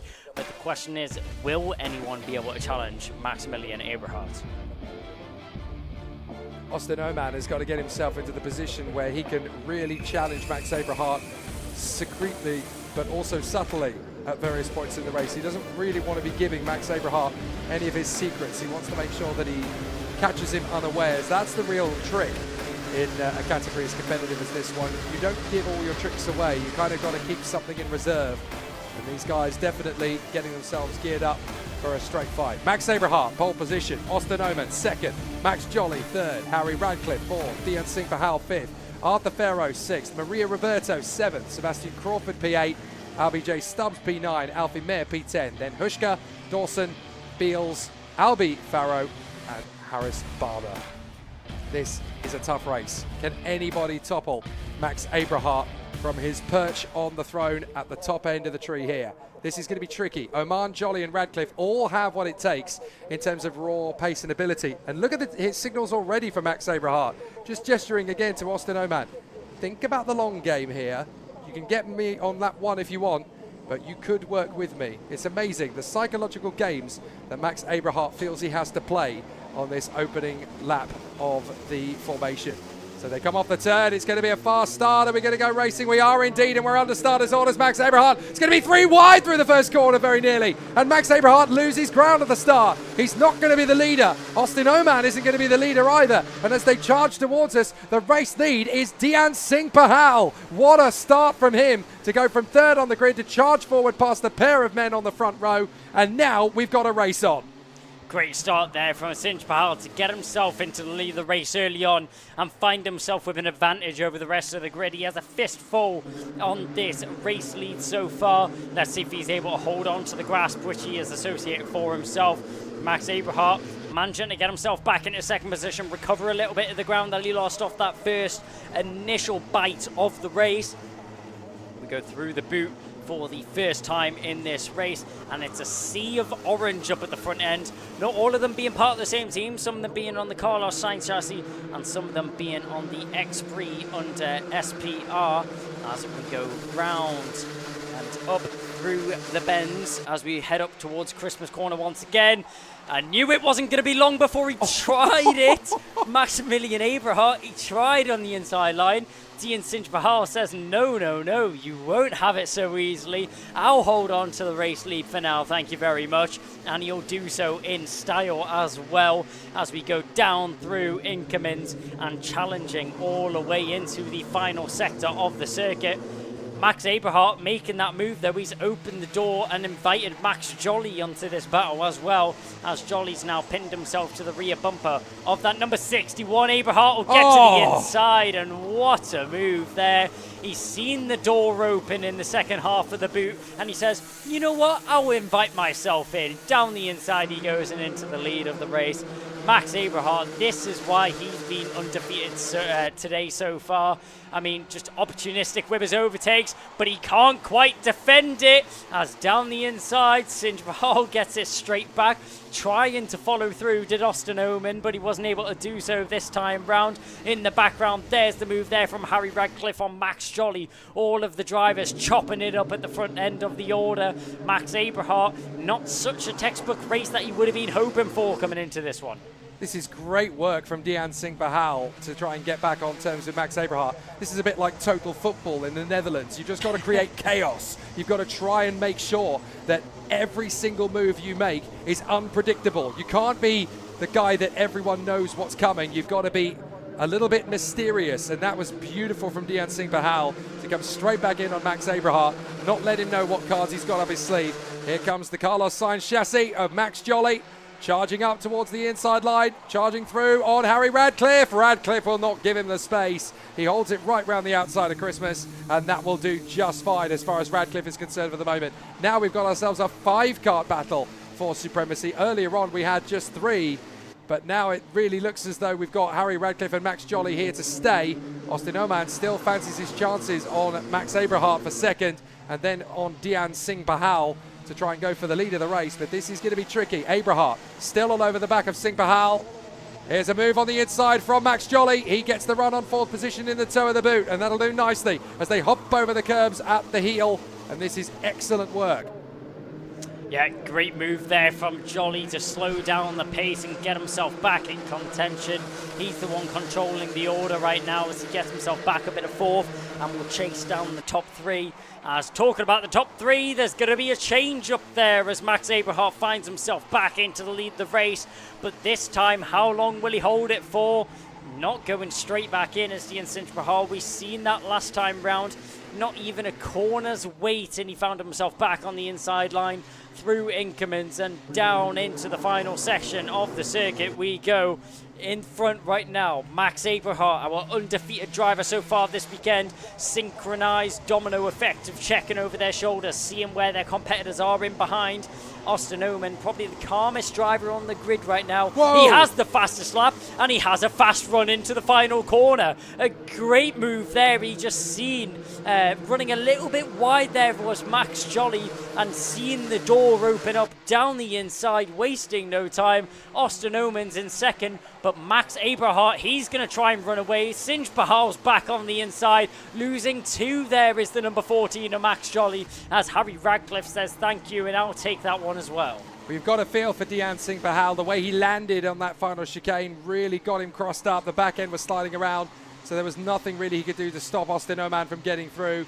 He's just quite fortunate that he's only lost out in the hole to Max Jolly as well, because that could have been even a spin into the wall or anything. That could have been all sorts of chaos for Dian Singh Bahal, but he manages to save it. Now we've got Abrahart versus Oman. It's back to the way it was in the earlier superheat, and again, just that ground clearance that you get as you hop over those curbs. There's enough to fit a Lego set underneath it. A very tough rough at the moment. Right, there's a warning flag for contact. That's Sebastian Crawford, who's got himself in the wars there with another driver.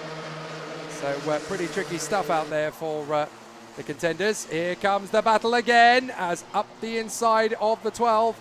That is further back. That's Harris Barber dueling away with Alfie Mayer. So they are having a great squabble in the mid-pack. It's not just about the guys leading the race. You've got to be in the middle of your own battle and assert yourself in strong positions there. Alfie Mayer, Harris Barber and Albie J. Stubbs still having a really good squabble.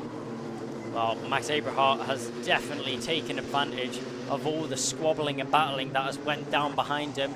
He's extended himself a 0.6 of a second gap back to Austin Oman in second position. Let's see if he's able to cut that down a little bit. Yes, he is. Oman temporarily had the fastest lap of the race. It's then handed off to Max Jolly, who had a blistering final sector there. Nearly 0.2 faster than our leading drivers right now. Max Abrahart using all the track available to him on the exit of Oblivion there as he makes his run up towards Christmas Corner. Leaning through the bend right there is the number 12 as he heads through Christmas Corner. That's Harris Barber. We just seen him battling with Alfie Mayer. Mayer managed to make his way past and actually dispatch of the number 12 as well. as we see them diving through Inkermans and down towards the final sector once again. Number 16, that's Sebastian Crawford. Previous contact warning, he's trying to get involved in this battle as well with Albie J. Stubbs, but back up at the front end. What was a 7/10 gap has now been clawed down by Austin Oman like a wild cat in the jungle. He's straight onto his prey. Max Abrahart in the lead, desperately tapping his helmet. You can see he shook out in front. He's saying, come on, man, let's work together. We need to pull away from these drivers in behind us. But Austin Oman, I highly doubt he's going to fall for the bait. I'm sure it will be a straight textbook move on the inside. And tries on the inside there. Does the number 52. That's Maria Roberto trying to get the move done on LBJ Stubbs as those two battle it out in the final section of the circuit. Yeah, Crawford got the move there on Maria Roberto, and Roberto was retaliating big style, but this is exciting stuff. And again, Max Abrahart having to tap the helmet just to remind Austin Oman, come on, work with me, work with me. Not on your Nelly, sir, says Austin Oman. I am coming straight for you, and you know it. We all know it. We're stood here trackside. We know that we're not going to work together. You know I'm not going to work with you. It's up to you. What are you going to do to try and get me to back off the charge? Meanwhile, Max Jolly has seen an opportunity here. Knowing that Oman has caught back up to Abrahart, he's got an opportunity here. Dian Singh Bahal right in front of him. If he pushes him slightly further forward towards these guys, then he's suddenly got not just a bit of silverware on the table, but it could be the big pot. Yeah, Max Abrahart, that signal just seemed out of desperation. It was a surprise that he looked back and seen Austin Oman so close to the rear end of that car. And maybe that was the kick he needed to try and pull away from the pack. But the question is it too late to deploy that pace? Or is Austin Oman already in the clutches of attempting for this lead right now? There's still a little bit of breathing room that separates them. Oman is about 0.06 of a second quicker a lap, and that doesn't sound like a lot, but over time it definitely adds up, and we see it adding up for Austin Oman as he's just been quietly chipping away at the gap between him and Abrahart, and now he finally finds himself in an offensive position. The SPR kart is once again on the attack. We've seen some brilliant moves from Oman over the course of this race, but can he do it when he needs to most? Can he get into the lead of this race? Second position, I don't think it's quite enough there for Austin Oman. He's one of the big boys here, and he's chasing for the big trophy and the big reward at the end of this weekend. 2 minutes 17 on the clock. They've still got to just continue to push, find that little bit of extra as they work their way through Oblivion and Crook, and Oman looking really confident now as the chaser rather than the man being chased.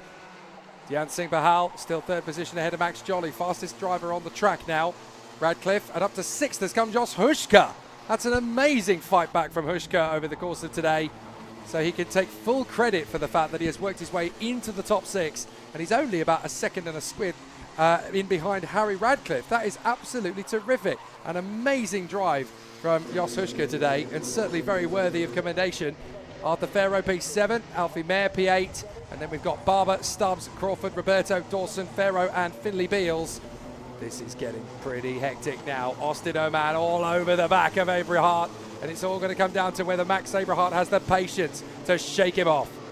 The fuse is fizzling down before it all explodes up here at the front end, before it all starts to kick off. It's coming down to the wire. A check over both shoulders there from Max Abrahart. He's really starting to be worried about Austin Oman, and Oman showing him a reason why. Left and right, diving, looking, waiting for the overtake to be on the tables. Austin Oman in a prime position to find himself in the lead of this race. Shy of a minute's left on the clock. There's not long left. The laps are counting down. The time is counting down. Here he goes! Double check over the shoulder on the inside. Oman tries it on the switch. Here comes Sinj Pahal down the inside. He'll get it on Oman. Trying to respond as Jolly. He's not able to get involved in the battle. Out at the final corner, he'll try the switch back. They'll go dancing down towards Crook, side by side through Oblivion as well. Is it going to work out? Look at Jolly! Wide.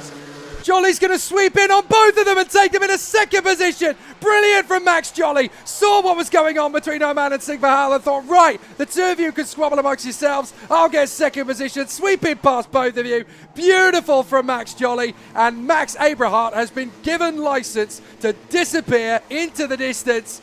That's so unfortunate for Oman. Now Dian Singh Bahal's angry. That was my second position. I'm going to go for this up on the inside of Austin Oman, and there's nothing that either man can do to shake off the other. Oman, his hand is in the air. What are you doing, man? Here's what I'm doing. I'm going to storm in up the inside and take you. And Dian Singh Bahal finishes off the move into third position. Frustration for Austin Oman. Missed opportunity for Dian Singh Bahal. Legendary from Max Jolly, but into the lead again. Max Abrahart checking out. Abrahart and Jolly have both been handed the top two here as they check out from the rest of the field. It's a signed, sealed and delivered victory to Max Abrahart as he now tours around this final time of the circuit. He has nothing to worry about in behind, but one driver that has a little bit of doubt, has a little bit of worry. Keep an eye on Dian Singh Bahal as he has a hot-headed number 11 of Austin Oman in behind. Defensive as they go through increments. Into the boot. What's going to happen here? He goes to the outside. They're going to go side by side into the boot. As you see, Max Abrahart, he's going to take away the victory. But who's going to walk away with third? Well, it's been absolutely dominant from Max Abrahart. He makes it 4 wins out of 4. Excellent stuff. Second is going to be Jolly. Who's going to be third? It's Dian Singh Bahal by 0.03 of a second. So close to the line. My goodness me. Micromax really went for it in the super final right at the bitter end of this race. So many tough battles all the way through. Great to see everybody bar Finley Beals actually come home. Difficulties for him in the opening stages of the race, but wow, Max Jolly taking full advantage of the squabble in front of him, stormed up to second place through crook and oblivion as well. That's hard to do. Really difficult to cement that one, so really good work. But Max Abrahart finishes up at Whilton Mill undefeated. Max Jolly in second from Dian Singh Bahal, Austin Oman in P4 from Harry Radcliffe, and what a drive from Jos Hushka, P6. That is massive given the circumstances. Arthur Farrow, P7 from Alfie Mayer, Harris Barber doing a great job in the closing stages to get up to 9th place, and Sebastian Crawford, P10. Maria Roberto, Albie J. Stubbs and Oliver Dawson all in that massive battle for 9th position. Albie Farrow ending up in 14th place, and then the one retirement from the race, Finley Beals in the opening stages. But Max Abrahart, the king of Whilton Mill, undisputed now as well. He won Heat 1, Heat 2, the Super Heat this morning, and then the Super Final. And that is a big opportunity now for Max Abrahart, not just here this weekend to consolidate his performance, but in Championship as well. That's big. Yeah, nail-biting racing all the way through. I mean, it was up for grabs all the way through till that last sequence where we seen the incident happen and all of the drivers start scrapping. Abrahart just about managed to walk away with that one. Max Jolly will be happy with second. Dian Singh Bahal just about clutches third. And we're just about to hear from them as Kev's down in Park Burley.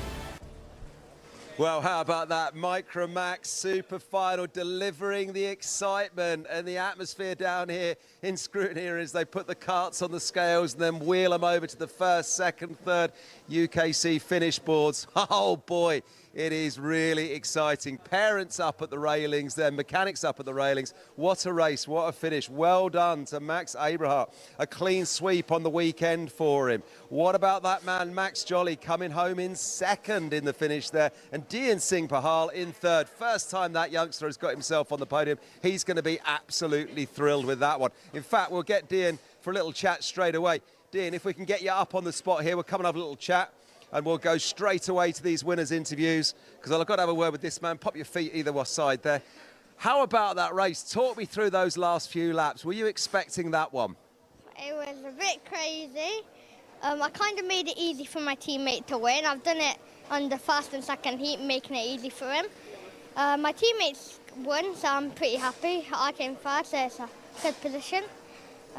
You should be really pleased. Well done. It was a brilliant race for us to watch as the fans, but you had a bit of a drag race to the line with Austin Oman, didn't you? Number 11 there. You were you know, battling away with him. And in the finish, it was a close call on the line, wasn't it? But I came off the line, my head was down, I didn't see it, but I knew there was like less than 100 between us. Yeah, I haven't quite seen it myself. I'll have to double check my timing screens, yeah, but ducking under behind the steering wheel, tucking in to carry that extra speed, it really helped you out. Who would you like to thank for this weekend? Who's made it all possible? My dad, my mum, my aunties came to watch, and my mum and my dad's side of the family came to watch. The 2 aunties, my cousins, they're all here. They're all here, brilliant. Listen, they're going to be really thrilled that you've made it onto the podium. We're going to do the celebrations a little bit later on. You'll get to spray some champagne, so we'll see you for that. Go and high-five your team, and really well done once again. Yeah, I'm gonna. Wow, look at that. There's a man who's happy with himself. Where is my man, Max Jolly? Max Jolly, come on up to the spot, sir.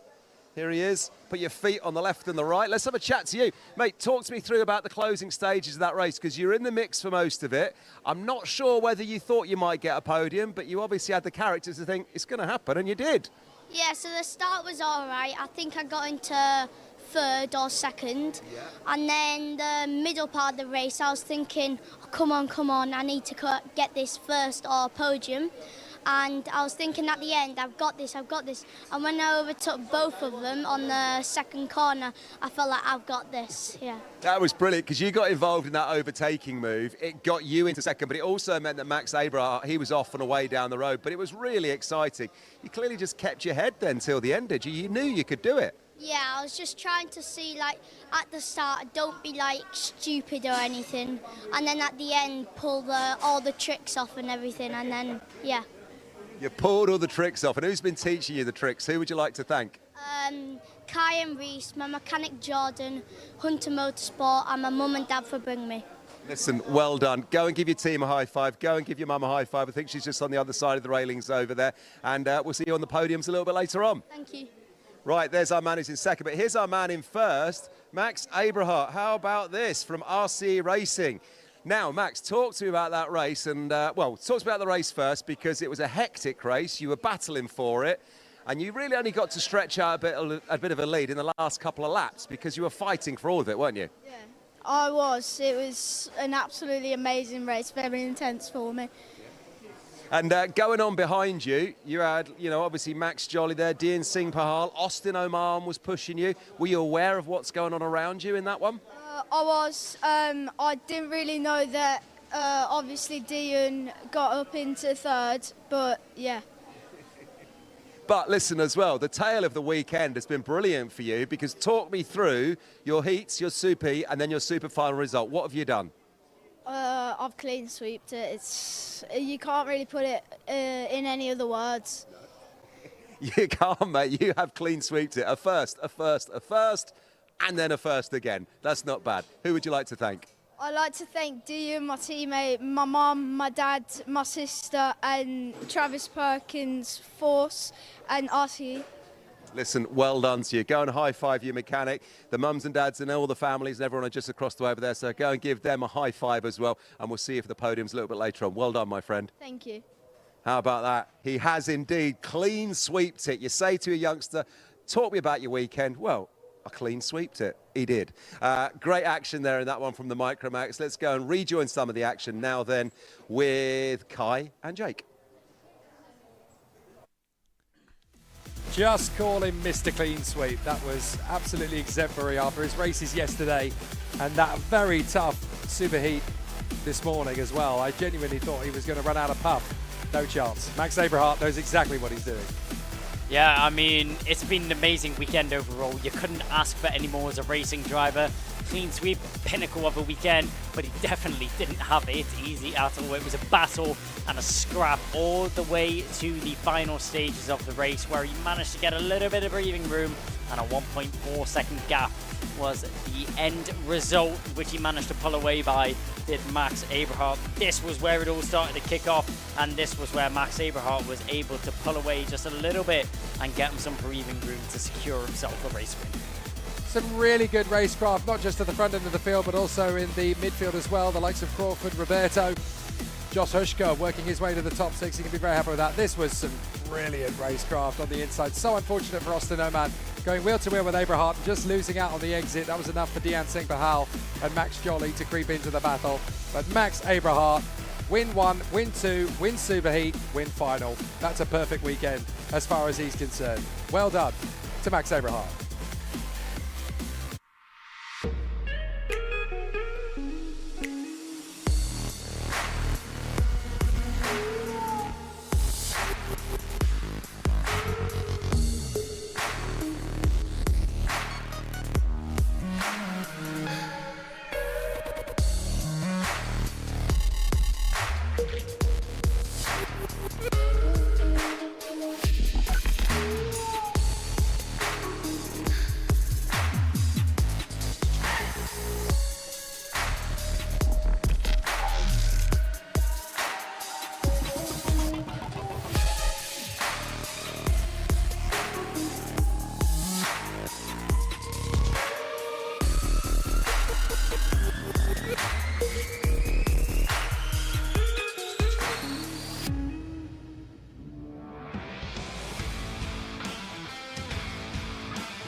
The Honda Cadet Super Final then. Can Ed Spain continue in the same wheel tracks as Max Abrahart?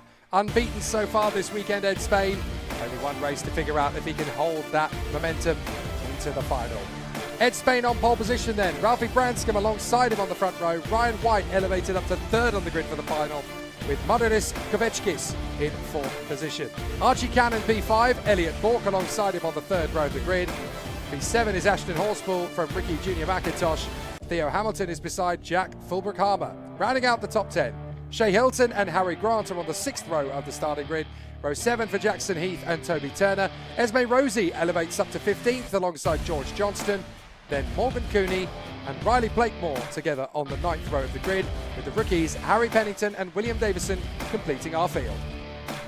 And it's definitely going to be a tough race battle now for Ed Spade. Very similar to Max Abrahart, but I think even more so, Ed Spade's going to have it tough in this Honda Cadet final. There's a lot of urgency coming, particularly from the man alongside him on that front row of the grid, Ralphie Branscombe, already an O-Plate winner in this category. How much more is there left in the tank for the young man in the LMM Motorsport team? Well, the job's not done yet for Ed Spain. He may have won every single race so far this weekend, but it doesn't really count if it's not in the final. I mean, he's still got a lot of work to do if he wants to walk away with this victory. Ralphie Branscombe alongside him, he's going to give him a run for his money and a challenge all the way to the line. There's Ed Spain sitting on pole position, locked in and focused for the start of this race. The bright pink helmet, you can't miss him on the circuit, and you can't miss him up at the front end because he's always there. It's Ralphie Branscombe. He starts on the front row as well in second position. But as we look further down the grid, the glistening new Project 1 car of Ryan White starts in third position. And there's just so many drivers that could be contending up at the front end in this one, Jake. Yeah, the privateer, Margaretis, is going to be an interesting one to watch out for here as well. So we'll have to see what he can create. The team that's based themselves just around the corner from our studio here. They're not far away from the Dan Holland Racing awning and Thomas Potter in the very far corner. But these guys have done a fantastic job. Flames and checkered flag of young Mr. Bork doing a fantastic job as he continues his adventures around the Whilton Mill circuit.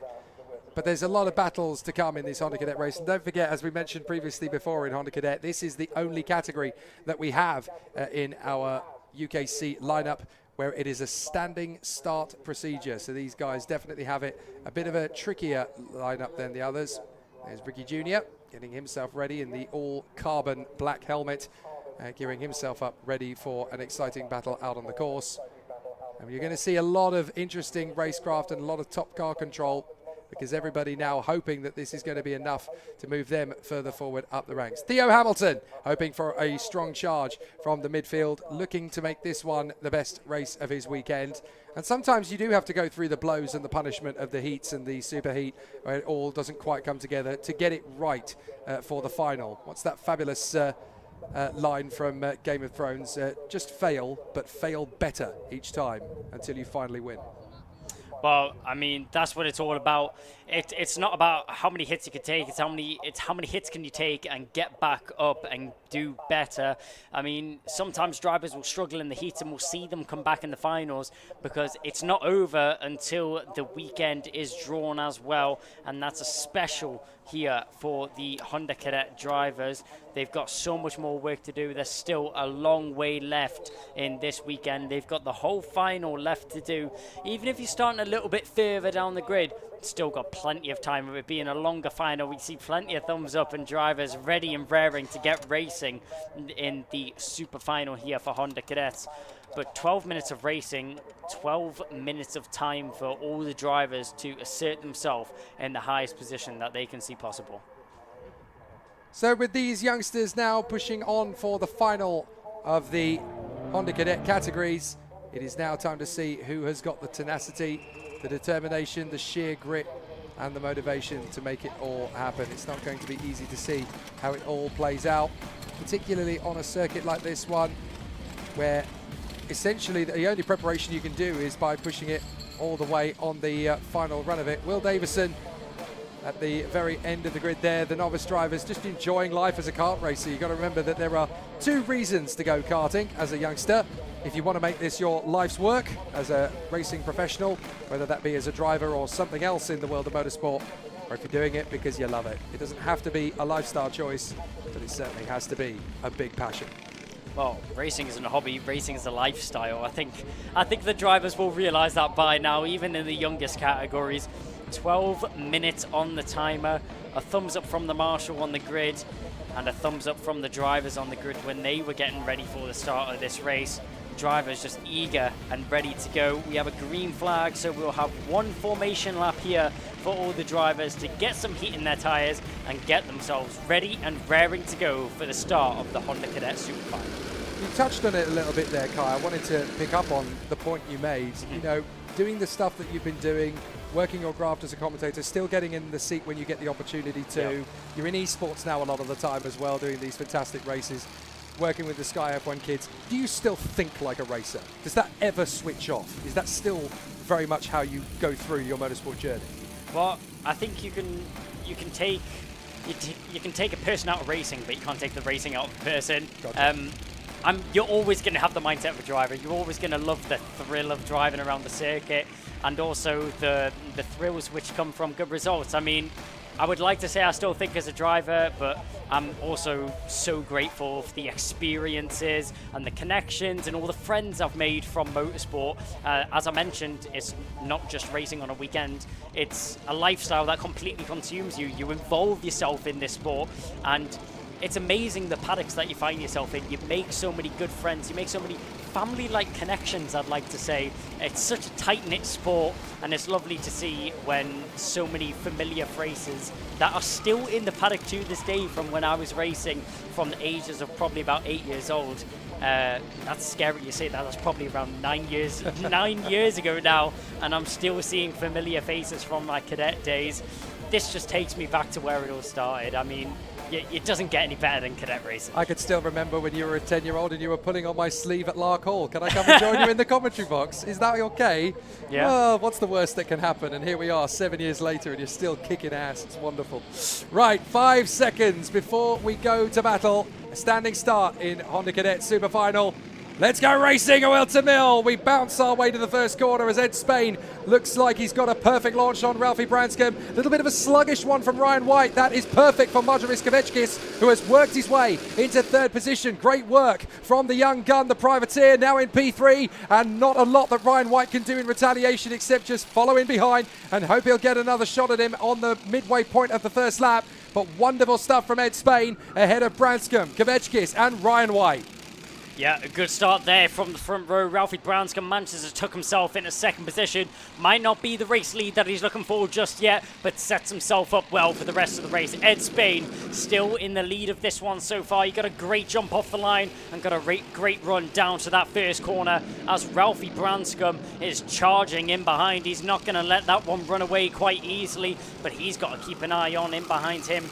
Ryan White dropped down a position or two, but he still finds himself in 4th right now. But Kovacic manages to split them and gets himself up into 3rd. A good start there from the number 15 with a beautiful teal livery there, just glistens in the sunlight as he signals to Ryan White there. Not quite sure what he was telling Ryan White there. I thought he was about to let the number 1 pass, but that seems to not be the case. Maybe he was just playing with him a little bit. You can go to the outside, but I'm not going to let you pass. Don't worry about that one. It's more sort of a, well, what do you think you're doing? You know, we're getting a little bit racy on this second, third lap at racing. We got a lot of racing still to come. You know, don't push and shove me around this early. You're going to find yourself on the wrong end of the stick here. So now to the inside line comes Archie Cannon, and that's a lovely move to get into 4th place from Cannon. As he does exactly that, lives up to his name, charges forward on the inside of Ryan White. Next up behind the top 5, by the way, is Ricky Junior McIntosh. Very impressive from McIntosh to suddenly find himself in the outskirts of the top 5. He's had a very consistent weekend, but he's not looked spectacular at any point. But what he has done is the hard work. He's put himself right into the mix of it, and now McIntosh is there with Horspool as they duel away for 6th position. They're looking at the best of the rest prize, essentially. But there's a lot that can still happen. On the inside again, that's Cannon, now on Kvetskis. So he's worked his way up to 4th position, now he's gone for 3rd place. An excellent racecraft from Archie Cannon.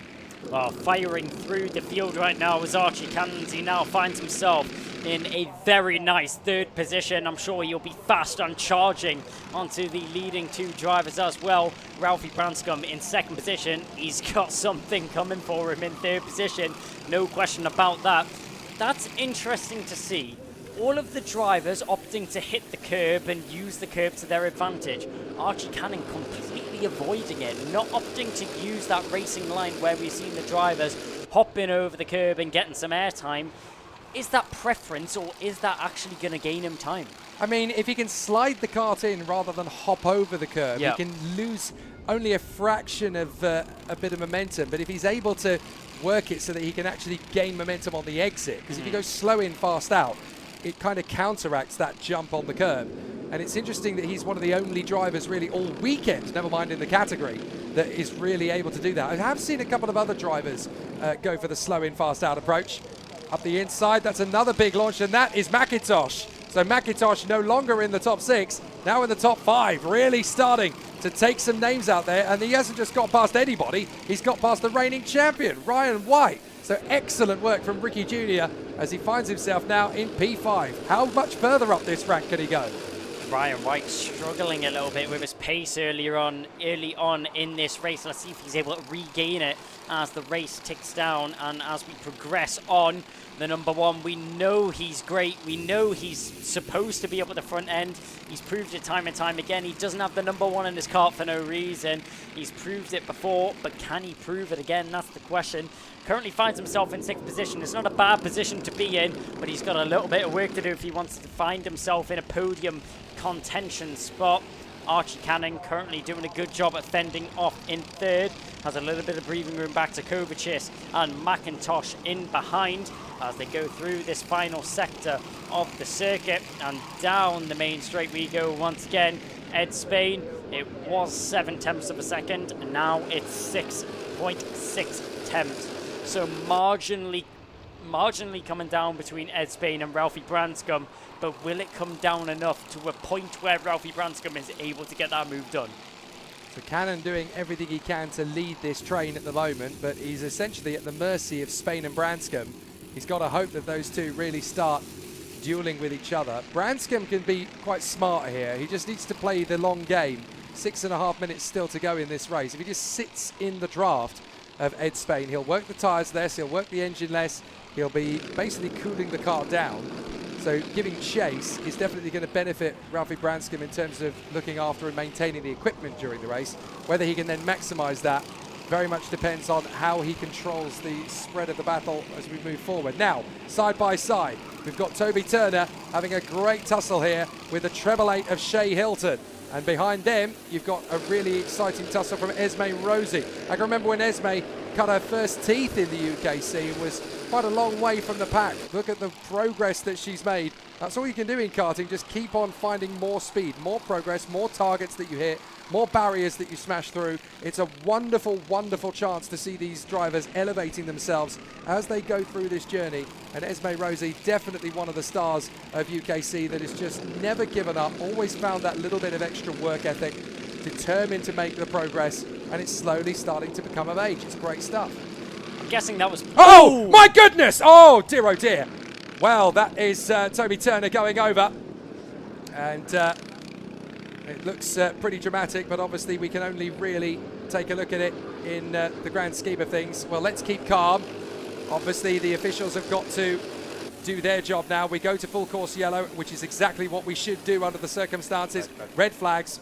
So the race has been called at this point. So what we'll do at this stage then is the timer will stop. The karts will make their way onto the starting grid again, and then we will wait for further instruction. And that's the first and hopefully the only big incident that we're going to get over the course of this UKC Whilton Mill weekend. It's one of the reasons we don't have replays at this particular part of the course. We don't need to see that over and over again. We know exactly what happened. And the priority now is just to allow the officials, led by one of the marshals at post 5 there, to get to the scene and just to assist the competitor in question. So Toby Turner is the one who ended up in the incident and in the body of it. But let's keep calm. You know, the guys here are absolutely fantastic. We've already had a couple of minor incidents over the course of the weekend. Yesterday, a couple of rolls and whatever, and essentially the medical team were able to get on top of the situation pretty quickly. There's a protocol that needs to be had here when an accident of that sort of magnitude happens. The best and safest thing to do is to red flag the race, ascertain the situation, go through the protocols, and hopefully all should be as it should be. Yeah, obviously all thoughts and prayers are currently with the driver to make sure that they are okay. They'll get all the medical attention that is necessary from the medical crew, which always do an amazing job weekend out as well. The marshals did a great job at attending to the scene of the incident as soon as possible, and as I mentioned before, we just hope that Toby Turner is able to walk away from that incident all right. It definitely wasn't the nicest scene to see on the cameras, but we'll just have to suspend racing for the time being until the incident is cleared up and until we get the get-go. Now let's talk about the bigger picture that this red flag gives us, because what will happen now, of course, is that the race will restart when we're ready to go, but they will do so in the sort of the regular formation. Now, will they do a standing start restart? That's an interesting one, because obviously the Honda Cadet is the only class that has a standing start procedure. So would that apply, or would they go for a rolling start as if it was a full course yellow into restart? So that's an interesting one. That will obviously be decided in due course. But what we need to talk about is the fact that Ed Spain and Ralphie Branscombe were quite a considerable way ahead of Archie Cannon and Margaris Kovechkis at that point. But that gap's deleted now. So when we go racing again, we're going to be straight back into a neutral race position. And all of a sudden, Spain and Branscombe getting away, that's done. That's over. Now we're going to have a really tight-knit race battle from the get-go on the restart. Well, all the work that Spain and Branscombe did to pull away from the rest of the pack has been instantly undone by this red flag. So now we go back to square one, and it's all got to be done from the start of the race again. As you mentioned, it has to be decided by the stewards and the marshals if we do have a standing restart or if we have a rolling restart. I've seen both situations throughout my commentary and racing career, so it'll be interesting to see which one is opted for. Obviously, I think the drivers themselves would prefer a rolling restart, since a standing restart, obviously you take into equation the reaction times, the issues drivers sometimes have with the karts on the grid and not able to get away as quickly as possible. But we'll have to see what is decided by the stewards here. Ed Spain, if it wasn't going to be difficult enough to take away the victory for this race, he's now got much more to do. Yeah, ironically, a standing grid restart provides more risk, but not to the driver's safety, to the welfare of the driver's race plans. That's the thing you've got to take into account. There's more places that you can lose on a standing start restart, so that's the only thing the drivers really care about. Am I going to lose the race? No. Am I going to lose positions at the start? Yes. Okay. Let's hope for a rolling restart then, because that'll I'll lose far less doing that.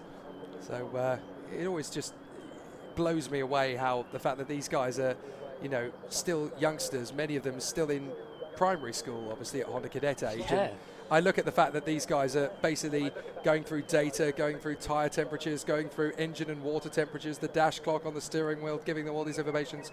They're more of a scientist than I ever was at 9, 10 years old. I mean, these guys are just superhuman to be doing what they're doing at such a tender age. I look at my 11-year-old son and I think, I mean, he's pretty clever.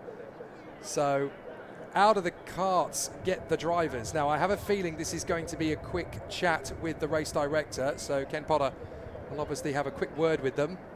And that's just to essentially ascertain the situation, just so they know what the score is, they know what the situation is. They'll get a gentle reminder, just make sure we don't get into any of these incidents too often. This isn't a telling off from the headmaster at all. This is a welfare conversation about these youngsters, just letting them know, you know, this is what the score is, this is what you need to know. And there you go. It's over pretty quickly. They can get straight back into the carts. It's just so that the race director can relate the situation to the drivers. They know what the score is, so they're in the loop. And I've always quite liked that. You know, these guys are not just kids. They are proper racing athletes. They learn as they go about it, obviously, and you can never learn everything in one go. But the way that the race officials and the race directors here at UKC, they do include these kids in the conversation. They ask for their opinions. What feedback can you give us about the way this is working? How does this feel to you? You know, they are part of the conversation, and I think it's always really important, particularly in the cadet classes and the mini classes. You've got to allow these youngsters to be part of that conversation. They're the ones who are out there racing. They have to have a voice.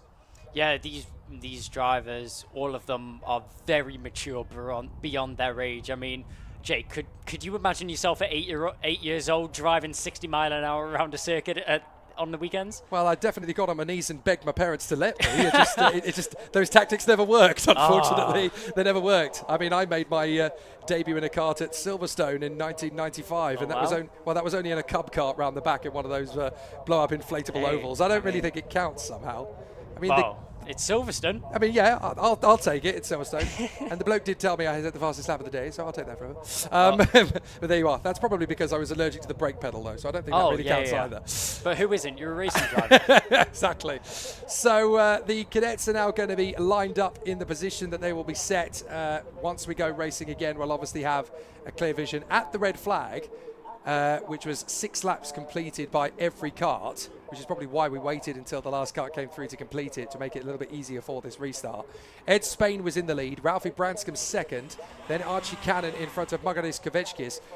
What an opportunity this is for Ricky Junior McIntosh, now up in P5. He worked hard to get there, and now this red flag gives him a chance to go potentially for a podium. I mean, yeah, this really has fell in the favour of quite a few drivers, and it'll be interesting to see how they take advantage of the situation they find themselves in. All of the drivers just getting their karts restarted and ready for racing conditions, racing contention as well.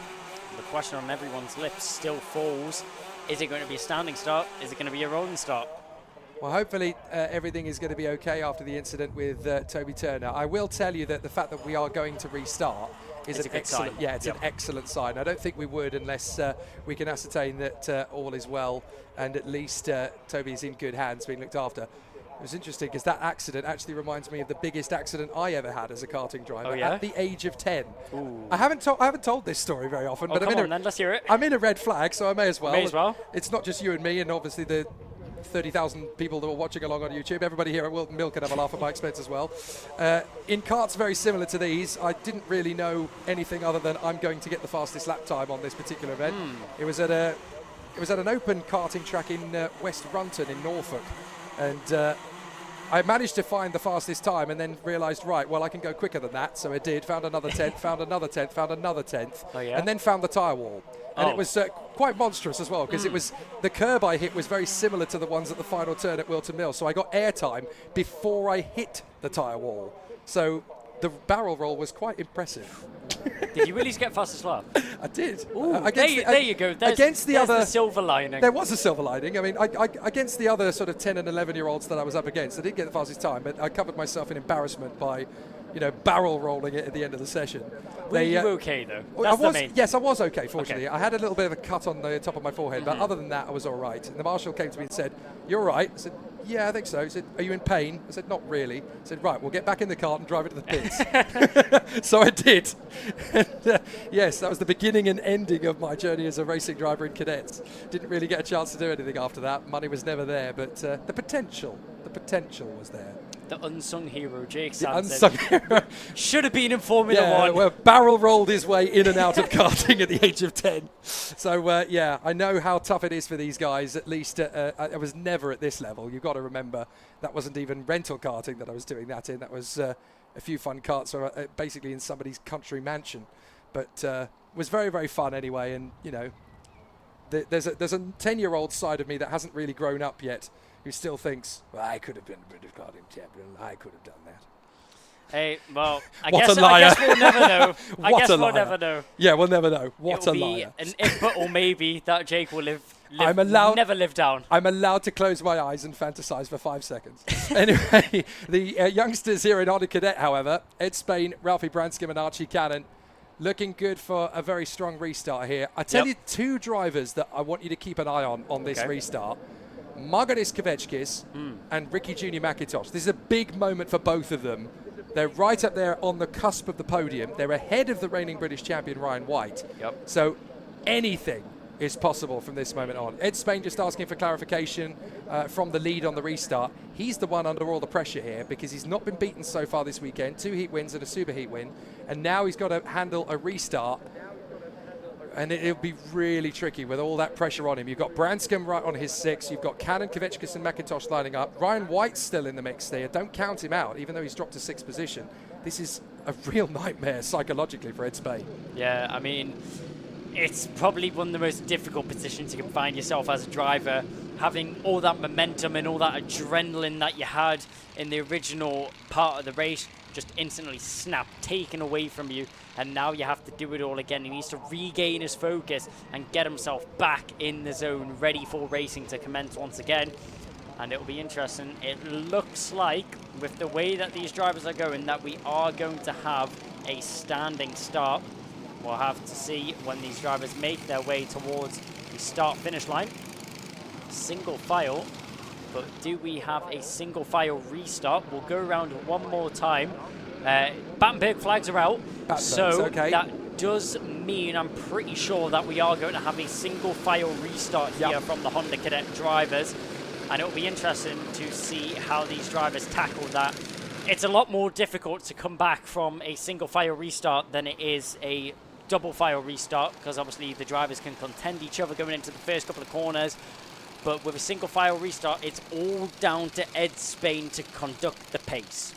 Right, well, we've had a little bit of a glitch in the timing screen by the look of it. This isn't the final lap. No, it isn't. Well, it certainly shouldn't be the final lap. We're under Battenberg's, and the race obviously would have been declared if we were under finishing positions. I have a feeling this is going to be edited soon, because there was certainly 5 minutes and a bit left on the timer. 5 minutes 24. 5 minutes 24 left on the timer. And we haven't declared the race under green conditions yet, so I have a feeling this is going to be edited, unless, of course, they're going to reduce the distance down. But this wouldn't be the final lap if that would be the case, because otherwise we would, well, unless they're choosing to finish it behind a rolling start, which doesn't seem to make a lot of sense to me, but hey, I'm not an official, I don't know. So we'll have to see what happens as they come through this time. The drivers will be expecting a restart, so hopefully that's what we're going to get. Are we going to go green this time? Well, no. We go under Battenberg still, so we're still under Battenberg flags. So that is not racing conditions. And again, Ralphie Branscombe having to let the drivers know behind him, we're not under racing conditions yet, we're going round one more time. So I guess maybe they're going to go through 2 more laps of, well, 1 more lap at least, I should say, of formation lap. Now the timing screen seems to think we've finished the race. I didn't see the checkered flag. Did you see the checkered flag? I see the Battenberg. I saw a Battenberg flag. I didn't see the red a flag now. Well, yeah, the red flag is still stationary at there. Are they going to declare this? There they are, red flag. So they are declaring it. So essentially that means then that Ed Spain is going to be the race winner. Yep. Ralphie Branscombe in 2nd and Archie Cannon in 3rd. Well, I wonder if there's what the situation is going to be for that then. Maybe there was an issue with the timing system. Maybe that's brought us to the situation where we essentially have to conclude it. No, they are red flagging it again, and then we're going for another attempt at the restart. I wonder if there was an electrical glitch. Maybe there was a software glitch in the timing system, and so they've had to restart it, reboot it, in order to get us to go racing. Nobody's perfect. Not everything is a flawless system, but these guys deserve to finish the race the way they've got to, so that should give us the opportunity to go racing again. A little bit of an unusual situation. I've not seen this one for a while in the British karting scene, but nobody's flawless, nobody's perfect. So let's just hope that we can get the remaining 5 minutes and 24 seconds that we should have had on the timing screen ready for these young competitors. We've also got to take into account the fact that there was a potential for a couple of transponders maybe not quite working, and that's what tripped the potential. We had the stats telling us that Riley Blakemore was leading the race at one point, which, look, I love Riley, don't get me wrong, but he wasn't actually leading the race at that point. So we obviously have to make sure that the correct positions are the ones that we get to talk about. Well, from what we've seen during that Battenberg, it looked like Ed Spain was under the impression that we were having one rolling lap and then going green, because we've seen Ed Spain accelerate out the final corner and go as if we were under racing conditions. And it seemed like all the drivers were under the impression that that was going to be the case. But obviously we were still under Battenberg flags. Now we've got the red flag and the drivers have been stopped again. Well, the thing is, it probably was the case, and then something else has occurred that's meant we've had to go in a different direction. We don't know. We're not privy to that conversation on the radios. And as you can see, the officials are doing their best. Right. Now it looks as though the signal has been given for the mechanics to come forward. So yes, indeed they are. So looks as though the mechanics are coming forward to a couple of the drivers. Or is it just the one driver potentially? I wonder if that's just for Ricky Junior McIntosh. No, it does look as though the mechanics are hopping over. Now, which one's going to get to their car first? We've got another race within a race here. Come on, lads. On you go. This is the Grand Prix we were looking for. Yes, it is. This is absolutely it. There we go. nice little bit of Benny Hill music is required here. Well, at least the timing screen has calculated that we have got 5 minutes and 33 left on the gantry. That's how it should be. See, these guys don't need to run. They know they've got time. Why run? Why wear yourself out? Oh, no, you don't need to go. That's all right, guys. That's all right. Well, that was a nice little bit of a laugh anyway. Well, at least we now have clarification. The engines are on, and I think this is going to be a restart. Yep. Hey, we needed to have something a bit different to keep us on our toes. Well, I mean, definitely kept the mechanics on their toes there. Some of them even made it halfway across the track and then got told, no, you're not even allowed to come over here. We just wanted to get the adrenaline pumping through your veins again, lads. That's all we wanted.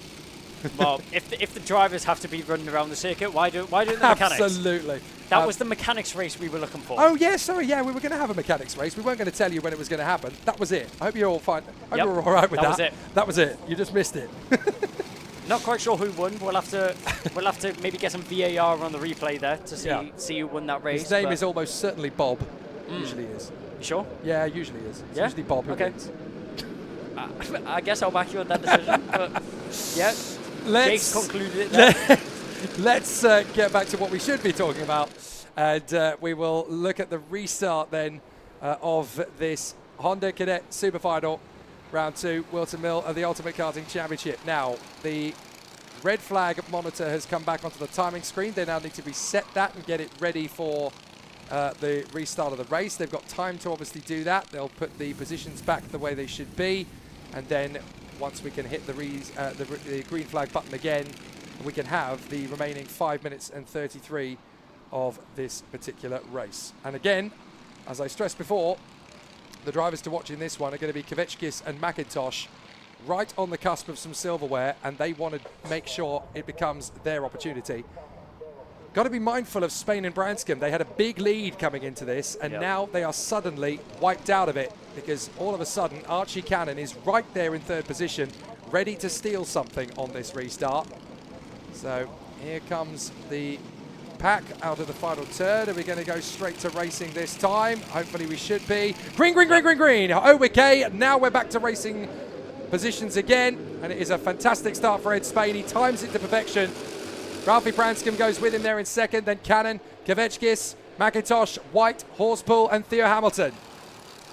And Spain there couldn't have asked for a better restart. It was a brilliant jump from the line, was able to catch Ralphie Branscombe where he wasn't expecting it, put his foot down out the final corner and accelerated out. But Ralphie Branscombe, he's going to try and catch down that gap as soon as possible and get himself latched onto the race leader. Ed Spain may have ran away in the first half of the race, but I'm sure Ralphie Branscombe isn't going to let him get away as easily this time. You can see, head to the steering wheel as we head to the boot for the, well, I'd like to say first time this race. First time since the restart. Ed Spain is going to lead us through the boot and out around the final corner onto the home straight. Our front two drivers already breaking away from the rest of the pack. Yep, so we complete the 7th lap of racing. Here we go. This is Mariusz Kaveczkis getting hungry behind Archie Cannon. And I can't believe it, but it looks as though it's pretty much as you were with the gap already being created. Ryan White trying to get back up the inside of Ricky Junior McIntosh. Try again, mate. You're going to have to find something a bit more special than that. And here comes Ashton Horspool. Horspool's got nothing to lose. He wants to get his way through on the inside line. Then you've got Theo Hamilton and Elliot Bork with the flames on the helmet, trying to work their way further forward as well. But now this is all about the patience and the discipline. Ralphie Branscombe hunting down Ed Spain, looking for his first win of the weekend here at Whilton Mill. And is there going to be a chance to go for the race win? It's not going to be particularly easy to hold on to this. Ed Spain giving himself nice and present on the lap, but it's not dominant, that's for sure. Ralphie Branscombe on a 53.64 compared to Spain on a new fastest lap of a 53.56. But there is nothing in that lap time really between the two, and there's only a gain of about 0.08 of a second. You try and time that. I can't. Well, it was only 200ths actually which separated Ed Spain and Ralphie Branscombe on that previous lap. So close between those two drivers. But those margins do add up over the course of the race. With 3 minutes remaining out in front, though, it's going to be interesting to see how this one turns out. Ed Spain definitely with a much smaller gap than he had in the first half of the race. A much more marginal gap, which he has back to Ralphie Branscombe. And Branscombe giving it his all. He's given it 110% to keep on the back of Ed Spain right now. They crossed the line, but what's happened here? Is there an issue for Ralphie Branscombe? He's completely fell off the back of Ed Spain. Yeah, he did lose a lot of momentum, and now he's into the clutches of Archie Cannon. Did he go a little bit aggressively over the curbs at the final turn? Because that will have cost him a lot of momentum. So Branscombe suddenly finds himself with Archie Cannon on his tail, and he gestures frantically to Archie Cannon. Look, stay with me. Get on my back bumper and let both of us catch up to Ed Spain. We've got a bit of time left in this race. We can do this, but only if you team up with me. We've got to work as a unit. And Branscombe goes out wide, out of Parker. So this is going to be an interesting one. They've got to try and continue this battle further forward. So let's see if this is going to be... Oh, now Ryan White has got himself back in front of McIntosh. So good work from the reigning champion. But watch out for Horspool, Hamilton, Bork, and Fulbrook Harbour. They're all in the mix there. Continuing on this incredible train forward, but Ed Spain has got 0.8 of a second on Branscombe and Cannon. This might just be enough to seal the deal. Builds back up the barrier, which he'd already built himself earlier on in this race. Ralphie Branscombe just not able to compete with the pace there of Ed Spain, as Spain just running away in this race so far. As you mentioned there, 0.8 is what separates our top two drivers right now. But Branscombe, he's not going to quite get away with second position here. Archie Cannon's going to keep him on his toes, keep him under quite a bit of pressure. Talking about a driver under pressure, Ryan White has Ricky Junior McIntosh all over his rear bumper as they head down towards the boot section of the circuit. We're having a look at our second place driver there of Ralphie Branscombe, as he's got Archie Cannon tucked in behind him. And all the drivers keeping it nice and tidy through that section as they cross the line with just shy of a minute on the clock here. There's not long left for these drivers to secure themselves a podium position, and not long left for Archie Cannon if he's going to attack Ralphie Branscombe for second position. So Spain has got 0.7 of a second now on Branscombe. That means that Branscombe has made a little bit of a gain, thanks to the support from Archie Cannon. Warning for contact for Ricky Junior McIntosh. No wonder. He's going side by side with Ryan White. Having a good battle there, up through Ashby, then down to Parker. It'll be an interesting run as they continue on through the long flowing left-hander. Now charging up to the boot once again. This is not going to be easy to settle out between these two, is it? Ricky Junior McIntosh definitely trying to take on Ryan White. And watch out for Ashton Horspool. Horspool still right there with a chance to make this work out. And Theo Hamilton doesn't feel like he's out of this hunt either. So as they come through, Branscombe is down to 0.7 of a second back on Spain. Time has run down to 0. Oh, it's tough to tell, isn't it? Is that catchable or isn't it? The battle is absolutely swarming further back as White, McIntosh, Horspool, Hamilton, Bork, and then we've got Jack Fulbrook-Harmer in the middle of all of that as well. So 6 drivers challenging for that 5th position. I do think that unless Ed Spain makes a major mistake, it's going to be very difficult for Ralphie Branscombe to cut down that gap for the lead. But never mind the lead, this is the battle we all want to focus on. Ryan White, Ricky Junior McIntosh to the outside into the boot. He's going to give him a little nudge on the apex in the background. That's an attempt for an overtake there from Theo Hamilton. He tried it there, not able to get it done though, as Ashton Horspool as well was trying at McIntosh. McIntosh still tucked in behind Ryan White. They cross the line, final lap of the race. 0.8 is pretty much the gap that we have out in front. Ed Spain has driven away with this one. Ralphie Branscombe's having to go defensive. Ryan White's having to go defensive. It's all up in the air on this final lap here for multiple positions all the way through the grid as going for the switchback. McIntosh tries it. We're back to Branscombe. Branscombe and Cannon still going at it. Nose and tail, these two drivers as they dance left and right on the circuit, trying to eke each other out on the edges of the circuit. We come down into the final section of the circuit. Keep an eye on Kovacic. He now finds himself involved in the battle to the outside. Are we going to find ourselves 3 wide as go through the boot? Ed Spain's going to walk away with the victory. An amazing race from him, and Ralphie Branscombe just about holds on to 2nd position. An amazing race there from Ed Spain. He celebrates as he crosses the line, and so does Archie Cannon. A brilliant race from all of those drivers. Spain manages to control the race. Branscombe just about holds on to 2nd position, and Archie Cannon elated with that 3rd position drive. Excellent work from Ed Spain. Excellent performance all through the weekend. 2 heat wins, the super heat win and the final win ahead of Ralphie Branscombe, who had to play ultra defensive in the final lap of the race. He just realised that the win was not possible, so he had to consolidate his 2nd position in front of the hard-charging Archie Cannon. You're going to see 3 very satisfied, very happy drivers on the podium. Martin Iskanovickis, not a bad run at all for 4th position. That's a real positive for the privateer. Ryan White fighting back into 5th position ahead of Ricky Junior McIntosh. Another solid drive from him. Good performances in the top 10 from Elliot Bork, Theo Hamilton, Ashton Horspool and Jack Fulbrook-Harmer. Harry Grant in 11th place. Great race from Esme Rosie. That's more like it. 13th for Jackson Heath, and Shea Hilton in 14th ahead of George Johnston and Morgan Cooney. The novices, in their own private battle, Harry Pennington gets the job in the final ahead of William Davison. And then, of course, we had the retirements for Toby Turner and Riley Blakemore. If we get any information, by the way, on Toby Turner's condition, we will give it to you. If not, then do please follow along on the UKC social media channels. Any updates that are relevant will come through there. If there are no updates that are relevant, then obviously we don't need to worry too much about it. That's the positive side.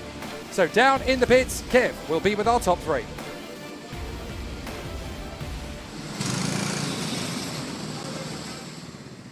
Well, how about that one? Honda Cadet, it had it all, didn't it? We had the red flag there with the incident, and our thoughts are with that young driver who's gone off and away to be taken care of by the medical professionals. But professionals indeed, all of them, these youngsters putting themselves on the 1, 2, 3 spots in the finish area here at Scrutineering. Your top 3 in the finish were Archie Cannon, Ralphie Branscombe in 2nd, and then Ed Spain in 1st. We'll get a word with all of them in a moment or two, but it rounds out a brilliant weekend for Ed Spain there from Ambition Motorsport. A 1st in his 1st heat, a 1st in his 2nd heat, a 3rd in his super heat, and then a 1st in the final. And well done to all of them. Archie Cannon finished in 3rd, had a 2nd, a 5th, and then an 11th. But this is what it's all about, isn't it? Going racing, then having a chat with your pals afterwards and just talking it through. Adversaries on the track, but friends afterwards as we welcome up Archie Cannon onto the 3rd place spot. Archie, great to see you, my friend. You're on the podium. Talk to me about that race. Were you expecting to get a podium this weekend? Yes, but see how... Oh, never mind. But people... I got so nervous at the end. I thought Margaret was going to pass me, and at the end I was going to pass Ralphie, but instead I couldn't pass it, but Ed was like way ahead of us. I was like, I'm never going to pass him, ain't no way. No, that is a great resume of that race there, Archie. That was brilliant. Really, really excited there. You were putting the heat on Ralphie, weren't you? Those last few laps, we were watching you. Ed was down the road, but you made Ralphie work for that. You really thought you could get him, didn't you? Yeah, I was going to work with him, see if we could catch up to Ed, but but I just tried to get up his bumper. But after the hairpin, it's like he mostly goes off the track a little bit. Yeah. And your weekend, it was a mixed bag of results. A second in your first heat, a fifth in the second heat, 11th in the super final. So that wasn't a great result, but you pulled it back for the 11th in the super heat, and now third in the super final. So you must be really thrilled. Who would you like to thank? I'd like to thank my dad and the Zip team because they helped me out a lot, and the Zip team helped me on the track walk. My dad helped me what was wrong, and Dave helped me see if the cart was right or not. Listen, well done. I think this is the first time we've seen you at UKC, isn't it? You weren't at round one, is that right? Yeah. Oh, go on. Yeah, it was because I was doing something else around then. Are we going to see you at more UKC rounds? I really hope we do. Well, I might go next year. I might do it next year. I'm not doing the rest because I missed one round, so I don't think I'm going to win. Listen, whatever you do, you've been a delight. Great racing. We'll see you on the podium for the champagne a little bit later on. Well done, Archie Cannon. Third place on the day. Congratulations. Thanks. Right, let's get our second place man up then. Where is he? Ralphie Branscombe. Coming up, Ralphie. Second place on the day. Ralphie, wow. What a weekend then for you. What have we got here? A third, a second, and then a second. And you had to fight for that second there. Archie was all over the back of you, wasn't he? Yeah, well, it was at the start of the race, me and Ed got away. Ed had about a second gap in front of me, then I had a second gap to Archie. So if it weren't for, obviously it's unfortunate Toby had a flip and it caused a red flag, so it caused a lot of bunch up. And Ed got away on the start, and then I was just defending off Archie in that last lap, and it came down to the last lap, last corner. That's it. You had to defend him. He was all over the back of you there. And you got to keep your head. But that's what this game's all about, isn't it? It's just consistent results. You're not going to win all the time. Consistency is the key to winning a championship, right? Yeah, like I'm just gaining points in the lead. Like Ed's not doing the championship, so it don't matter. I'm still gaining points in who I need to. Brilliant. As always, who would you like to thank, Ralphie? Well, my mum and dad for taking care of me just now because I felt really sick, and my uncle, my granddad for watching a lot, and Frankie Blue, I don't know if she's watching at the moment, but she might be, and all my sponsors like Adrenico, JCC Young Ones, Sharps, and I need to check. Double check, quick check the overalls. JCC Young Ones, yeah, JCC Scholarship and Sharps. Listen, well done, Ralphie. Huge congratulations. We'll see you for the podium and the champagne a little bit later on. Yeah, thank you. Right, let's welcome up Ed Spain, a man who we've seen in UKC in previous years, but not running in the championship, I don't think, this year. But Ed, talk to me about your weekend. It couldn't have got any better. Another clean sweep. You were first in everything. Yeah, it was a very tough and a very good weekend it was. Yeah, really tough. But I mean, look, you came first in your first heat, first in your second heat, first in the super heat, and you've just come first in the super final. So you're saying it's tough, but you made it look easy. I was still very nervous with everyone behind me. So. Listen, you did really well. And talk about what's going on with you at the moment, because we didn't see you at round one in UKC. Are we going to see you for more UKC rounds, or are you busy elsewhere? I might be busy elsewhere, but I'll try and pop in as much as I can. Listen, we'd love it if you could pop back. You're a great racer. You're a delight around the paddock. Well done, sir. Who would you like to thank for the weekend? I'd like to thank my dad for mechanicking, my sister and my mum for the support, and Joseph and Faz, my friends. I'd like to thank SMS, my sponsor, RPM Engines, Zip for the chassis, and that's it. That's a long list. Well done. Huge congratulations, Ed Spain. We'll see you for the champagne podiums a little bit later on. Thank you.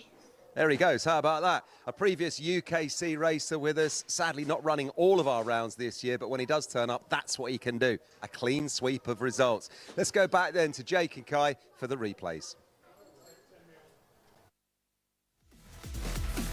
Well, fantastic stuff then from the Honda Cadets in the end, and it is flawless one-way traffic for Ed Spain, winner of Heat 1 and 2 yesterday, winner of the Super Heat and Final this morning, as well as the Super Final this afternoon. It's going to be very tough to see anybody taking him on in a straight fight for the moment. They'll have to come back and try again at round 3. A race that was 2 halves essentially, but fortunately for Ed Spain, he had it nailed on both sides of the argument. And that takes us out of the small brigade of the karts in this fantastic battle of the Honda Cadet Final. 2 races left here at Whilton Mill, and they're going to be 2 of the most feisty and furious races of the lot. Senior and Junior Rotax. Yeah, it's going to be an amazing 2 races to look forward to, but Ed Spain, you can't fault him this weekend. It's been a walk in the park for him, and I'm sure one to remember, a victory in the books.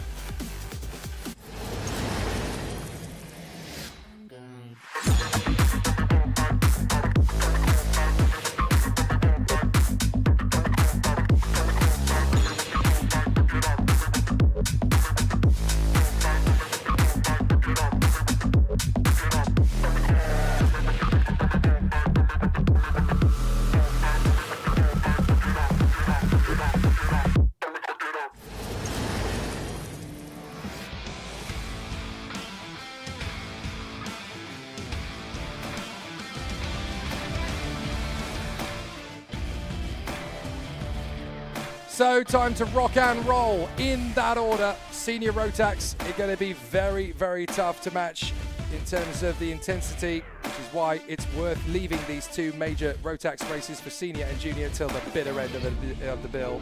Kai Hunter and Jack Lilly on the front row of the grid. Pearson Bullock Carter and Archie Walker on the second row. Ewan Sharman alongside Alex Cole to round out the top 6. Watch out for Alex Duncan. He'll be alongside Alex Moody, Ryan Ward and Jack Collins to round up the top 10. And watch for the 2 from row 6. Brandon Klein-Nagelvort and Macaulay Bishop. They are going to be firecrackers from row 6. Ethan Martin and Stephen Duncan, James Tester and Stephanie Hobecker. And then Morgan Hudson-Brown and John Brown to round out the row 9. And then in the top 10 rows, Liam Hartley and Paul Simard finishes up the top 20.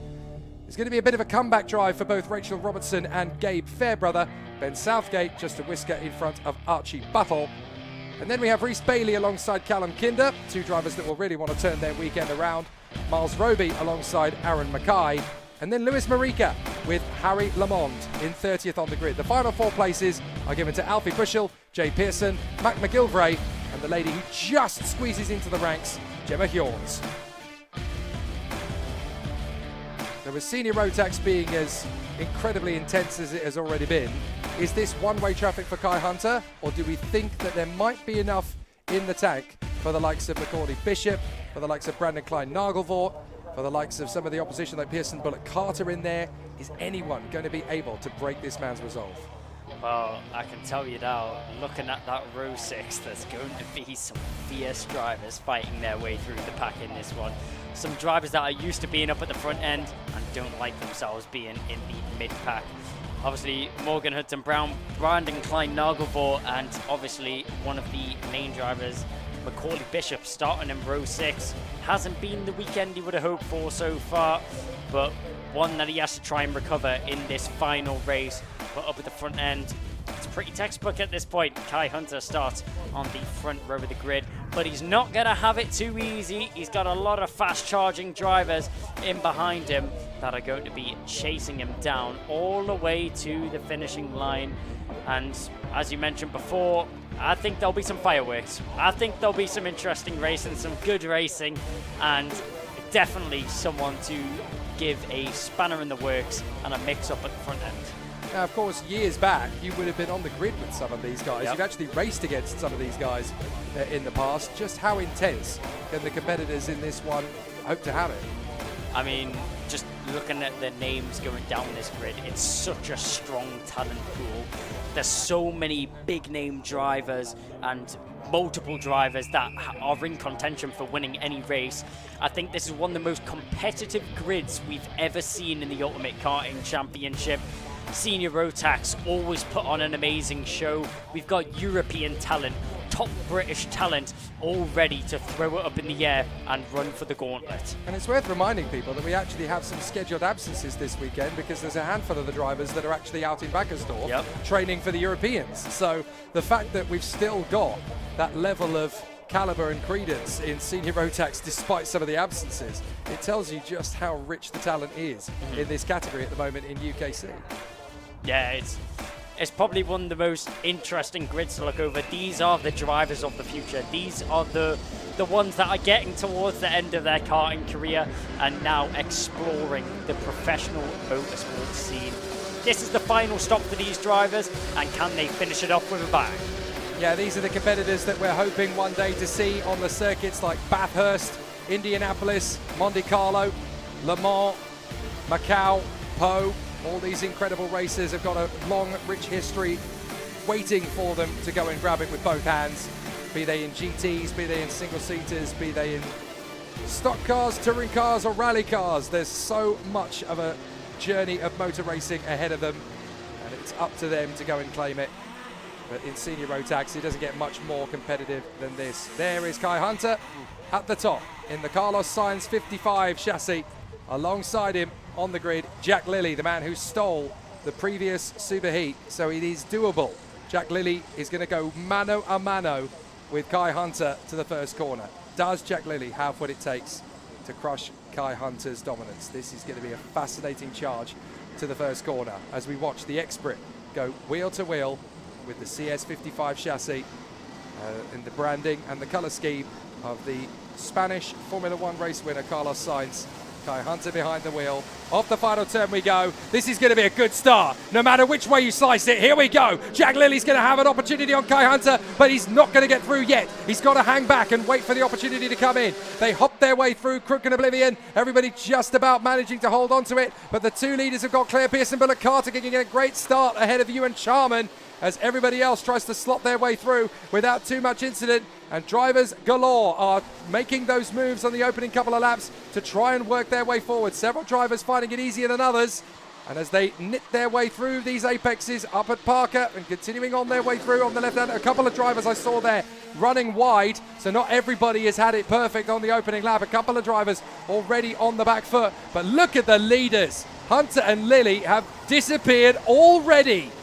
Set out what they wanted to do and have executed it perfectly. Lilly wasn't able to get the jump into the first corner. He says, you know what, don't worry about it. I'll tuck in behind Kai Hunter and pull away from the rest of the pack. Pearson Bullock Carter is the man with a world's pressure on his shoulders, going defensive so early on in this race. You wouldn't want to have yourself in this situation, but it's the situation he finds himself in. He's going to have to try and deal with it as the laps unfold in front of him. There he is, Pearson Bullock Carter. Yellow flag as they go down into the final section of the circuit. Can't quite see what that is or why there is a car stranded, but Pearson Bullock Carter under a lot of pressure from Ewan Charman.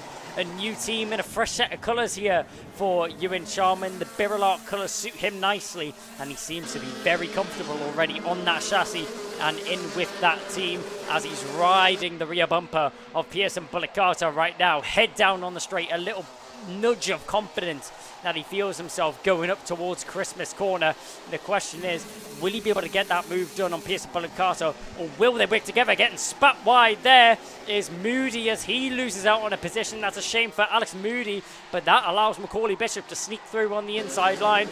Bishop, who started all the way down 11th, now finds himself in 8th. Oh, and there's it off. That's Jack Collins. So Jack Collins in the Pro Trade, losing it at Ashby. Not sure whether he was squeezed out or whether he lost it on his own, but certainly big pressure and big drama there for Jack Collins. That's game over as far as he's concerned for any competitive positions in this final. Facing the wrong way will pretty much do it. What about the charge forward from Nagelvoort and Bishop? Well, Brandon Klein Nagelvoort is P7. Macaulay Bishop sets the fastest lap of the race, and he's now P8. So it looks like they're basically going through the field together. Yep, hand in hand, working together, cutting through this field right now is Nagelvoort and Macaulay Bishop, both two very strong drivers that expect nothing less from them here. We're keeping an eye on Alex Duncan as he has Archie Walker all over the back of him. But Macaulay Bishop, he's not happy being behind Nagelvoort. He gets that move done, finds himself in 7th position. I'm the driver with the fastest lap, says Macaulay Bishop. Now let me through, and he does so in style. Now finds himself in 7th position, does Macaulay Bishop. They'll very soon catch onto the back of Archie Walker and Alex Duncan and pose a threat to them as well. Bishop picks up another fastest lap. He's really pushing this car to the limit. He's not happy that he started so far down in the field, and this is going to be a revenge drive for Macaulay Bishop at this point. Don't mess with me, BK. I'm the O-plate. Here comes Macaulay Bishop working his magic. His next target is going to be Archie Walker, and he's no man to trifle with either. Walker is one of the best in terms of racecraft. Mixing up the inside. That's a lovely move from the 75 to charge forward.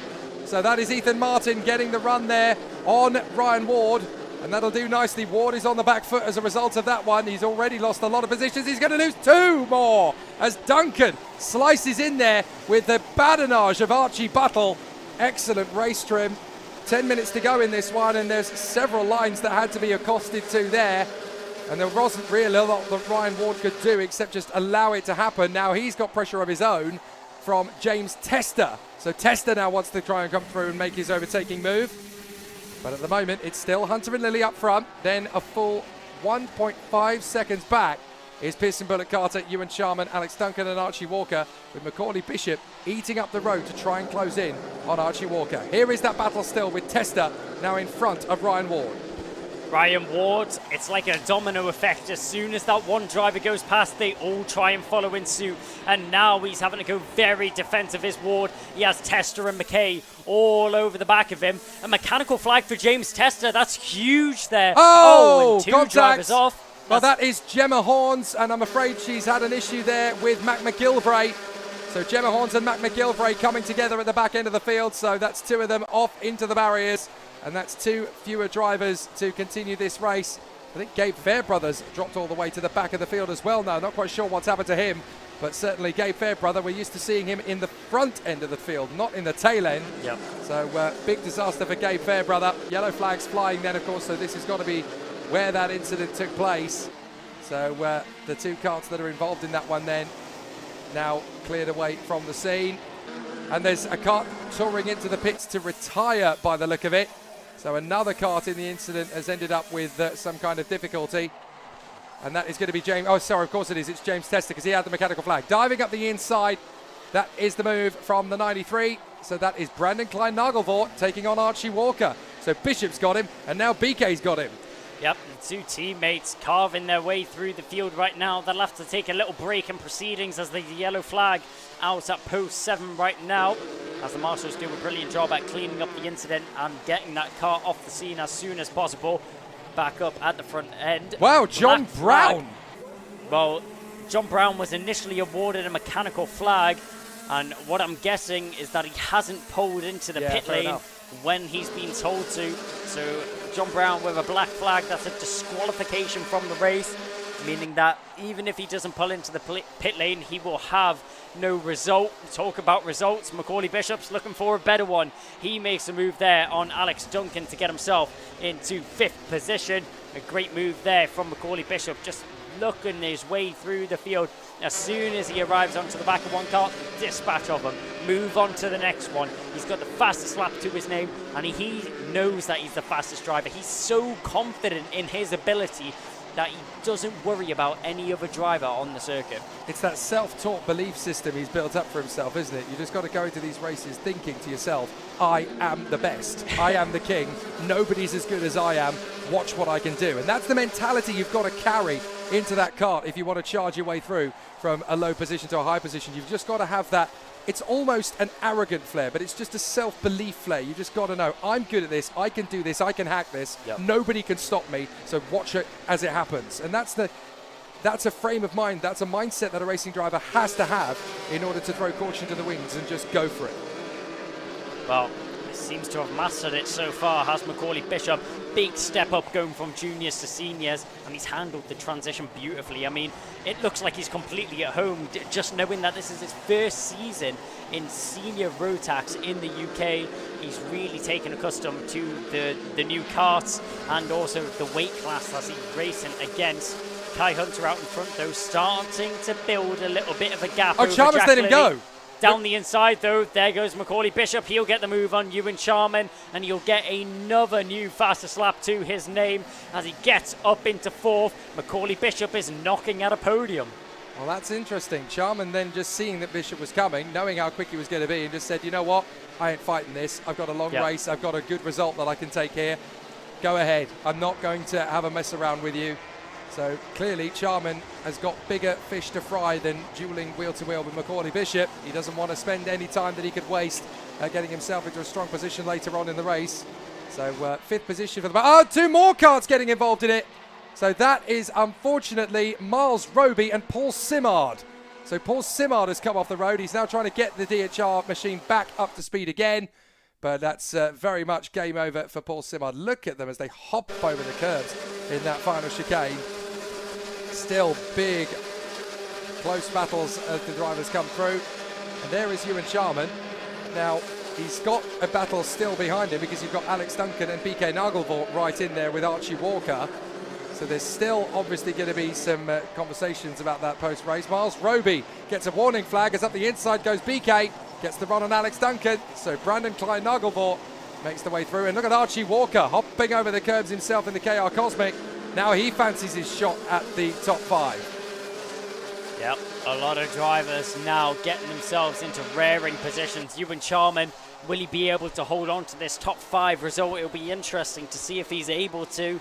In 5th position right now, but he's still got some raring drivers of Brandon Klein Nagelvoort and Alex Duncan, tucked in behind him.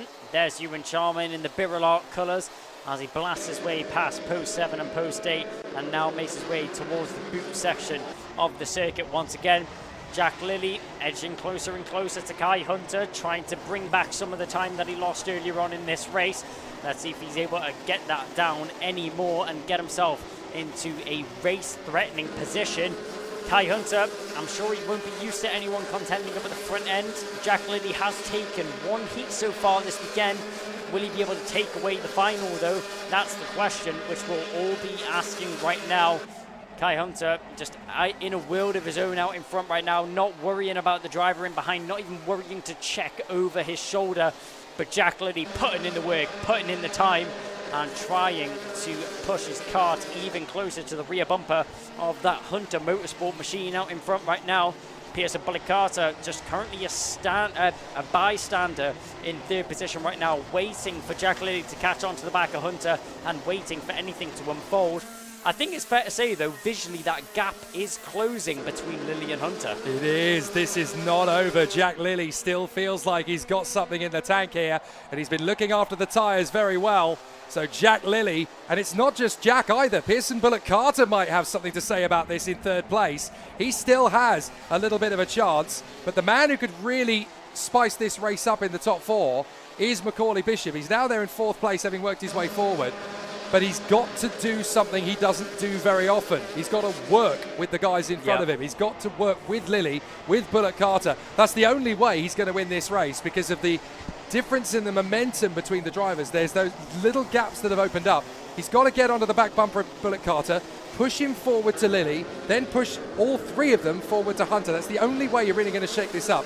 He has got time, but he is running out of time to make it happen. So this is all going to depend on what Macaulay Bishop's attitude is going to be. Will he cooperate or will he just go on his own? This is going to change the face of how this race is won. Because in my opinion, if he goes for it on his own, Hunter's got this race won. Yep. I mean, I think it really depends on the amount of time that's left on the clock once Bishop arrives onto the back of these drivers. Does he feel there's enough time to work together and try and push forwards onto the back of Hunter? If there isn't, I'm sure he'll dive straight in, no time wasted, to get himself into a better position on the circuit. But talk about a better position on the circuit. Oh, BK got through, so he's ahead now of Charman. So Brandon Klein Nagelvoort in the 5th position, Charman 6th, Duncan 7th, Archie Walker 8th. So that battle's still going to keep going all the way. John Brown still with a mechanical flag. Yep. So he's shown the mechanical flag again, having already been shown the mechanical flag and the black flag. So I'm afraid the officials are going to throw the book at him for this after this one. Yep. Whether you agree with the decision or not, is quite frankly irrelevant. If you are shown the technical flag, you come in. If you do not see the technical flag, or you choose to ignore it for 2 laps, then you will be black flagged. If you ignore that, you're in serious trouble. Yeah, I don't think John Brown will definitely be in the good books of the stewards so far this weekend. It'll be an interesting chat in the stewards' office. Would like to sit in on that one, see what happens. But talk about what's happening up at the front end. Kai Hunter just maintaining the gap back to Jack Lilly right now. We're having a look at Brandon Klein-Nagelvoort as he has Ewan Charman still all over the rear bumper of him. He was able to dispose of Charman just a couple of laps ago. Now finds himself in 5th, but will he find himself in that position for long? The number 42 is raring and ready to go back into that 5th position when the opportunity arises for him. Ewan Charman, one of the youngest drivers on the grid here, one of the most inexperienced drivers on the grid, yet he's not letting that show at all. He went to the outside there and the boot was hoping for the switchback in the second half, wasn't able to get it off this time. Right, 2 to go as Kai Hunter comes across the line that time, and the gap between the top 4 is down to 1.4 seconds. This could still be on. If Bishop gets within a second of Bullock, Carter, Lilly and Hunter on the final lap, anything's possible. Bishop is one of those drivers that will see a gap and put himself in it, whether there's a big enough gap or not. So we could well see a really intense battle on the final lap. We've got 2 really intense battles going into the penultimate lap. We've got Hunter, Lilly, Bullock, Carter and Bishop, and then we've got Nagelvoort, Charman, Duncan, Walker. I can't quite see Hunter losing out on this one, and I can't see Macaulay Bishop working with Pearson Bullock Carter either. We'll keep an eye on this battle. Nagelvoort and what is Charman in behind. Charman also has to keep an eye on Alex Duncan and Walker in behind us. Those 2 drivers are fierce and feisty, ready to gain themselves a couple of positions on this final stages of the race. There's our leader, Kai Hunter, with half a second back to Jack Lilly. Seems like enough of a cushion. We'll have to wait until the closing stages of this lap though. Macaulay Bishop, he's really in a fighting position now. If he's able to gain just maybe a tenth or 2 on the back of Pearson Bullock Carter, he could be looking for an overtake in the final couple corners. Expect a lunge in the boot at some point. It looks as though we could see one of those as well from Alex Duncan, who loses out to Archie Walker around the outside on the back straight. So we're going to see 2 great battles in the closing stages, but it looks to me as though Kai Hunter's done enough. He'll come off the final turn. Kai Hunter triumphs again here at Whilton Mill from Lilly, Bullock Carter, Bishop, and then it's going to be Brandon Klein-Nagelvoort. They fought their way back to 4th and 5th from the 6th row of the grid. Charman 6th, Walker 7th, Alex Duncan 8th. Well, we could have done with about 5 more minutes of racing really for the Spice to really brim to the surface. That was more of a chicken korma than it was a Rogan Josh, to be fair, but it was still a perfectly decent race over the front end of the field. Jack Lilly and Pearson Bullock Carter staking their claim in 2024 behind Kai Hunter. Yeah, a dominant drive there from Kai Hunter. Was able to get himself into the lead and get a good start off the line. He was able to drive that one all the way from lights to flag. No problems there for Kai Hunter as he manages to take the race win over Jack Lilly. Pearson Bullock Carter comes home in 3rd position after just avoiding a hot charging Macaulay Bishop all the way up to 4th position from 11th. Amazing race from him. Brandon Klein-Nagelvoort kept Ewan Charman at bay in 6th from Archie Walker and Alex Duncan close in behind. Alexander Cohen, Liam Hartley will round out the top 10 from Archie Buttle, Stephen Duncan, Alex Moody, who was battling for his life out there on the circuit, with Ethan Martin rounding out in 14th position. Ryan Ward and Morgan Hudson-Brown ahead of Aaron Mackay and Rachel Robinson. Good to see her find her way back into the top 20. Rhys Bailey and Jack Collins ahead of the novice driver Lewis Marika. Then Ben Southgate and Harry Lamond from Callum Kinder and Jay Pearson. Alfie Bushell, Miles Roby, Gabe Fairbrother fighting back to 28th position in the end. John Brown, well, he won't be classified in the results, as all sorts of issues will happen his way. Paul Simard, James Tester dropping out of the race, as too, of course, did Gemma Horns and Mac McGilvray. There were problems on the very first lap, sadly, for Stephanie Hobecker. It's not been a very fortuitous day for the ladies at UKC, despite the fact that this year we've had more than a 100% increase on the amount of female drivers that we've got in the UKC battles this year. So very unfortunate for the likes of Stephanie and Gemma, who unfortunately are not able to maximise their full potential in the results board. But for Kai Hunter, he is the man on the bandwagon. He just cannot be stopped at the moment.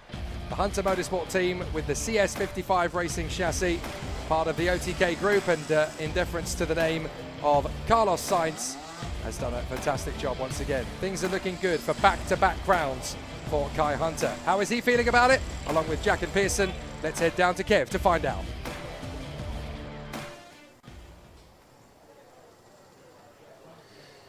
Well, great action as always from those senior Rotax drivers there in that one in the super final. Kai Hunter just speaking to his brother Reese there, congratulating the team. And then Pearson Bullock Carter home in third, and Jack Lilly from Sam Pollitt Racing home in second. Hot and sweaty.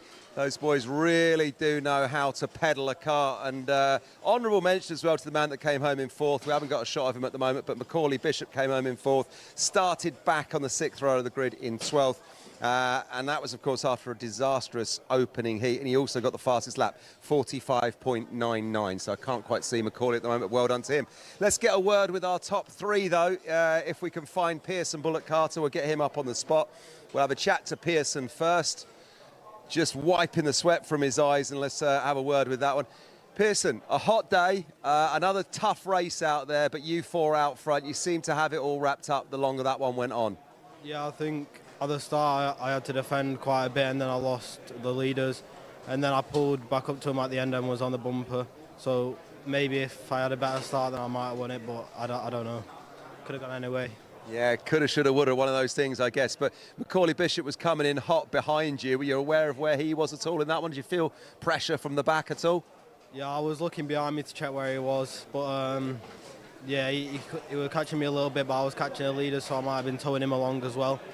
But yeah, that's how it goes in racing, isn't it? Another consistent weekend, though. Good points for the season. Who would you like to thank? I want to thank Jack's Motorsport, my dad for making it all possible, and Dodge and Billy. Huge congratulations. We'll see you for the champagne a little bit later on. There goes Pearson Bullock Carter. Let's find our man who came home in second. Where is he? Jack Lilly. Jack from Sam Pollitt Racing. Come on up, Jack. Here we are.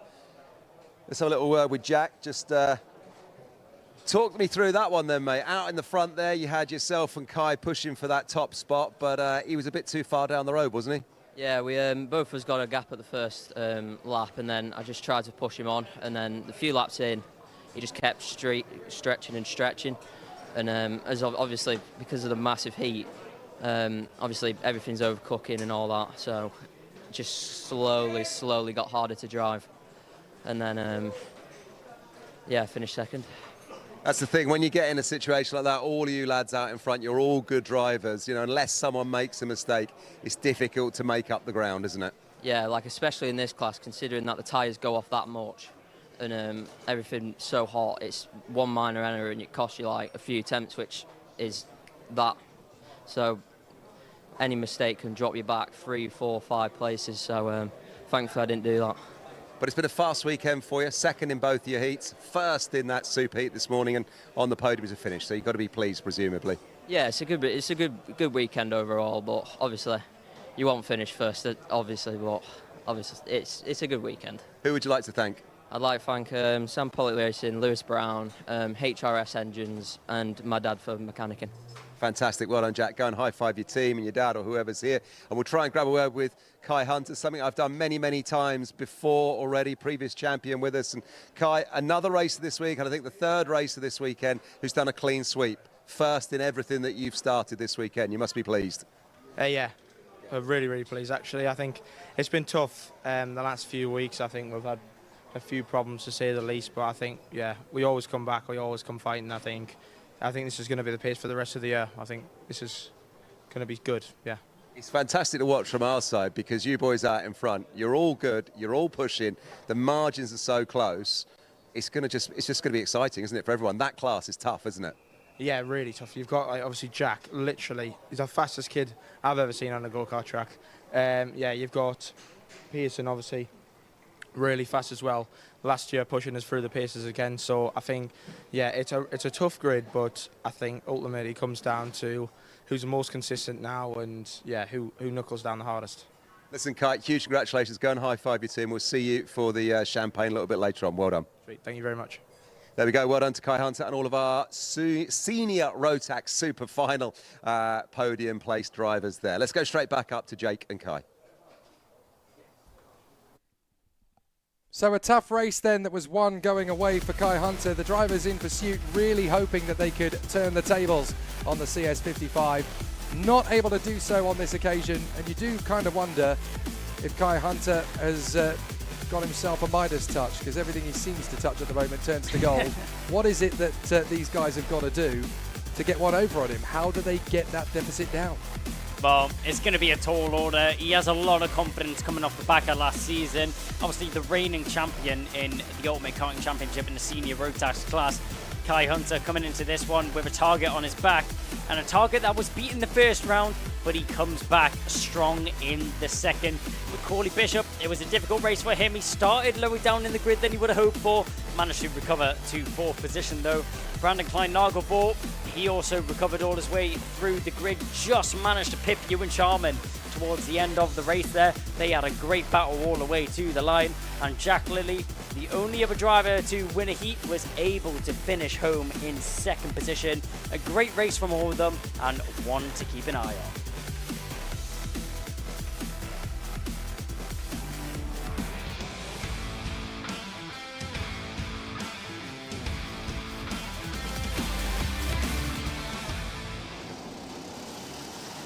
Time to go to battle then in the Junior Rotax Super Final, and we are straight into the action from the pole position. Jacob Ashcroft ahead of Harry Bartle, with Charlie Neve in the mix there, hoping to get their way through on the first lap. Everybody mixing it up the first corner, so a fantastic start as they battle their way through. Let's see if we're able to get a clean start out of Christmas. Couple of drivers running a little bit deep there. Kian Bernard trying to get himself out of harm's way. Ben Baker going wide at Christmas, but everybody else still hustling their way through. And it's a terrific start for Ashcroft, with Bartle, Neve, West, Turnbull, Wooden and Lewis Goff right in the mix. That's a big charge forward on the opening lap from Harry Bartle. Absolutely sorts it out. And now he's got a bit of pressure from his teammate Charlie Neve. Where did that urgency come from? Monstrous dive on the inside there from Harry Bartle. He didn't just catch his competitors by surprise, he caught us by surprise. No one was expecting that overtake from anywhere. Harry Bartle wasting no time in getting himself into the lead of the race. Charlie Neve now in 2nd position, and Jack West in 3rd as they head up towards Christmas. On the inside, there's Joshua Turnbull. He's going to get the move done on Adam Wooden as they come down towards Ashby's. And all in single file down the inside, following through. That's Cameron Nelson. He'll get the move done on Adam Wooden as well. So Wooden drops from 4th to 6th now, with 2 DHR drivers managing to file through. Tries to attack back down into Inkermans as they now come back into the boot. Oh, hopping all the way over the grass. That looks like that might be Lewis Goff, the number 74, as he takes an excursion of what would be a less than ideal racing line for the drivers. As they come out of the final corner and across the line once again, though, these front 4 have completely broken away from the rest of the pack. That's Bartle, Neve from Western Turnbull, the fastest driver on the circuit right now. Well, he certainly seems to have kept his original position, as up the inside goes the 92, Jack West. That puts him into 2nd place on Charlie Neve, and they're hunting down after Harry Bartle. Joshua Turnbull is still there in 4th position. I tell you who's really lost out. Jacob Ashcroft, all the way down in 8th position now as a result of that shuffle of the deck. And that's how urgent it was on the first lap from Junior Rotax. They clearly saw the Senior Rotax race and went, yeah, it was all right, but we can be a bit more exciting than that. We can throw a bit more fun into the mix. And so now Josh Turnbull is battling away with Jack West, who has lost his 2nd position again to Charlie Neve. So Neve back at his 2nd place in the Strawberry. But it's Harry Bartle who leads. Then Neve, West, Turnbull, Nelson, Lewis Goff. Then Adam Wooden and Jacob Ashcroft from Finley Buck and Mikey Walker. The man who lost a lot of ground earlier on, then going over the curbs. I think that might have actually been Charlie Wolfett. Up the inside, that's lovely from the 49 as Adam Wooden takes on Lewis Goff and makes a perfect overtaking move into Christmas. What a slice across that is from the 74 of Lewis Goff. It didn't work out in his favour at all, because he ended up losing out to Jacob Ashcroft anyway, and now he's just got Finley Buck enraged. Buck dives in on the inside, take that, and with him goes Mikey Walker. Yeah, Lewis Goff just desperate to hold on to that position. It was a desperate defensive manoeuvre there from Lewis Goff, who in the end loses more from it than he will have gained. Mikey Walker, as he mentioned, manages to slide through as well. So Goff drops down into 10th position now, losing 4 places from that in total. Joshua Turnbull is really putting on the burners now as he's catching on to the back of Jack West. Jack West in 3rd. trying to keep onto the back of Charlie Neve, which he's doing well, and he'll go down the inside. There goes Jack West, wasting no time, but past both of them, Joshua Turnbull picks up the scraps and will sweep them under the carpet as he finds himself in second position now. Brilliant switchback there from Joshua Turnbull, read the situation perfectly as Jack West went down the inside of Charlie Neve. Joshua Turnbull was just there to pick him all up. I mean, it's great, and they've changed positions, but that's given Harry Bartle a nice gap up in front of 1.1 seconds already, and we've got 10 minutes left on the clock. Kian Bernard with a warning for contact. Lizzie Mentier puts in the fastest lap of the race. So as she continues her way through the pack, she now finds herself, Lizzie, in 17th place. So she's definitely made up good progress already in this pack, but it's not done yet. There's a lot more still to do. Bartle, Turnbull, West, Neve. Then a bit of a gap back by a second to Cameron Nelson. Wooden, Ashcroft, Walker. We're in the middle of this because that's Lewis Goff behind Findlay Buck and ahead of Noah Barham, with Jacob Dukes, Lucas Blanford and Charlie Wolfett all playing supporting cast roles. So this is all getting a bit spicy in the middle of the deck. Trying to find a way through on the inside line again. Lewis Goff has a hunt down on Findlay Buck. Can he get there? Up and over the curbs. My goodness me, they become sidecars essentially as they come through. 2 wheels on the floor, 2 in the air. It is so physical now through that new section. Turnbull, although he lost quite a bit of time to Bartle, he's putting the burners on once again to try and catch on to them. The question is, will they be able to switch positions? Well, West is ahead now. Look, West has got ahead of Turnbull.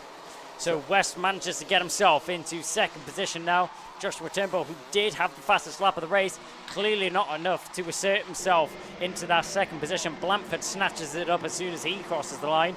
But as they go into the boot, the question is, will Charlie Neve try to attack on Jack West as well? As Jack West currently in second position right now, as we're looking a little bit further down the pack. That looks like that was Adam Wooden under a bit of pressure from Jacob Ashcroft. The 222 trying to get himself involved and further up the field in those DHR colours. But back up to our leading battle. West goes defensive. Turnbull tries to respond, but he's not able to do anything this time round. But all of this battling and all of this squabbling going on between these drivers is music to the ears of Harry Bartle, as he's just disappearing into the sunset, driving off from these drivers with not a care in the world of what's going on behind him. Cameron Nelson in the middle of all of that, desperately trying to hold his nerve in front of Adam Wooden, Ashcroft and Mikey Walker. This is getting a bit tricky now, as we watch Jack West in front of Josh Turnbull and Charlie Neve, then right in behind Nelson, Wooden, Ashcroft. So it's a very tough battle for second position now with these 16s. Meanwhile, Mikey Walker, we're watching him in 8th place ahead of Findlay Buck and Lewis Goff as they run in the lower end of the top 10. But there's still a lot more to do here. Harry Bartle with a beautiful 2-second gap. That early battle, the desperation, the urgency on that first couple of laps, they've just given Harry Bartle a gift-wrapped race victory. Nobody else is in the hunt for anything other than P2. Well, Merry Christmas, Harry Bartle. I know it's only June, but he's walked away with this one. He's been handed it with silver lining as well. Fastest lap in his order. He's not going to give up on the work just yet. He was over a second quicker than some of the drivers on that previous tour of the circuit. 46.8 is the lap time which Bartle was able to put under his burner. And Jack West just a couple of hundredths off it, but it's not enough to topple our leading driver right now. But we keep an eye on this battle. The number 22 trying to get involved as well. As we look down the field just a little bit further down, that's Noah Barham, and a move down the inside. That looks like that was the number 41 of Nelson getting involved. There's the 22 of Noah Barham, following in behind Jacob Dukes and Lucas Blanford. As our drivers go down towards Inkermans and our leading drivers make their way into the boot. Keeping an eye on Jack West, a move in the background as diving down the inside. That looks like that was Cameron Nelson making a move on Charlie Neve. So Charlie Neve losing out on a position there as Nelson switches it up into 4th. Jacob Ashcroft gained himself a position on that previous tour of the circuit as well, as Adam Wooden drops down into 7th position as they're still battling for position. It's the number 60 of Charlie Neve having to go defensive all of a sudden. Is he struggling with anything? Is there a problem there for the Tony Kart driver of Charlie Neve as he now falls into the clutches of Jacob Ashcroft? Well, it just seemed as though Charlie Neve looked in his mirrors by looking over his shoulder, essentially.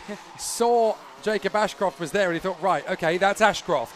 I've got to move across because he's going to slam dunk it. This is all on reputation. This is all on perception. And I tell you what, Jacob Ashcroft clearly has got a bit of Sterling Moss syndrome in this field. They always used to say in Formula One, you know, all these guys were competitive, but they would always say, okay, so what is Sterling Moss doing? And now it's the same thing. All the drivers in Junior Rotax, they kind of seem to have this same sort of attitude. What's Jacob Ashcroft doing? What's he doing? He's up the inside of Charlie Neve. That's what he's doing. Up into 5th position he goes. Cameron Nelson is still a few car lengths up the road. But as long as he can cement this position, Ashcroft is in the top 5 once more ahead of Charlie Neve and Adam Wooden. Well, coming off the back of a victory on the last round, Jacob Ashcroft is the driver which all the other drivers have their eyes on or are keeping an eye on during this race.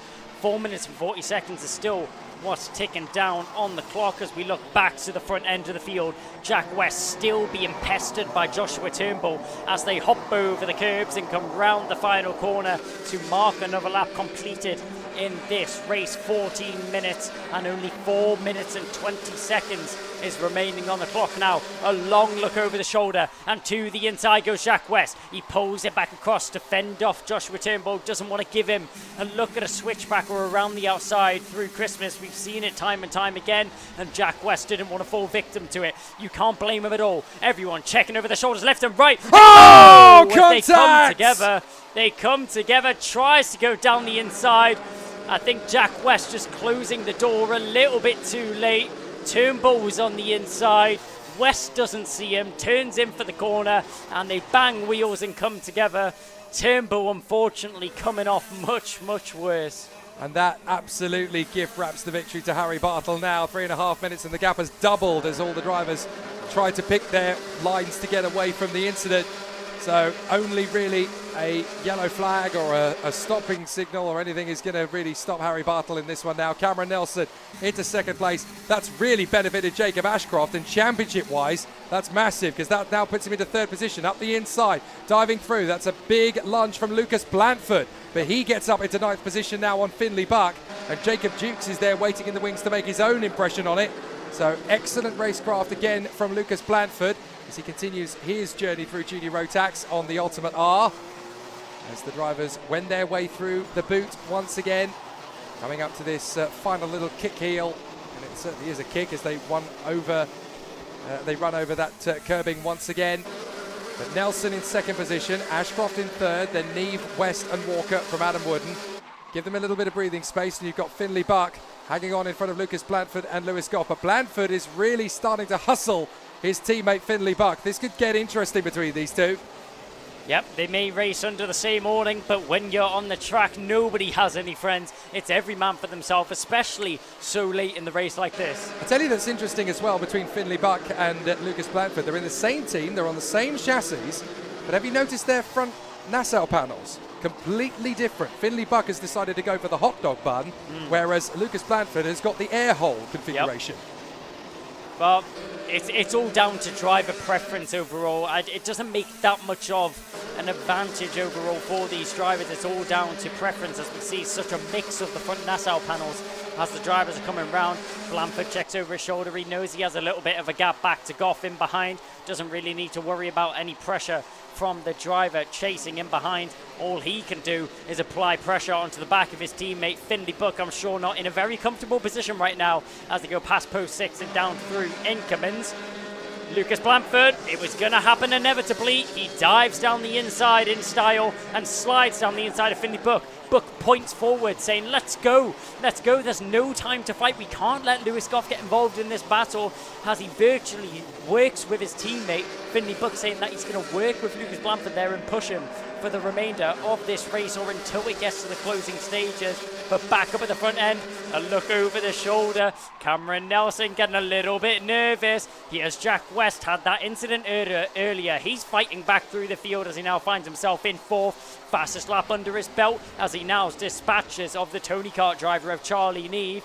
But Cameron Nelson and Jacob Ashcroft, this is the battle I want to keep an eye on. It's going to be so interesting between these two drivers as Cameron Nelson just checking over his shoulder, corner after corner, straight after straight. As we look at the number 65 there, who's that lapping around the field?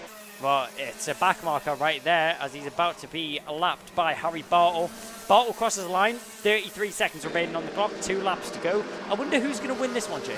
I don't think there's any debate really now, is there, unless Harry Bartle throws it away catastrophically. It was Jack Thompson that he was coming up to lap for the Hunter Motorsport team, and he's still on the old Lando Norris car chassis. But now it really is all bets off for second position. They know the win is gone, so they may as well race each other. Ashcroft all over the back of Cameron Nelson. As far as the championship fight is concerned, that will be what he's after, and up the inside, full of conviction and determination. Ashcroft gets his man, P2. Great move there from Ashcroft. He's seen the gap open up, slides that car, positions it perfectly on the inside line to get the move done and get himself a little bit of advantage as he now backs his teammate into Jack West. It's a lonely world out there on the karting circuit as Jacob Ashcroft, not playing team orders at all, gets himself into second. Now Cameron Nelson, as if he wasn't worried enough about, down the inside. That's a great move, wasn't expecting that one. Charlie Neve gets it done on what was Mikey Walker. Walker must have got it done just a little bit earlier. So Charlie Neve puts himself back into 5th position now. Despite all the battles behind him in Junior Rotax, there have been some big ones. Cameron Nelson still trying to shake off Jack West, but Harry Bartle has been the dominant force in Junior Rotax. He will get the biggest victory of anybody today in the final. Harry Bartle commands the troops and brings the Strawberry Racing Tony Kart home in the victorious position. Ashcroft, a fabulous fight back to P2. Cameron Nelson in 3rd, and in 4th place from Jack West, Mikey Walker and Charlie Neve. Some great recovery drives, particularly Mikey Walker at the end there. Picked up some big positions. And we've had a final lap contretemps. That is Charlie Wolfett. He has come together with, I think that's Thomas Addison Hill. Smith. Oh, yeah. No, Thomas Hill. Oh, it is, though. Thomas Hill, yep. So Thomas Hill has tangled in there with Charlie Wolfett on the final lap. And that has ruined their chances of a decent finish across the line. So it all comes to a bitter end then, unfortunately, with the retirements from the drivers further back. So the Junior Rotax Super Final dominated, absolutely annihilated by Harry Bartle. 4.5 seconds clear nearly on Jacob Ashcroft in a great second after his fight back. Cameron Nelson P3 from Jack West and Mikey Walker. A brilliant P5 for him. Charlie Neve still up there in the top 6. Adam Wooden, Lucas Blandford driving beautifully and checking out in front of Lewis Goff, Noah Barham and Finley Buck. What a charge through from Lizzie Mentia. P12 for her. She can be very happy indeed with that. Will Archer, Ollie Wise, and just in behind Jacob Dukes. 15th position for Jacob. I think he would have liked to have seen a bit more in terms of a result. You can't fault him for his racecraft. Zane Quaker, 16th ahead of Jared Fox-Whiteley, Kai Veach and Adiman Bansal.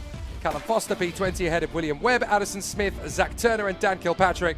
Kian Bernard, difficult day at the office in the end, down in 25th along with James Kell, another driver who could have had a lot more from this one. Shane Chandaria in front of Zach McDonald in the Strawberry Racing Tony Kart. Then Logan Lauder and Benjamin Baker, the last driver to come through across the line. There were retirements. Charlie Wolfett, Thomas Hill and Jack Thompson all coming off on the final lap. And Joshua Turnbull, of course, rather infamously in the middle part of the race. But for Harry Bartle, domination. Yep. I think it's fair to say you cannot fault Harry Bartle. He got away at the front of the race, was able to shake off the rest of the grid. No issues that he found himself in. Jacob Ashcroft, opportunistic driver to say the least, was able to capitalise on the mistakes made by drivers around him and the collisions made around him, recovers to 2nd position. They're like buses, aren't they? You wait for ages for a clean sweep and then 4 of them come along at once. Max Abrahart, Ed Spade, Kai Hunter, and now Harry Bartle winning every single one of his races. Down in pit lane, Kev will talk to our top 3 drivers. Cameron Nelson, after his fantastic charge through to 3rd position with some terrific racecraft down there. Jacob Ashcroft, as far as the championship is concerned, a win in round 1, a second in round 2. That bids him in very good stead indeed. Yep. But the man who has conquered all, Harry Bartle, will be very keen to talk to Kev down in pit lane.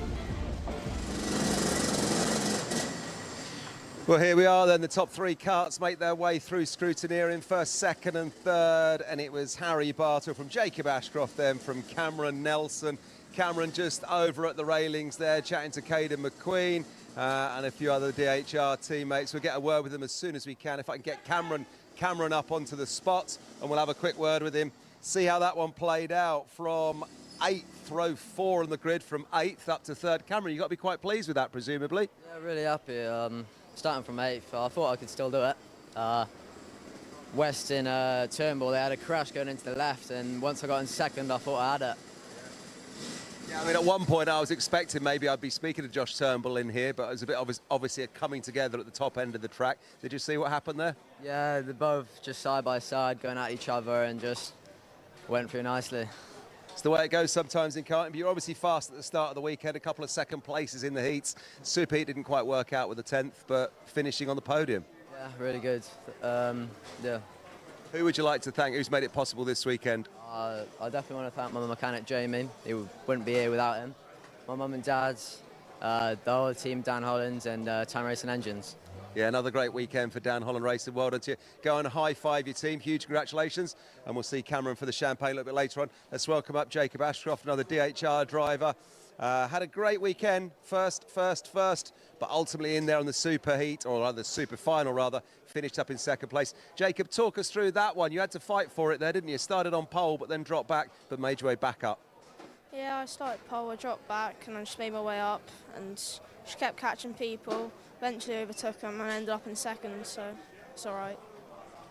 You don't look very happy with your result overall. I know you're a man that likes the win. Is anything less than a win a disappointment to you? Well, everyone wants to win, and I wanted to win the most, so I'm a bit annoyed, but second isn't bad. Championship points once again, a strong weekend. Firsts up till this point, a 2nd on the super final. It's not bad. Who would you like to thank? Who's made it all possible? DHR, Time Racing Engines, my dad on the spanners, my mum also, and Russ for setting up the kart. Huge congratulations, well done, Jacob. We'll see you for the podiums a little bit later on. Let's welcome up Harry then. Where's my man Harry? Here he is, coming up to the spot, sir. Good weekend for this man. First in the heats, first in the Super, and first in the super final. You can't get better than that. Actually, you can. A fastest lap, but you did that as well, 46.5. That's not a bad weekend's work, is it, Harry? Obviously not. So clean sweep overall, apart from qualifying. But the pace has been amazing today, and the team did a great job. So can't thank them enough for that. Yeah, fantastic. It was the early stages of that. There was a bit going on, but the longer the race went on, you were just stretching a lead by the looks of it. You really did have the pace, didn't you? Yeah, I dropped 3rd at the start, and then instantly got back up to 1st, and then started pulling a gap. So couldn't have gone any better. And weren't with us for round 1 of the UKC. I presume you're racing elsewhere. Are we going to see you in any more UKC rounds? Probably the next one, but depends on how it goes after that. I'm not sure. All right, well, listen, we'd love to see you if you can make it back and it fits in with your schedule. Who would you like to thank? Who's made it possible this weekend? Obviously Strawberry, Cream Racing Engines, Big Stu on the spanners. My whole family have come to support me, and all my sponsors. So to make it possible. Fantastic. Well, listen, we'll see you for the champagne podiums a little bit later on. But Harry Bartle, Junior Road Tax winner, well done once again. Thank you. So there we go. That wraps up the Junior Road Tax. And in fact, that wraps up all of our live stream from round 2 here of the UKC this afternoon. It's been another great weekend's racing, hasn't it? Lots to talk about on this one and lots to follow on the social media in the coming days and weeks. So please do make sure you do that. And don't forget, you can watch this stream back at any time and share it with your friends and family if you think you know somebody who likes karting and they'd like to see it. The next live stream then will be for the next round, and that's coming from Warden Law on the 21st, 22nd and 23rd of June, with the live stream on Sunday the 23rd, kicking off at about 10 a.m, with the Super Heats taking us right through to the Super Finals. Until then, from all of the team here then at Whilton Mill, myself, Kev Harris, your commentators, Jake Sanson and Kai Bacini, see ya.